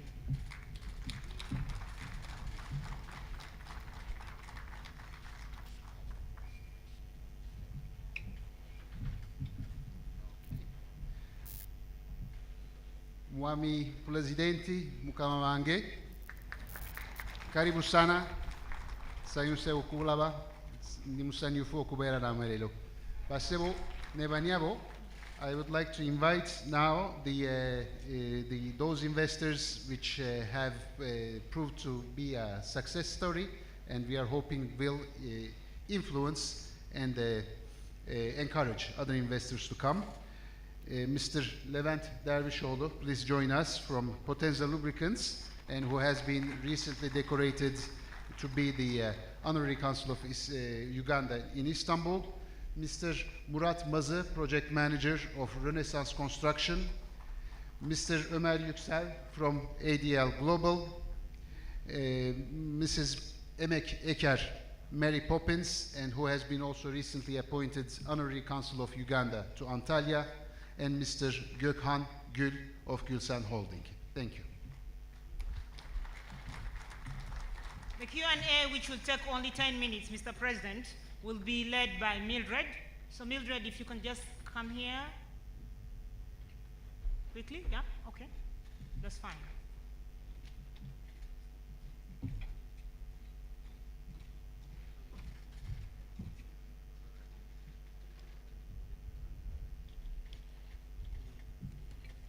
All right, let me get there.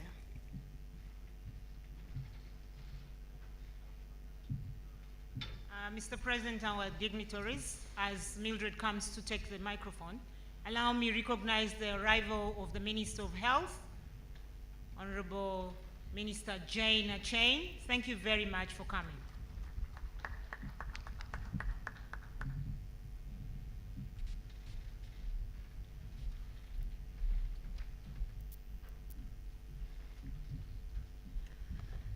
All protocol observed. Your Excellency, the first success story of a Turkish company established in Uganda. It's a Turkish company established in 1993 that is Potenza Lubricants, the oil wholesalers, and they're existent here in Namangwe Industrial Park, dealing in automobile and industrial lubricants. And earlier on, we were informed that we have a potential of 6 billion barrels of oil in the oil and gas sector, with 1.4 billion of those recoverable. Allow me invite the Honorary Consul, Mr. Levent, to tell us what it's been like investing in Uganda. So, Honorable Excellency, Honorable Ministers, Sayın Bakanım, Sayın Büyükelçim, I would like to inform you just a little bit about my story. We are just a medium, big size company. Our total turnover is around 20 million. So companies like our size couldn't have so many chances. So we can able to make in our lifetime only one time investment. So we choose Uganda for extending our business in all over the world. I have already seen West Africa. I travel everywhere. But what I have seen is that Uganda is really the virgin country for the market size.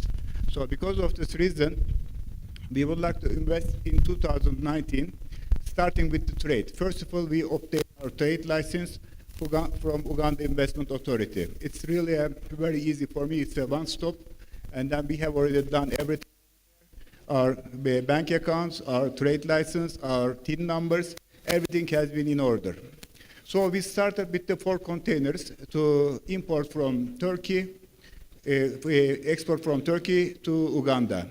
I know that I'm not going to earn money because we have a taxation here, like 35% for the import tax, exemption tax, infrastructures, and something like this. But our aim is not to earn money. Our aim is to check the market.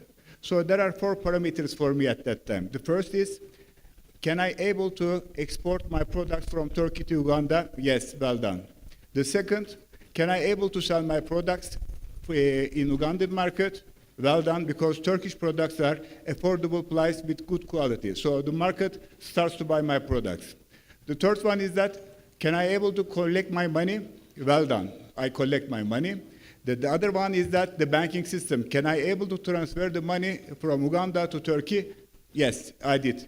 So after that, thanks to the system, after that, I decided to obtain my investment license. And then we got our license, and now at Nawambe, we have a small production with 14 Ugandans are working together with us, my brothers and sisters, and we are all happy, and then we try to extend our business in Uganda.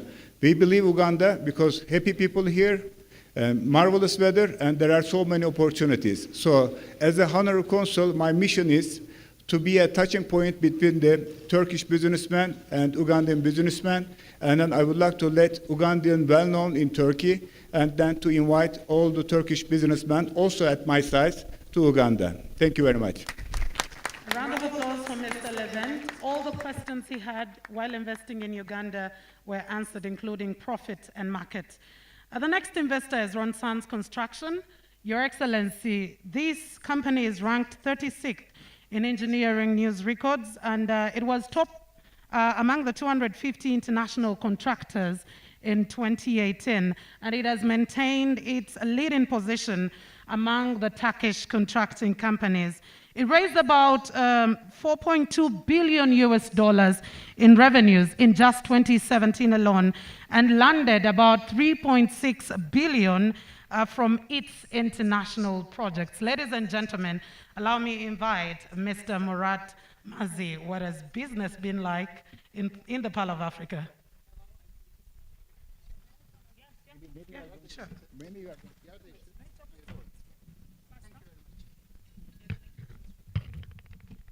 So, Your Excellency, honorable members of Ugandan government, Sayın Bakanım, and all the distinguishable guests.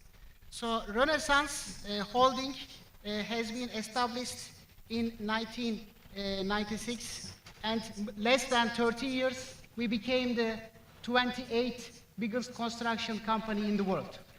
So the biggest problem right now in the construction industry is the completion of the projects in time and within the budget. You also have in Uganda a lot of strategic, important construction projects. So finishing them on time is very, very important, not only for you, for the whole the developing countries. So Renaissance has a big track record completing all the projects in time and within the budget. As mentioned, our annual revenue is $4 billion, and we are very eager to join your petrochemical, the gas, oil and gas sector, and infrastructure. I read your National Development Plan number 3. I realized that there are two bottlenecks mentioned by the Ugandan government authorities. One of them is infrastructure. Uganda needs immediately improve its infrastructure. And the second one is the dragging projects. I mean, some of the projects are taking longer than expected. And also the other point is PPP, public-private partnership. So Renaissance completed 5 big city hospitals in Turkey with 7,000 bed capacity, and they are almost $10 billion investments. So we are ready to join also PPP endeavor of the Ugandan government. So I don't want to keep it long. So we have been here in Uganda more than 2.5 years. We are constructing United States Embassy with our American partner, Pernix Federal. So we are currently employing around 500 engineers, supervisors, Ugandan workers. So we are trying to give them every kind of training and on-the-job training and certificates, and most of them are ready for their next project. We are also in Africa. In Mozambique, we have LNG project. In Tanzania, Tanga port, we are going to build the last portion of the jetty to load the Ugandan oil to the ships. And also in Algeria and many areas, we are already active. So we would like to assist with a mutual cooperation, strategic partnership together with the Ugandan government. We want to help you, and together with you, we would like to develop Uganda further. So in Russia and Turkmenistan, these are two big countries which Renaissance is heavily active. Most of the Russian oil and gas infrastructure, maybe 70–80% of it built by the Renaissance. So we are also ready to be your strategic partners and take action with you. So thank you very much.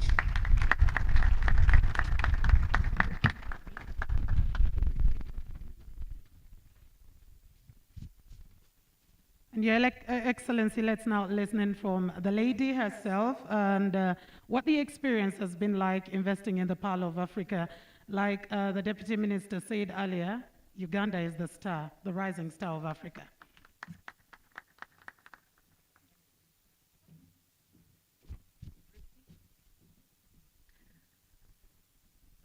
Honorable President, Honorable Ministers, Sayın Bakanım, Honorable Ambassadors, I don't have long story actually, but I started to work with Ugandans 5 years ago. I realized that more than 8,000 Ugandans were working in Turkey, and I decided to work with Ugandans in the legal ways, which we can bring them to Turkey with work permit, working visas. Everything has to be in secure Ugandans in Turkey. Actually, why we decided? Because Ugandans and Turkish are, I'm not saying similar, almost same cultures we have. So that's why we decided to work in our companies, in hotels or in other sectors with Ugandans. Ugandans are already in Turkey, working in industrial zones, working in textile factories, working in tourism areas. This is my story where it started actually. Now we are in Uganda. We are almost ready to open training center in Uganda. We want to train Ugandans, especially in the technical areas, which who can work in the factories, also in the tourism sector, because Uganda is going to be a tourism, actually the tourism potential in Uganda is probably the Turkish investors will come to Uganda and start tourism and hotel business in here. So we want to make everything ready for the investors who will decide to come to invest in Uganda. Almost during the COVID time, of course, we couldn't have any, the potential was not really high actually, but almost 350 Ugandans came to Turkey and working through my company in the legal ways. They got insurance and everything. Now we are ready to invest on juice factory. When I come here, I realized many other things in Uganda. Of course, I couldn't just make human resources in here. So we are now ready to invest juice factory. Later on, we are going to invest on agriculture because Uganda is an agricultural country. Mostly they are thinking why you are the honorary consulate of Antalya, because Antalya is a small town. Antalya is the same as Uganda because we are an agricultural, main agricultural town in Turkey, and also the tourism in Turkey.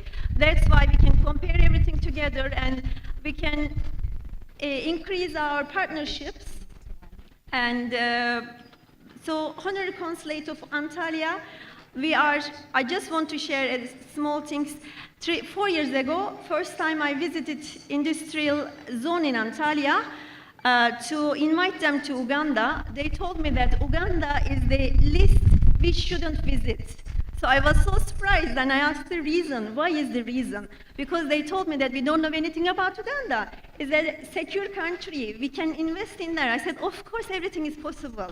So now we are seeing more than 90 Turkish business people here participating in this summit. And I believe it will be more very soon.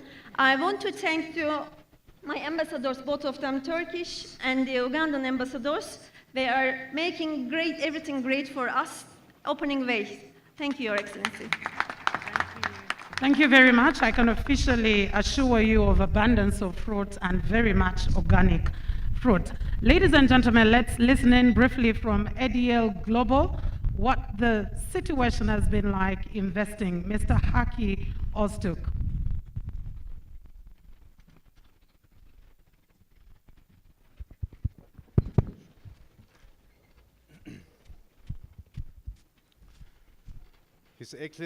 His Excellencies Yoweri Museveni, His Excellencies Ambassador Kerem Alp, Stake Business Council Vice Chair, Mr. Doğan Ali Doğan, and everyone who contributed to the organization of this event. On behalf of ADL Global Group of Companies, I would like to thank you all for giving us the opportunity to be here and enjoy your warm hospitality. As ADL Group of Companies, we appreciate your presence. In 2003, we started our journey with many goals in front of us, waiting to be achieved. With small but confident steps, we succeeded to reach each goal one by one and enjoyed ADL Global Group growing year by year in many different fields. In 2006, we started our trip with Africa. We started with West Africa, Ghana, Guinea, Liberia, and it was really excited to be in that regions. In 2006, we first came to Uganda. And when we came here, it was kind of, gives the feeling like we were at home. So we decided to spend more time in Uganda, as Uganda seemed to be the golden star in East Africa. In 2019, we started to apply for our certificates for business and all the other documents that were needed. But then, unfortunately, the COVID came. So we waited 2 years, and in 2020, we just started to come again and go step by step.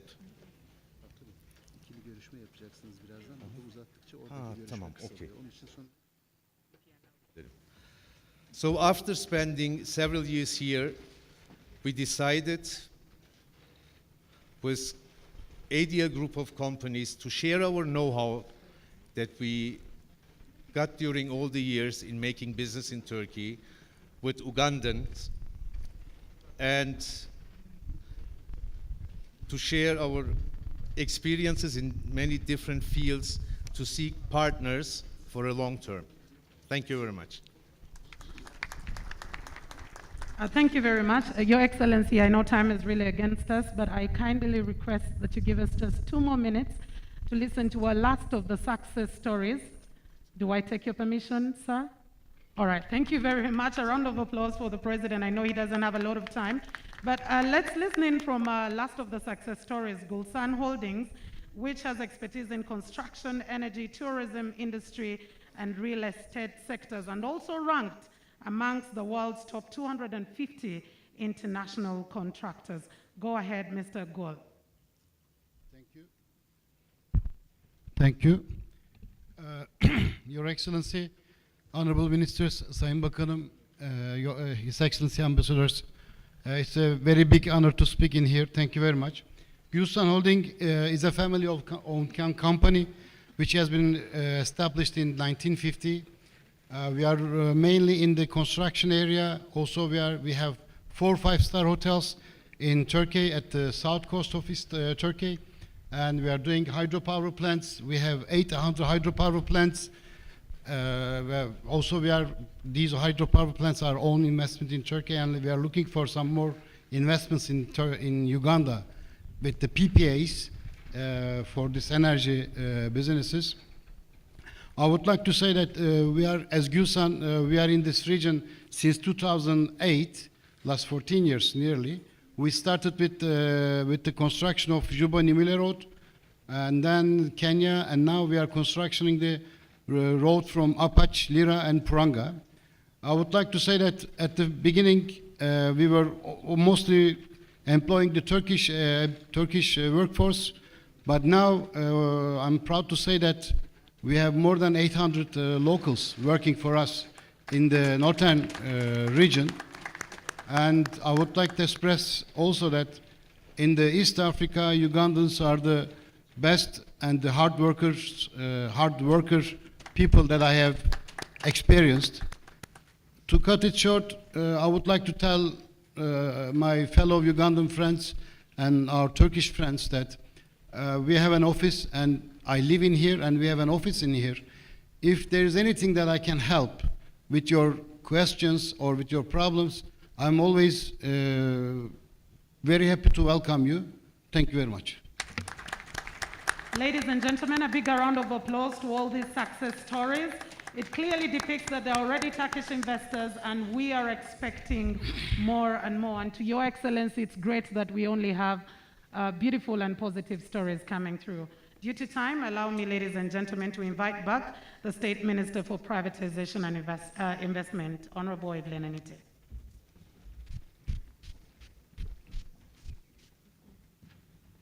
Your Excellency, the President of the Republic of Uganda, I want to thank you very, very much for listening to the success story of the investors we've already attracted from Turkey to Uganda. Thank you, and thank you very much. Your Excellency, at this point in time, I'd like to take this pleasure to invite our champion of industrialization of Uganda to take Uganda into middle income status, to create jobs for our citizens, His Excellency General Yoweri Kaguta Museveni, to speak. But as I ask you to stand up, Mr. President, ladies and gentlemen, let us all stand up and give a round of applause for our President. Thank you, and thank you very, very, very much for coming.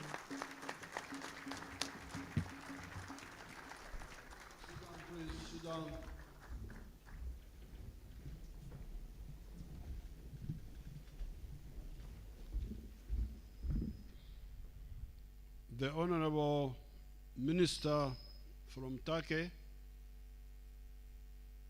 the ministers of Uganda, the ambassadors, the Ugandan business people,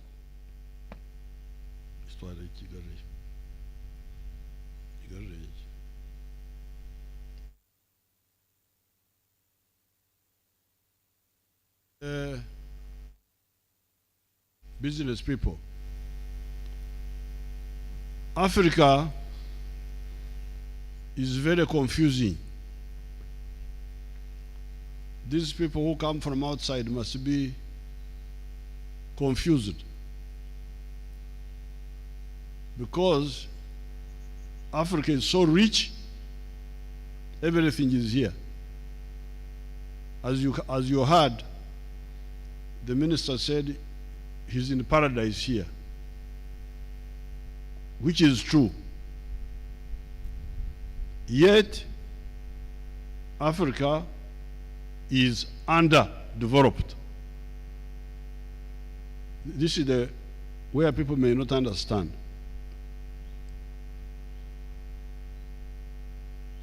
Now, there are reasons for that, but I don't have time to go into them.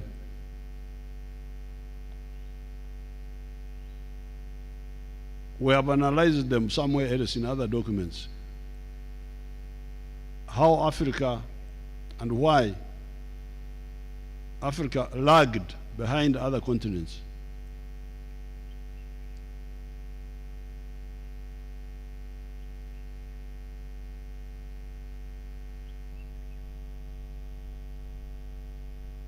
Africa is a very huge area.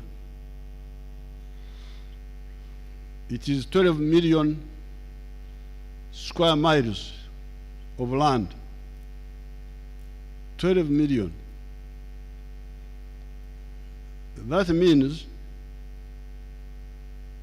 it is about 12 times bigger than India in land area. You can fit India into Africa 12 times and it will fit there. But the population of Africa has been small for many millennia, and there are reasons for that. You hear that Africa is 12 times bigger than India, but even now, the population of India is still slightly bigger than the population of Africa. But the population of Africa is now growing very fast for the first time because of modern medicine. We are able to control the diseases of the tropics, and the population is growing very fast. In the next 30 years, the population of Africa will be 2.5 billion, bigger than any population in the world. So therefore, the people who are coming from outside need to be helped to understand why, how can you have so much resource and you still have underdevelopment. There are reasons for that, but I don't have time to go into them. But in the case of Uganda, 36 years ago, in fact, starting from the 1960s, we had a new force, a new political force, led initially by students, which eventually took power in Uganda here in 1986. And when we came into government, we put forward 4 principles to deal with the situation of Uganda, which is a smaller part of Africa, but right in the middle of Africa. Here where we are, on this lake, this is where the River Nile starts to go to Egypt.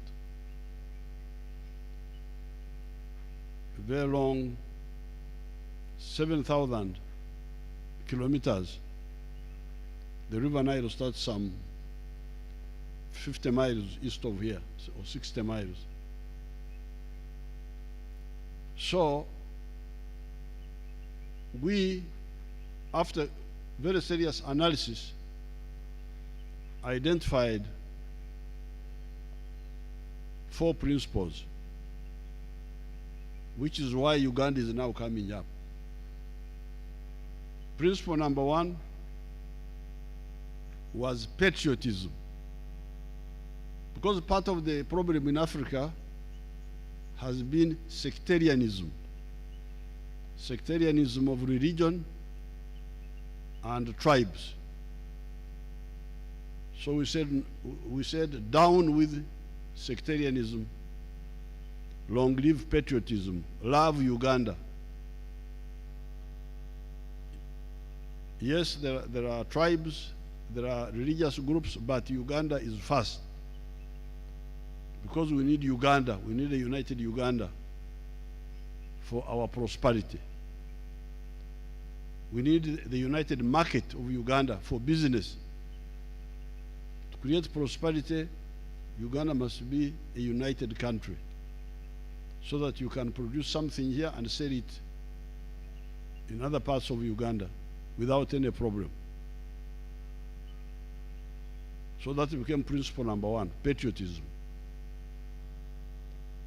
Principle number 2, Pan-Africanism. When you are dealing with prosperity, you are dealing with business, don't think only of Uganda.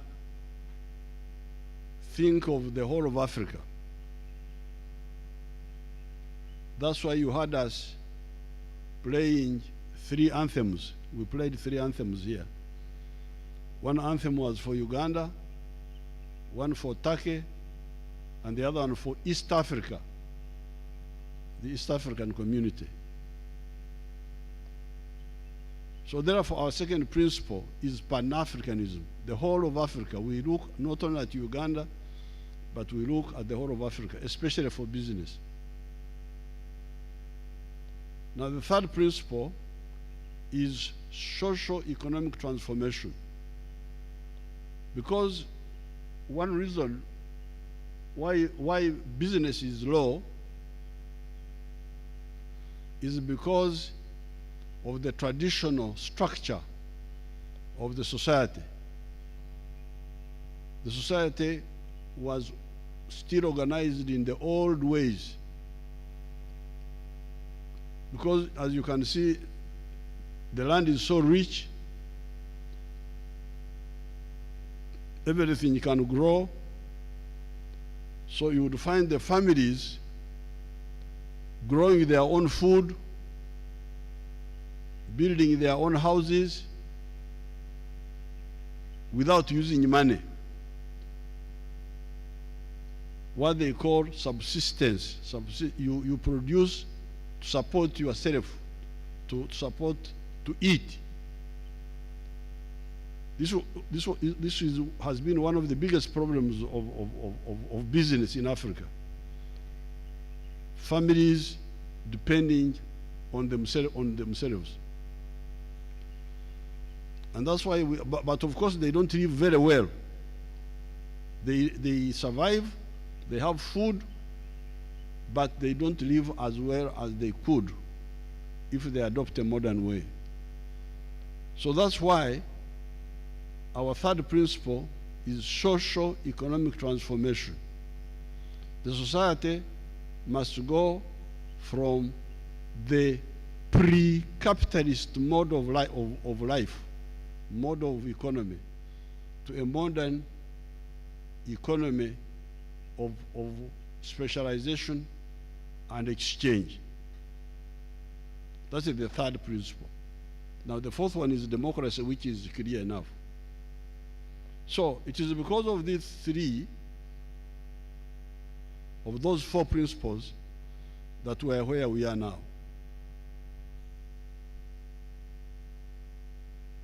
Uganda has begun to change.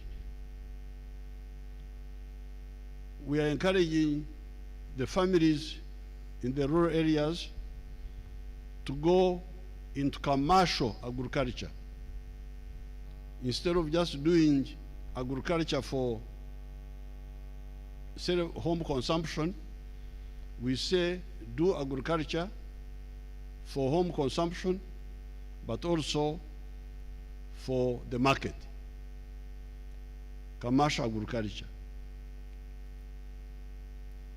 Then education. Uganda now has got a literacy rate of 77%. In 1986, it was 43%. The literacy rate, the ability to read and write, it is now 77% because of more education. Infrastructure, and so on. So therefore, it is because of those principles that we are where we are now. When we invite friends, like the ones from Turkey, to come here, and we encourage them to do business here. Because when you do business, as the Minister Anita was saying, it is not charity. People don't come to do work for charity, for business, as far as business is concerned.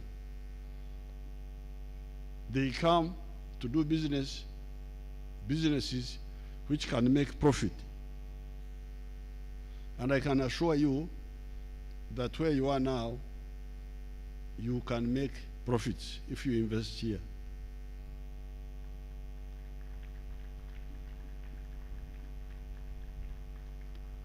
As the Honorable Minister said, Anite, to do business, you need three things. Number one, you need to produce a good or a service, a product which is a good or a service. That's one element of business. The second element is that you need somebody to buy that good or that service from you. Because if you produce and nobody buys, the business will not grow, or only a few people buy what you have produced. So the second element of business is market. The third element is infrastructure. Infrastructure to link the producer of a good or a service with the consumer of the good or the service. And as the ministers have been telling you, Uganda has got good conditions for all the three. The goods to be produced here, especially industrial goods, because we don't invite you to come and do agriculture and so on, that one we are already doing. The people are already doing agriculture. So what we want is mainly value addition. And as you heard the minister reading to you, everything here, as you can see, grows. We are right on the equator. The airport where you landed is on the equator, but we have got a high altitude. Here where you are sitting is 1,000, I think 200 meters above sea level. Whenever I go to some parts of the world, like New York, I look at the computer of my plane and it says I'm 18 feet above sea level. I get very worried. I get worried that the ocean will come and swallow me. 18 feet above sea level. If you go to New York, you look at the computer of the plane, 18 feet above sea level. Here we are 1.2 kilometers above sea level. That's why the climate is nice, because of the altitude. And some parts of Uganda go up to 5,000 meters above sea level. That's why you will find permanent snow right on the equator. This is where some parts of Africa are very interesting. Permanent snow on the equator. So because of that, we can grow crops of the tropics, but we can also grow crops of the temperate zones, of the cold climates. There's nothing we cannot grow. We can grow tropical crops, grow savanna crops, grow temperate, like the ones you grow in Europe. We can grow them here. For instance, we can grow grapes, grow apples, products which are grown in cold climates, but also grow the ones of the tropics and of the savanna. So therefore, one cluster of business is agro-processing. And these people can tell you some of the areas we have already developed, like for instance, bananas. We are the second biggest growers of bananas in the whole world. We grow 10 million metric tons of bananas a year. Bananas of all types, very sweet bananas. When my family were living in Sweden, I went there to see them, and they brought something they called banana. It's not banana, it's something else. From Panama. You don't feel anything. Oh, I felt so sorry for those people. We produce now 5 million tons of maize. And we are still not.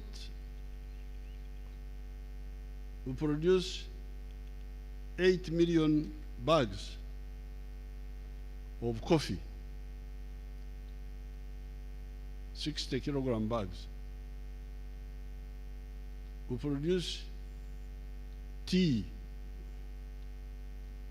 I think 60 million kilograms. Milk, we are almost hitting 3 billion liters a year. And so on. So there are some areas where we have already moved, but we can move more.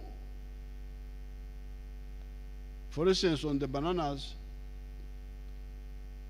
although we are producing 10 million tons, the farmers are still using low technology. If they follow the government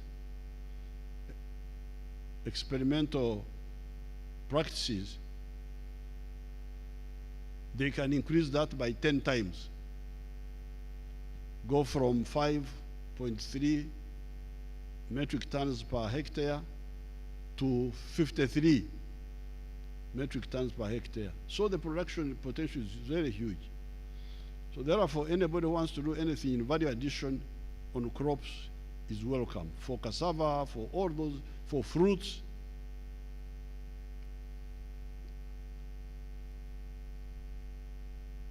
Then, on the side of minerals, they must have told you, we need a factory for steel. We have got very good iron ore. We need steel. Phosphates, fertilizers. We had agreed with the Chinese company, but they had some problems. Vermiculite for some industrial products. Gold, copper, cobalt, lithium. Lithium, want to produce lithium batteries here. Niobium, they are all here. Rare earth. All those high value minerals, we have them here. Tin, tungsten. So, on the side of producing goods and for services, transport, medical, educational, like people who are talking of building schools for technical especially, tourism, hotels, all that is open. So, to produce goods and services here it is very easy. Why? Because of the raw materials, which are abundant. But then, how about the market? The market you have had, the market of Uganda, 43 million. I need to update minister. I need the population of East Africa now is 300 million. Because Congo has joined. The 170 million we are talking about is the old 6 countries. They are now 7, including Congo. So it's 300 million people. Then the whole of Africa, 3 billion. So the market of Africa is there. But we have also negotiated with the United States for access to the United States market. You know, some of the Americans are Africans, as you may know. One of them was president there recently. So we have that deal with the Americans. Supply 3,000. I think there are 3,000. Are they 6,000 products? Quota free, tariff free. No tax. You should give them that list.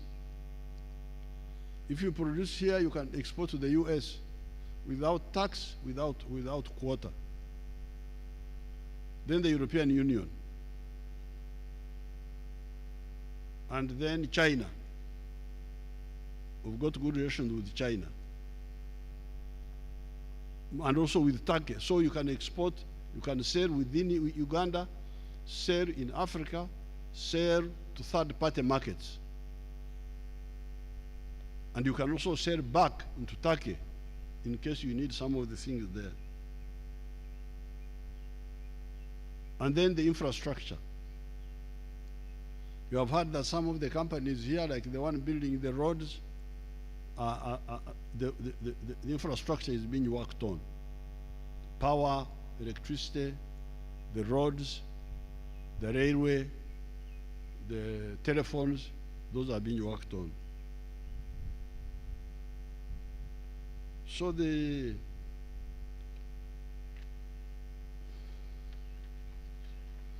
you have some of the products from the forests. If it was not for human habitation, this area would be a forest. You can see there, where the people are not, there are no people, it's a forest. Forests here grow very easily. So for products of the forest, like paper, like furniture, like other wood products, this is a very good area. So therefore, I'm very happy to welcome the Turkish delegations here, and I'm happy that you are meeting the Ugandans.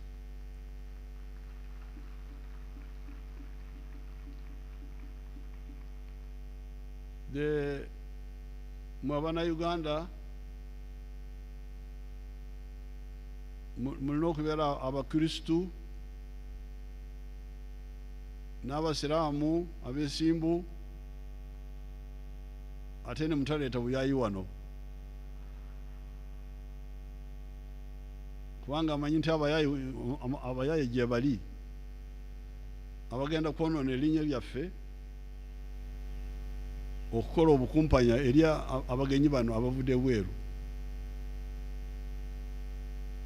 Temulimba ate temubba abantu bano abagenyi bano, mukolagane bulungi mu ngeri ennungi y'obwesimbu. Naye nkakasa kubanga mpuliriddemu abamu temugambye nti Bitatuule ye chairman wamwe ali luddawa? Bitatuule ali awo? Oh, ali luddawa Bitatuule nga simulaba?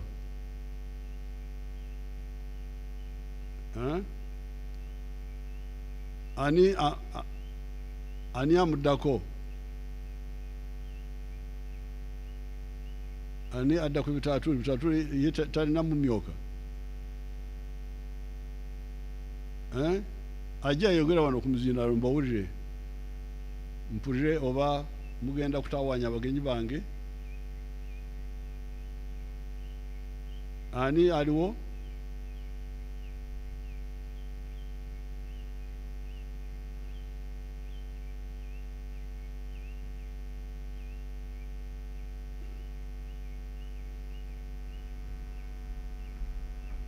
Bino byogedde mu Luganda kubanga saagala abagenyi naawe yogera Oluganda. Omanyi Luganda? Ndwogeramu katonotono Excellency, lumanyi. Bannayuganda tukolagane bulungi. Amannya gwani? Nze Morrison Lwakakamba, Your Excellency. Lwakakamba? Yes. Oyo kyalina bizinesi oyo. Oyo mukozi wa gavumenti, genda otuule. Njagala muna bizinesi ajja akiikirira abalala.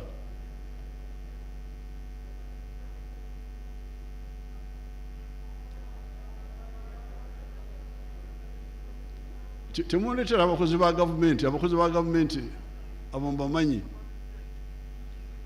Jangu wali bakulabye, jangu wali genda wali bakulabye bulungi.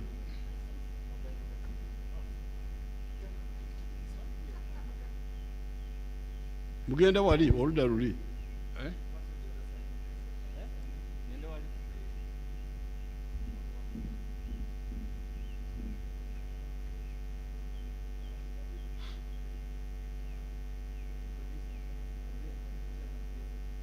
Sebo Your Excellency, omwami ajja ye Benon Lujja ow'Amaganjo Grain Millers akola akawunga. akola akawunga. Yes, sir. Maganja oyo nali nkozesa esaano ye akawunga akakalo naye kati nagivaako olw'ensonga eyenjako. Maganja ogamba ki weyanjule? Essebo weebale nnyo mukama waffe Semberera omuzindaalo. weebale nnyo mukama waffe President, olyose n'oyogera ku kalo wakoogerako neŋŋenda nsula India nendeeta ebyuma eby'omulembe watereza ensonga. obukulembeze bwe obumukoze bulungi nnyo nga Maganja Gray Millers. Mbadde saagala kwanjula ebyama byonna. Ssebo kyakola bulungi era ozze otukulembera bulungi nnyo ffe nga Maganja. Oli steady, oyogera ekituufu, naffe basajja ne tukola ne tutereeza ebintu. Ssebo tweyama ng'abasuubuzi tujja kukolagana ne bannaffe ate watukola bulungi watugamba nti you don't milk a cow from the bush.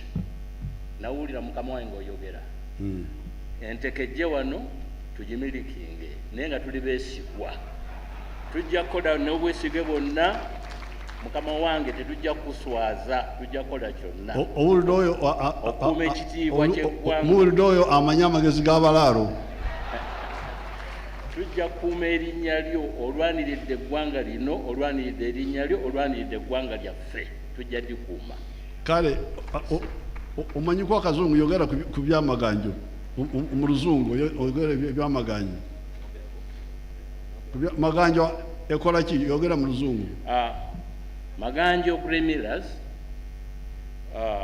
Osibuka wa? Omuna Uganda osibuka wa? Mukama wange nsibuka Gomba gy'omanyi gye walongoosa amakubo gonna.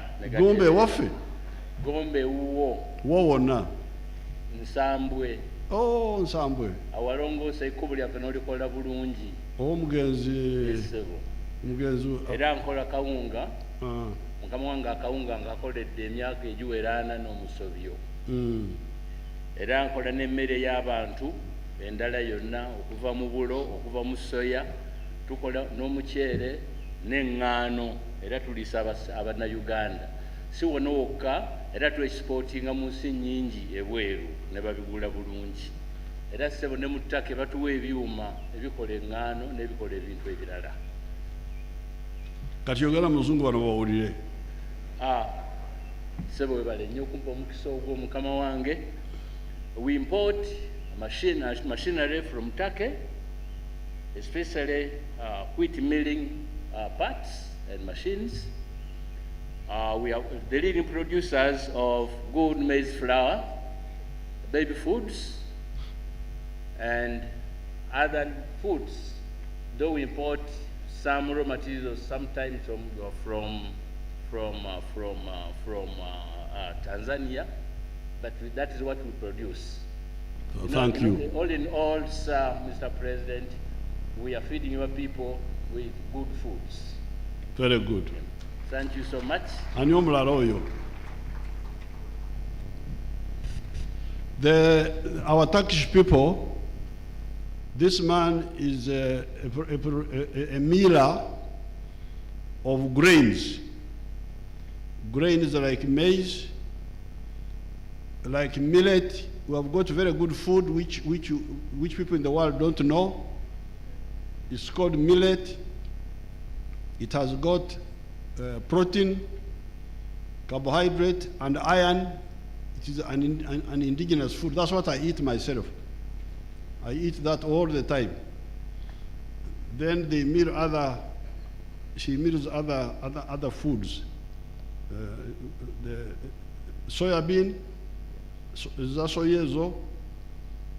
like soya and so on. So that's what he does. And ategwe okoraki.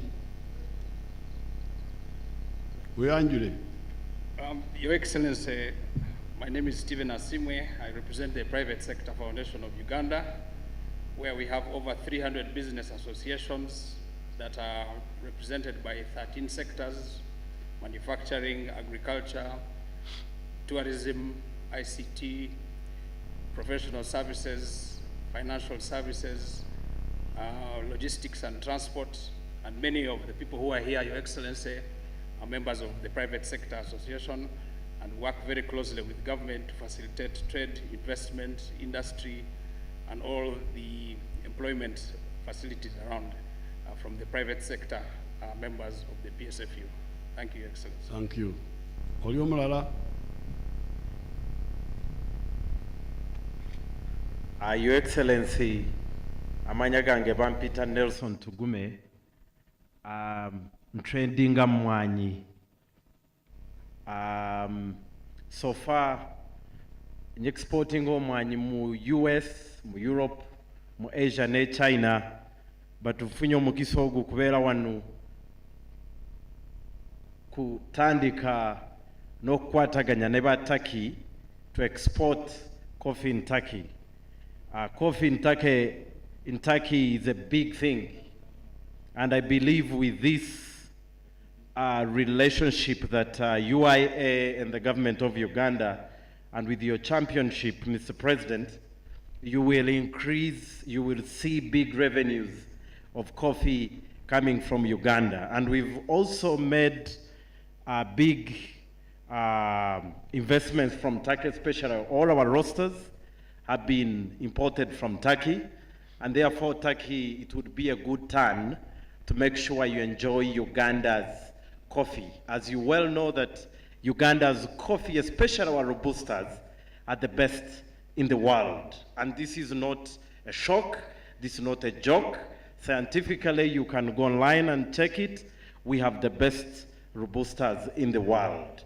And we've also, Your Excellency, gone ahead and invest in big machinery in starting washing our Robustas. And therefore the Turkish who are near Europe, who like a certain kind of taste of Robusta, which is not mid-harsh and mild, this is a big opportunity for us as Ugandan coffee investors to get good monies and good collaborations in Turkey. I'm looking forward for my first container in Turkey in a couple of days. Thank you. Kale mwebale. Olumulala, okay? Sebo, Mr. President, Council Kempite muke waffe, amanya Augustine Lwangabusi wa mwavu teerowoleza. Tukwebaza olw'okutuwa ambassador ate omupya ogende Turkey kubanga ffe twakava e Djibouti omwezi ogwedde nga tugenza okunoonya obutale bw'ebibala, fruits n'emmere, naye bwe twamala okukomawo ne tutuula. Gwe bakuzaala wa? Wandi sebo. Bakuzaala wa? Masaka sebo. Masaka wa wonna? Mu Kibinge. Ekibinge? Yes sebo. Abo bakozi? Yes sebo. Kaakati sebo mangu ago nga twakawulira appointment ya ambassador Nusrat Peru, twewunya nti twamutuukako era n'atuwa audience natubadde tukolagana naye nga we expecting to go to Turkey end of June so that we get machinery to come and add value on the fruits from Uganda and even do other business with Turkish people. But the problem, we have a fear that to get a visa to Turkey takes some time. So we are requesting you to work on that so that we ask for the visas, we get them quickly so that we make business with Turkish people. Thank you, sir, Your Excellency. Ebibala mutunda bibala ki? Twatwala ananas, tangawus, banana, sweet bananas, then ebinzali, ebinyebwa, and the people were very happy and said our things are very sweet, so we need to add on more value. To get money. Thank you. Naye ekyobuyayi kyenjogedde mukitegedde? Sebo tukakasa era ffe group ze tukuŋŋaanya tubaga twagala obwesigwa. Obuyayi wa? Tetwagala buyayi sebo. Obuyayi wa? Wansi. Wansi. Yes sebo. Katonda yeebazibwe. Thank you. So these people have been telling me the lines of their businesses, which are all involved in value addition, grain milling, coffee, Then the last one was talking of fruits. I was just taking a sample. So I welcome the Turkish delegation. I welcome the minister. Thank you very much for coming. This is a good place. You are in the right place at the right time. Thank you very much.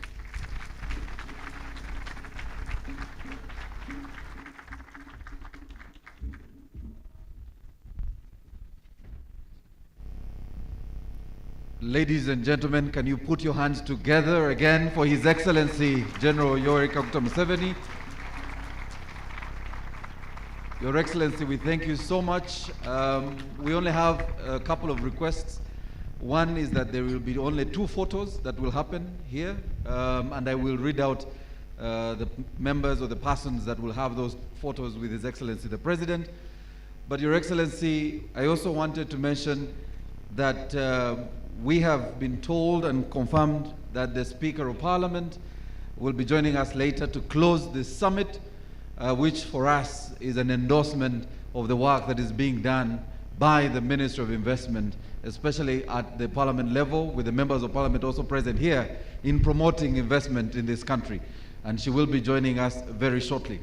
So may I now request the 2 categories of teams, and I will read you who will be joining His Excellency the President in the 2 photos. The first photo will have our honorable members, the honorable ministers. So the honorable ministers, please make your way, including the honorable Deputy Minister of Trade from Turkey. Please do make your way. This will also include the Director General UIA and the Chairman UIA. If you could make your way, the Honorable Evelyn Anite, the Honorable Acheng, General Acheng, the Honorable David Bahati, the Honorable Ramirama, the Honorable Harriet Ntabazi, the Honorable Okello Riem, and the Honorable John Mulemba, Honorable Riza Tuna, and Robert Mchiza, and Morrison Rakakamba. So Morrison? Yes, go ahead. That's the first photo though, Samson, eh? Era temuba mbuyayo. Atasomeddwa tagenda. Okitegedde. So we have 2 photos. That's the first photo. I'll mention the second team, ladies and gentlemen, as soon as we have our first photo.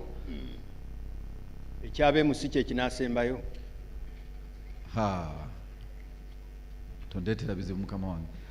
So the second category, I wanted, the Honorable Okello Riem is coming. So cameraman, please hold. The Honorable Okello Riem is joining you.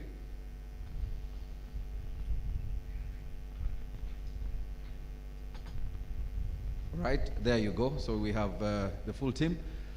May I now request, as this photo is being taken, for the ambassador, His Excellency Ambassador Alep Kerem, Honorary Consuls Emek Ekar, and our Istanbul Honorary Consul, the Ambassador Stephen Moviru, and of course the Honorable Nusrat Peru, Mr. Dogan Ali, and Honorable Riza Tuna, the Minister, to stay. So I request the others I've just mentioned to join the team. Dogan Ali, Honorable Nusrat Peru, please.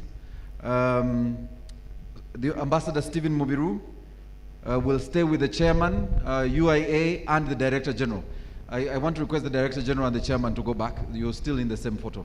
So the Honorary Consul for Istanbul and the Honorary Consul, the 2 Honorary Consuls from Turkey, and of course our Minister from Turkey, and the Ambassador, and the 2 Ambassadors, yes, and the Director General UIA and the Chair UIA. Please.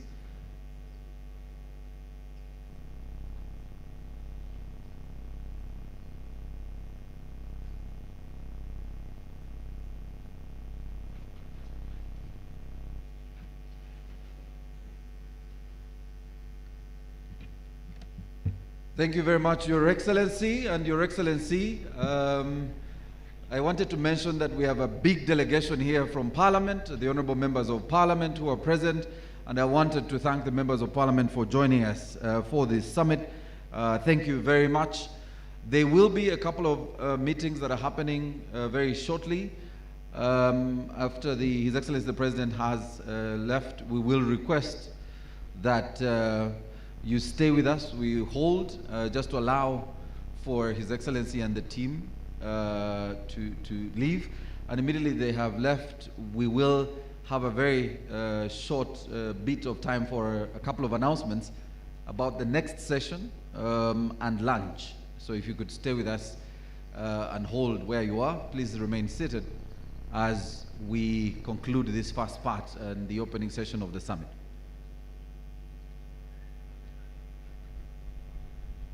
Of course, there will be the anthems in reverse order. Those will definitely happen. So, Morris, is this the time for the anthems? All right, so we'll have the anthems. Please stand, ladies and gentlemen, please do stand. And as Samson said, that's in reverse order. So we'll start with the East African anthem. Samson, there was a challenge for me and Marcus, but we have delegated you, sir. I will delegate, I will Jakubayamba.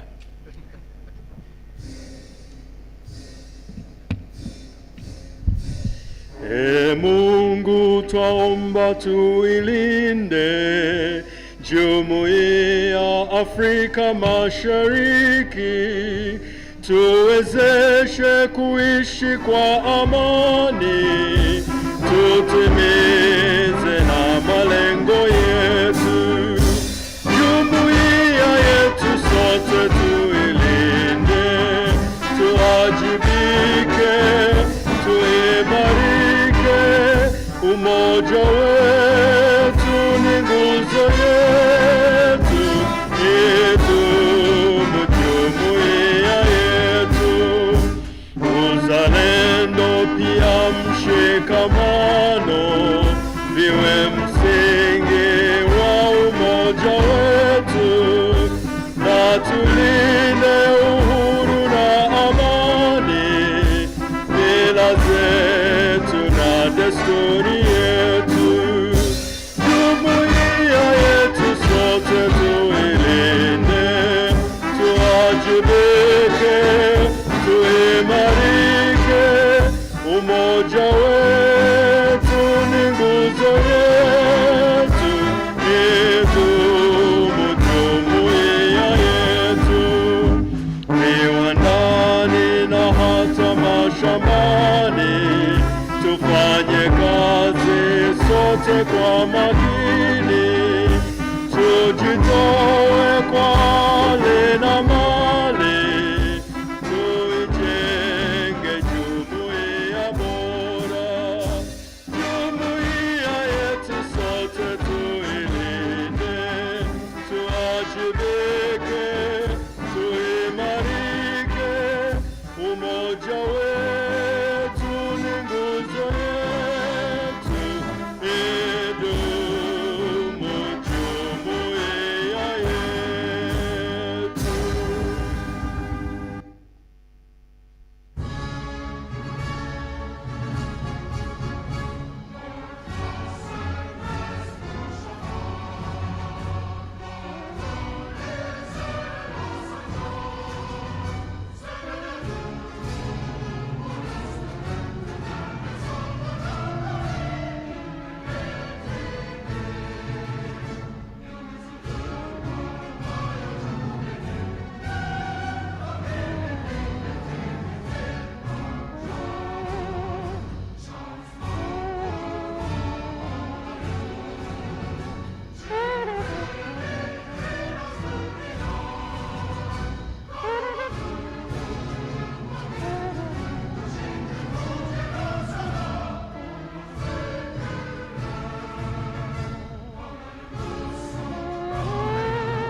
Uganda, the land of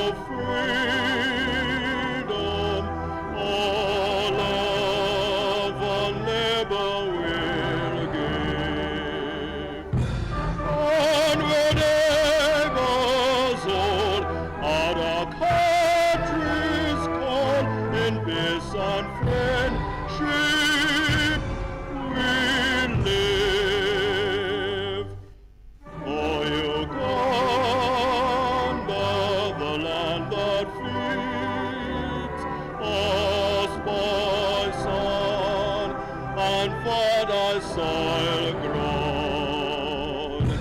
For our own dear land we shall stand the fall of our free cause proud. Ladies and gentlemen, a big round of applause for His Excellency the President. We want to thank Your Excellency for your time and joining us for this Uganda-Turkey Investment Trade Industry and Tourism Summit. We want to request that our visiting delegation and our invited guests to please remain in your positions for a couple of minutes as we manage this part of His Excellency's departure. We want also to request, ladies and gentlemen, that we will have a very short lunch. And lunch is at the tent. As you walk out from the same tent on the left, there will be lunch. Our ushers will guide you. Let's be back in 45 minutes. So what exactly? All right. So let's just a minute. Please, please hold. All right. So there is now consensus, and I wanted to request your permission, ladies and gentlemen. Allow us handle this last session, which has the final panel. And then we can all have lunch immediately after and can also stay and continue to network for the B2Bs. So mine is to request, ladies and gentlemen, please take your seats. Please take your seats. Take your seats. We have a very short session so that we go to lunch and then do B2B. For those of you who want to invest in music, we can have that conversation. You have managed to market yourself. So ladies and gentlemen, very quickly, I'll not keep you too long. For about 30 minutes, I want to invite our panel. We'll have a very, very short panel discussion here. So allow me invite our panel to join me. There's seats on the other side and on this side. So ladies and gentlemen, allow me invite from the Private Sector Foundation, the CEO, Mr. Stephen Asimwe. Also invite the Commissioner General, Uganda Revenue Authority, John Musinguzi. You could sit either side, that's okay. Our audio team, please manage the audio. I also want to invite a representative from the Uganda Manufacturers Association, and also invite a blessing from the National Chamber of Commerce, and finally a representative from the Uganda Development Bank. So blessing, Uganda Development Bank on the other side, there's seats on that side, and also the Uganda Manufacturers Association. So a representative from Uganda Manufacturers Association and a representative from the Uganda Development Bank. Please note that we will only serve lunch immediately after this panel discussion, and I request that you just give us 30 minutes for this panel discussion. We are looking at the relationship between the private sector and government facilitating investment in Uganda.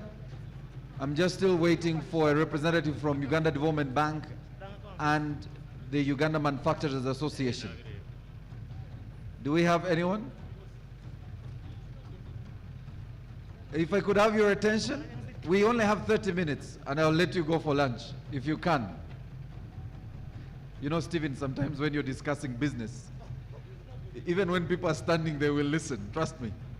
All right, so I wanted to, Stephen, you always find a way of getting the audience involved. So very quickly, please do mention, and you did mention what the Private Sector Foundation does, but in your intro and being able to highlight your relationship as a private sector with government in a minute or two, so that I'm able to get everyone's attention. Stephen?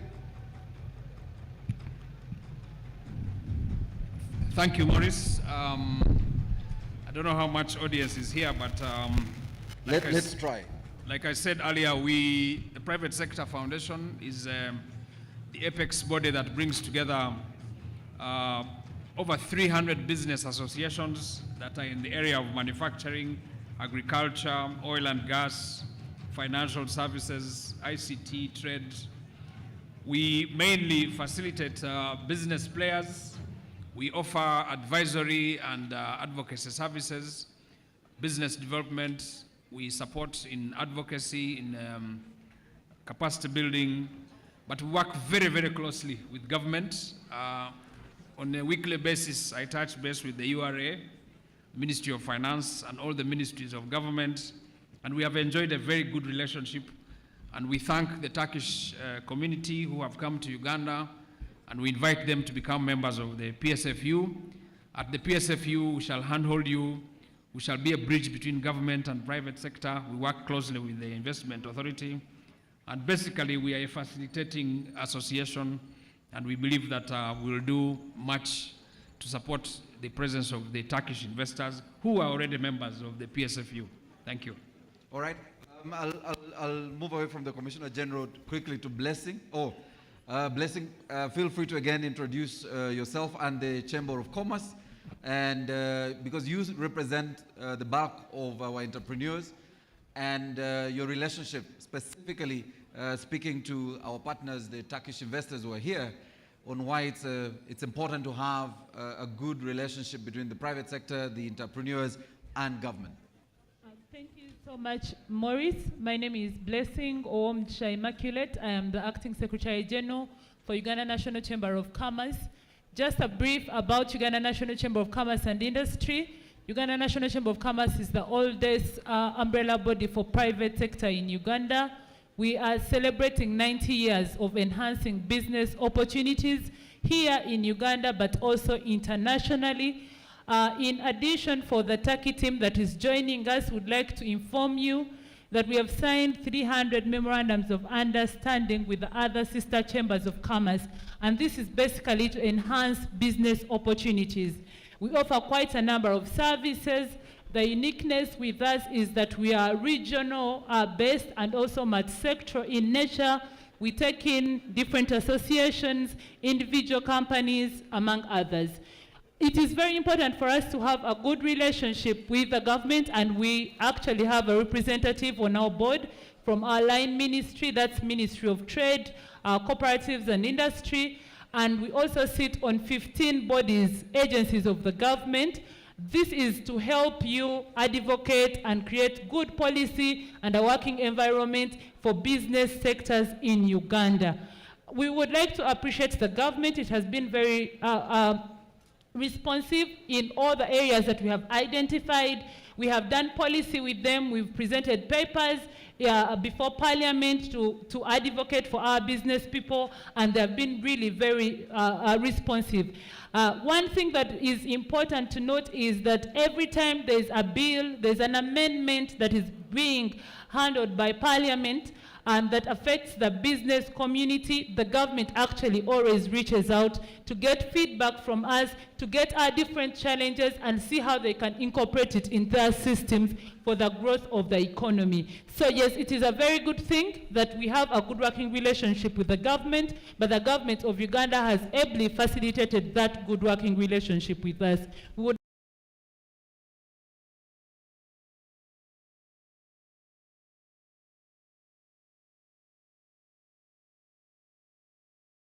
not able to share in detail what to this team. Thank you so much, Maurice. There will be several B2B meetings, but also the reason I'm allowing that we continue this discussion, we have an online audience and we have an audience on television, and we must complete this conversation. So I'll turn to your neighbor, Blessing. I request that you introduce yourself, sir, and allow to speak to what you do, you know, and who you're representing. Thank you. Thank you very much, Bona Morris. My name is Andama Mahmoud. I am the Director of Investments at Uganda Development Bank. Maurice, you may realize that money is a very important factor in investments. And since morning we have been talking about factors that have made Uganda very attractive for investments, but we have not talked about where do we get the money for the investments. So therefore, I will request you, maybe I will spend a little bit more time than you have allocated. All right, can you keep it very short? Go ahead, I'm trying. Thank you. In the first place, I want to thank you for inviting Uganda Development Bank for this forum where we get to discuss investments, trade, industry, and tourism sectors that are very critical and pivotal to the development of Uganda. Most importantly, Maurice, I'm glad to be part of this panel where we get to discuss the relationship between the private sector and government in facilitating investment environment. Again, my name is Andama Mahmoud. I am the Director Investments at the bank. Just as a way of background, Uganda Development Bank is a non-deposit-taking development finance institution. We provide innovative financial and non-financial solutions to projects that are identified having significant and positive socioeconomic impact aligned to the development agenda of the government as identified in National Development Plan 3. The bank is capitalized by its shareholders, the government of Uganda, and represented by the Ministers of Finance and the Minister of State. We do support most of the sectors that have already been presented here in the morning for investment opportunities, starting with agriculture, both primary and agro-processing, and we do support our support goes to inputs, improved seeds, improved farm methods, mechanization, irrigation, and post-harvesting. Tourism and hospitality that was already spoken about here in the morning, we can support you in acquiring accommodation facilities within the tourism belt, purchase of specialized tourism transport facilities, equipment and working capital. We can support the manufacturing sector in acquisition of plant and equipment for manufacturing, construction. As a matter of fact, one of the clients, one of the local investors who testified here, and just when the president called him, we were the one who facilitated the acquisition of the processing equipment from Turkey in a place called Konya. The human capital development, this is a key area that the infrastructure, especially for the local contractors, we play a significant role in terms of supporting the investors in that country. Ladies and gentlemen, Uganda is currently in a phase of post-economic recovery after devastating effects of COVID-19. To facilitate the post-economic recovery in Uganda, we need a form of strong ecosystem between the private sector and the government through affordable and patient financing that will oil the rust engines and thus spur development.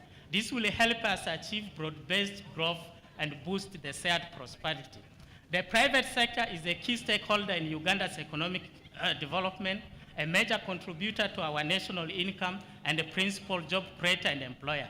The private sector provides about 90% of employment in Uganda, delivers critical services and goods, contributes to tax revenues and efficient flow of capital.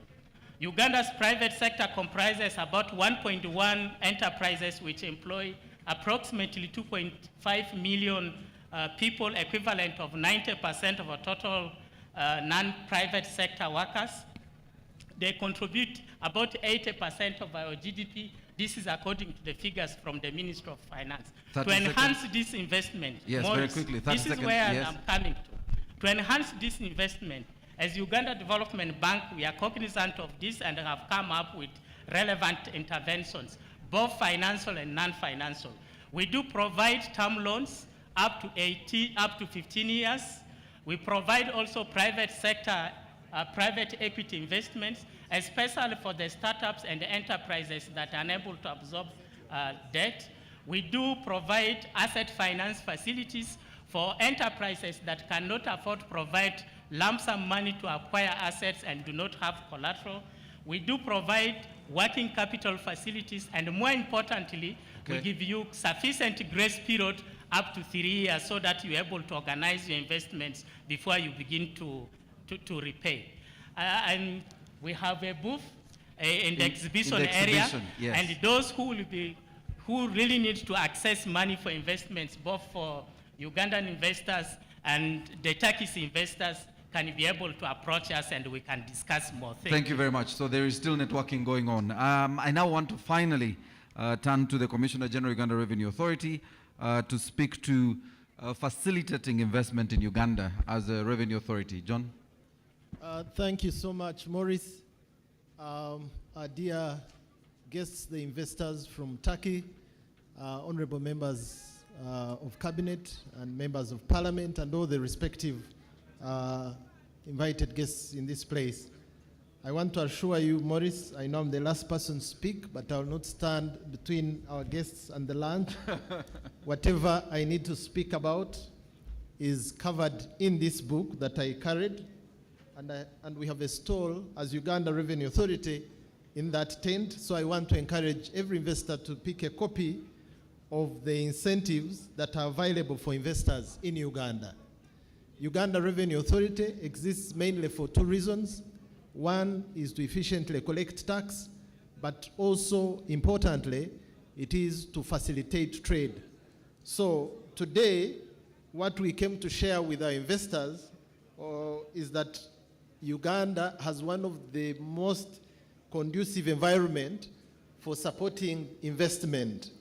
There are a number of incentives that are detailed in this booklet for every form of manufacturing, right from agriculture value addition to manufacturing of medical supplies, to manufacturing of different types of footwear, to manufacturing of different chemicals and agricultural inputs. So this book will give you the detail of what sectors will benefit from the incentives. The next part of the book will talk about the conditions for qualifying for these investments. Fortunately, there are only 3 conditions.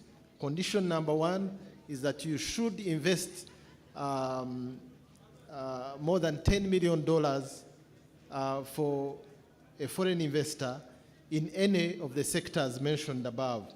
Number 2 is that you should at least employ 70% of locals, Ugandan citizens, and they should take about 70% of your wage bill. Number 3 is that you should use at least 70% of the local materials where they are available. As simple as that. As long as you meet those 3 conditions, you'll get exemptions in income tax of 10 years, as already mentioned. You'll get exemptions of VAT, especially in the initial stages of design and feasibility studies. You'll get exemptions in excise duty. You'll get exemptions on stamp duty for any land acquisitions, and so many others. But even on the customs side, there are a number of incentives that you'll benefit from. One of those is the enabling environment, which I've already mentioned under the Uganda Electronic Single Window. We have one-stop border facilities that expedite clearance of goods. We have single customs territory. You clear once as you enter into East Africa from any point of entry of your preference. We have authorized economic operators that allows the big investors to clear their goods and they make payments later. We have a lot of technologies like non-intrusive inspection, so we can verify your goods in a short time without wasting your time. We have centralized document processing, so you can be sure that any assessment of tax will be done transparently and efficiently. But also very importantly, under the East African community, we have duty remission. We also have stay of application. For certain strategic investment areas, we'll ask stay of importation duties, and you'll have the privilege to import some of the things you need tax-free because of the strategic areas of investment, as mentioned. We also have duty drawback for any import duties that you may pay on raw materials that will be used in the manufacturing of goods for export. We refund you that money. Maurice, if I wasn't standing between people's lunch, I would go on and on. But again, for emphasis, everything that I have said and have not said is in this booklet. So just pass by our stall and pick a copy, go and read it. For any clarification, we are around. As Uganda Revenue Authority, we welcome all our Turkish visitors. Come and invest in Uganda. There is probably no better country in the world where you'll find a conducive investment climate like the one here in Uganda. Thank you very much. Thank you very much, Commissioner General. I want to thank the panels. I want to thank UDB, Uganda National Chamber of Commerce, PSFU, and URA for sharing this conversation on the climate, the investment climate, and the relationship between the private sector and government. You can take your seats, ladies and gentlemen. Round of applause, ladies and gentlemen, for our panel. I must say we still have an online audience, and we did share this YouTube link with our partners in Turkey, and there is an audience watching and joining us online. And we want to conclude today's conversation. So allow me invite the Chairman, Uganda Investment Authority, Morrison Rwakakamba, to invite the Honorable Minister for Health to close our summit. I see Morrison is one of the happiest men today, and it is very clear why. Thank you very much, my namesake, Morris, for steering this important summit. It is now my profound honor to invite the Honorable Minister of Health to close this important investment summit.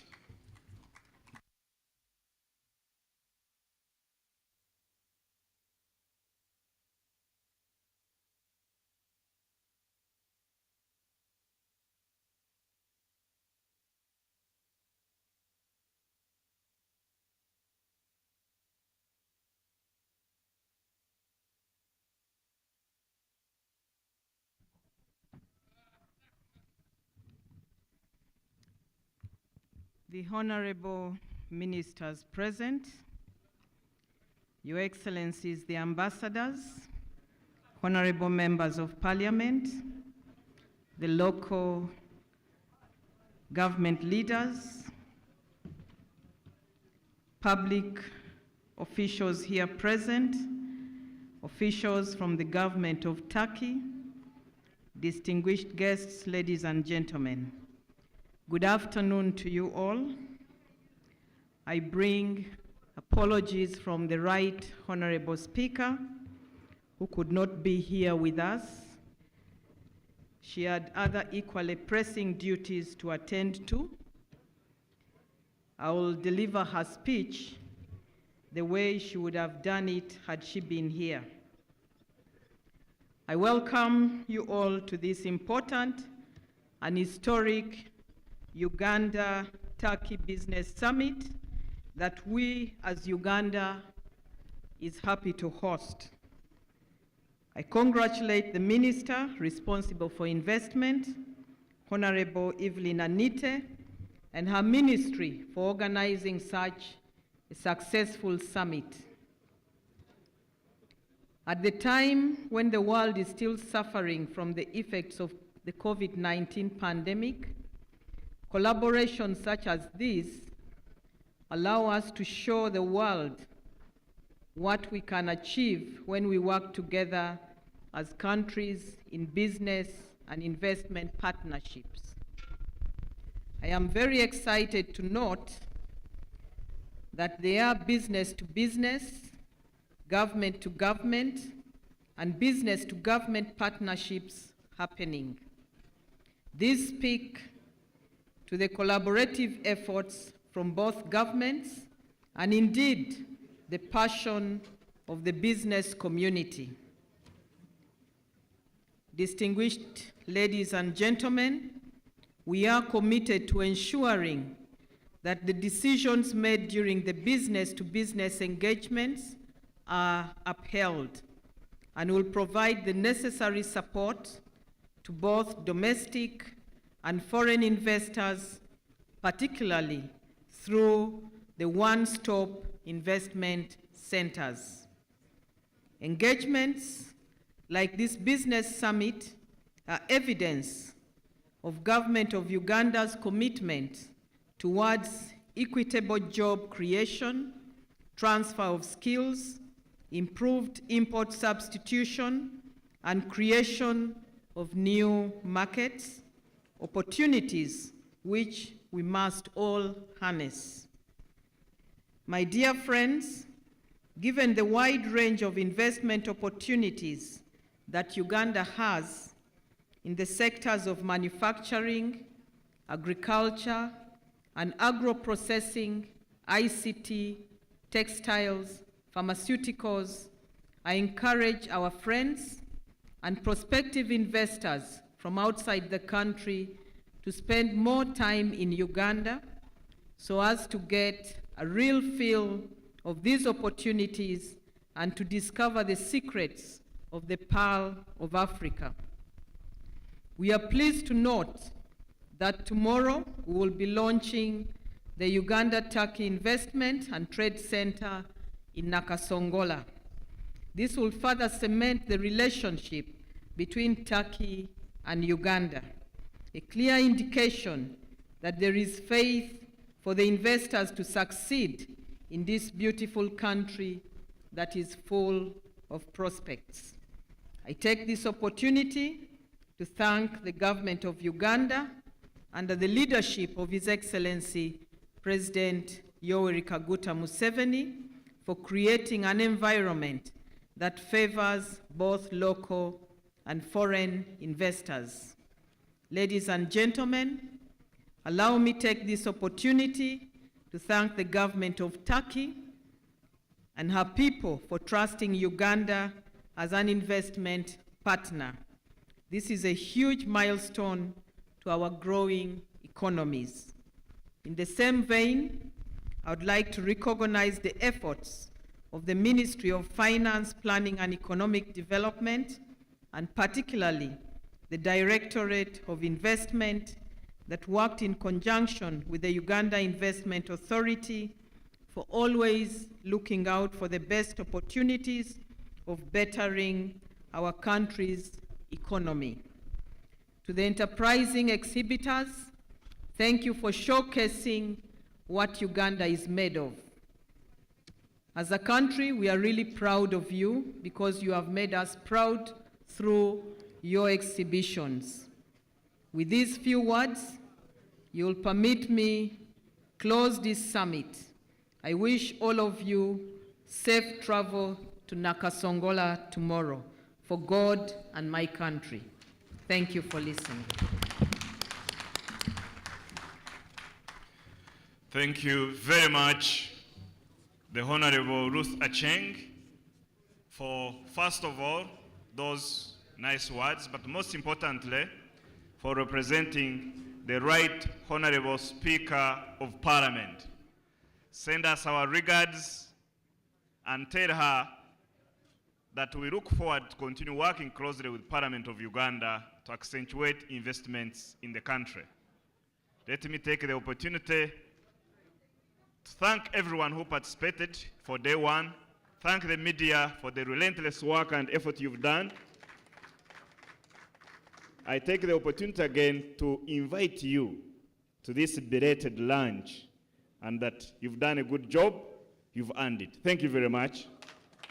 Till tomorrow.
Gentle caress of tropical wind, mountaintops,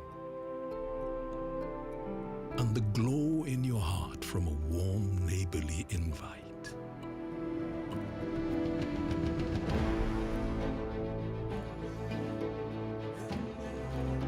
It's in the distinct aroma of our cooking to the taste of food that takes you on a journey. In the sound of homecoming and the sound of Mother Earth. In the magnificence we find on our travels and the exciting moments we experience. Ours is the kind of beauty that comes in all things big and small. All we have to do is awaken our senses and truly enjoy what's uniquely ours.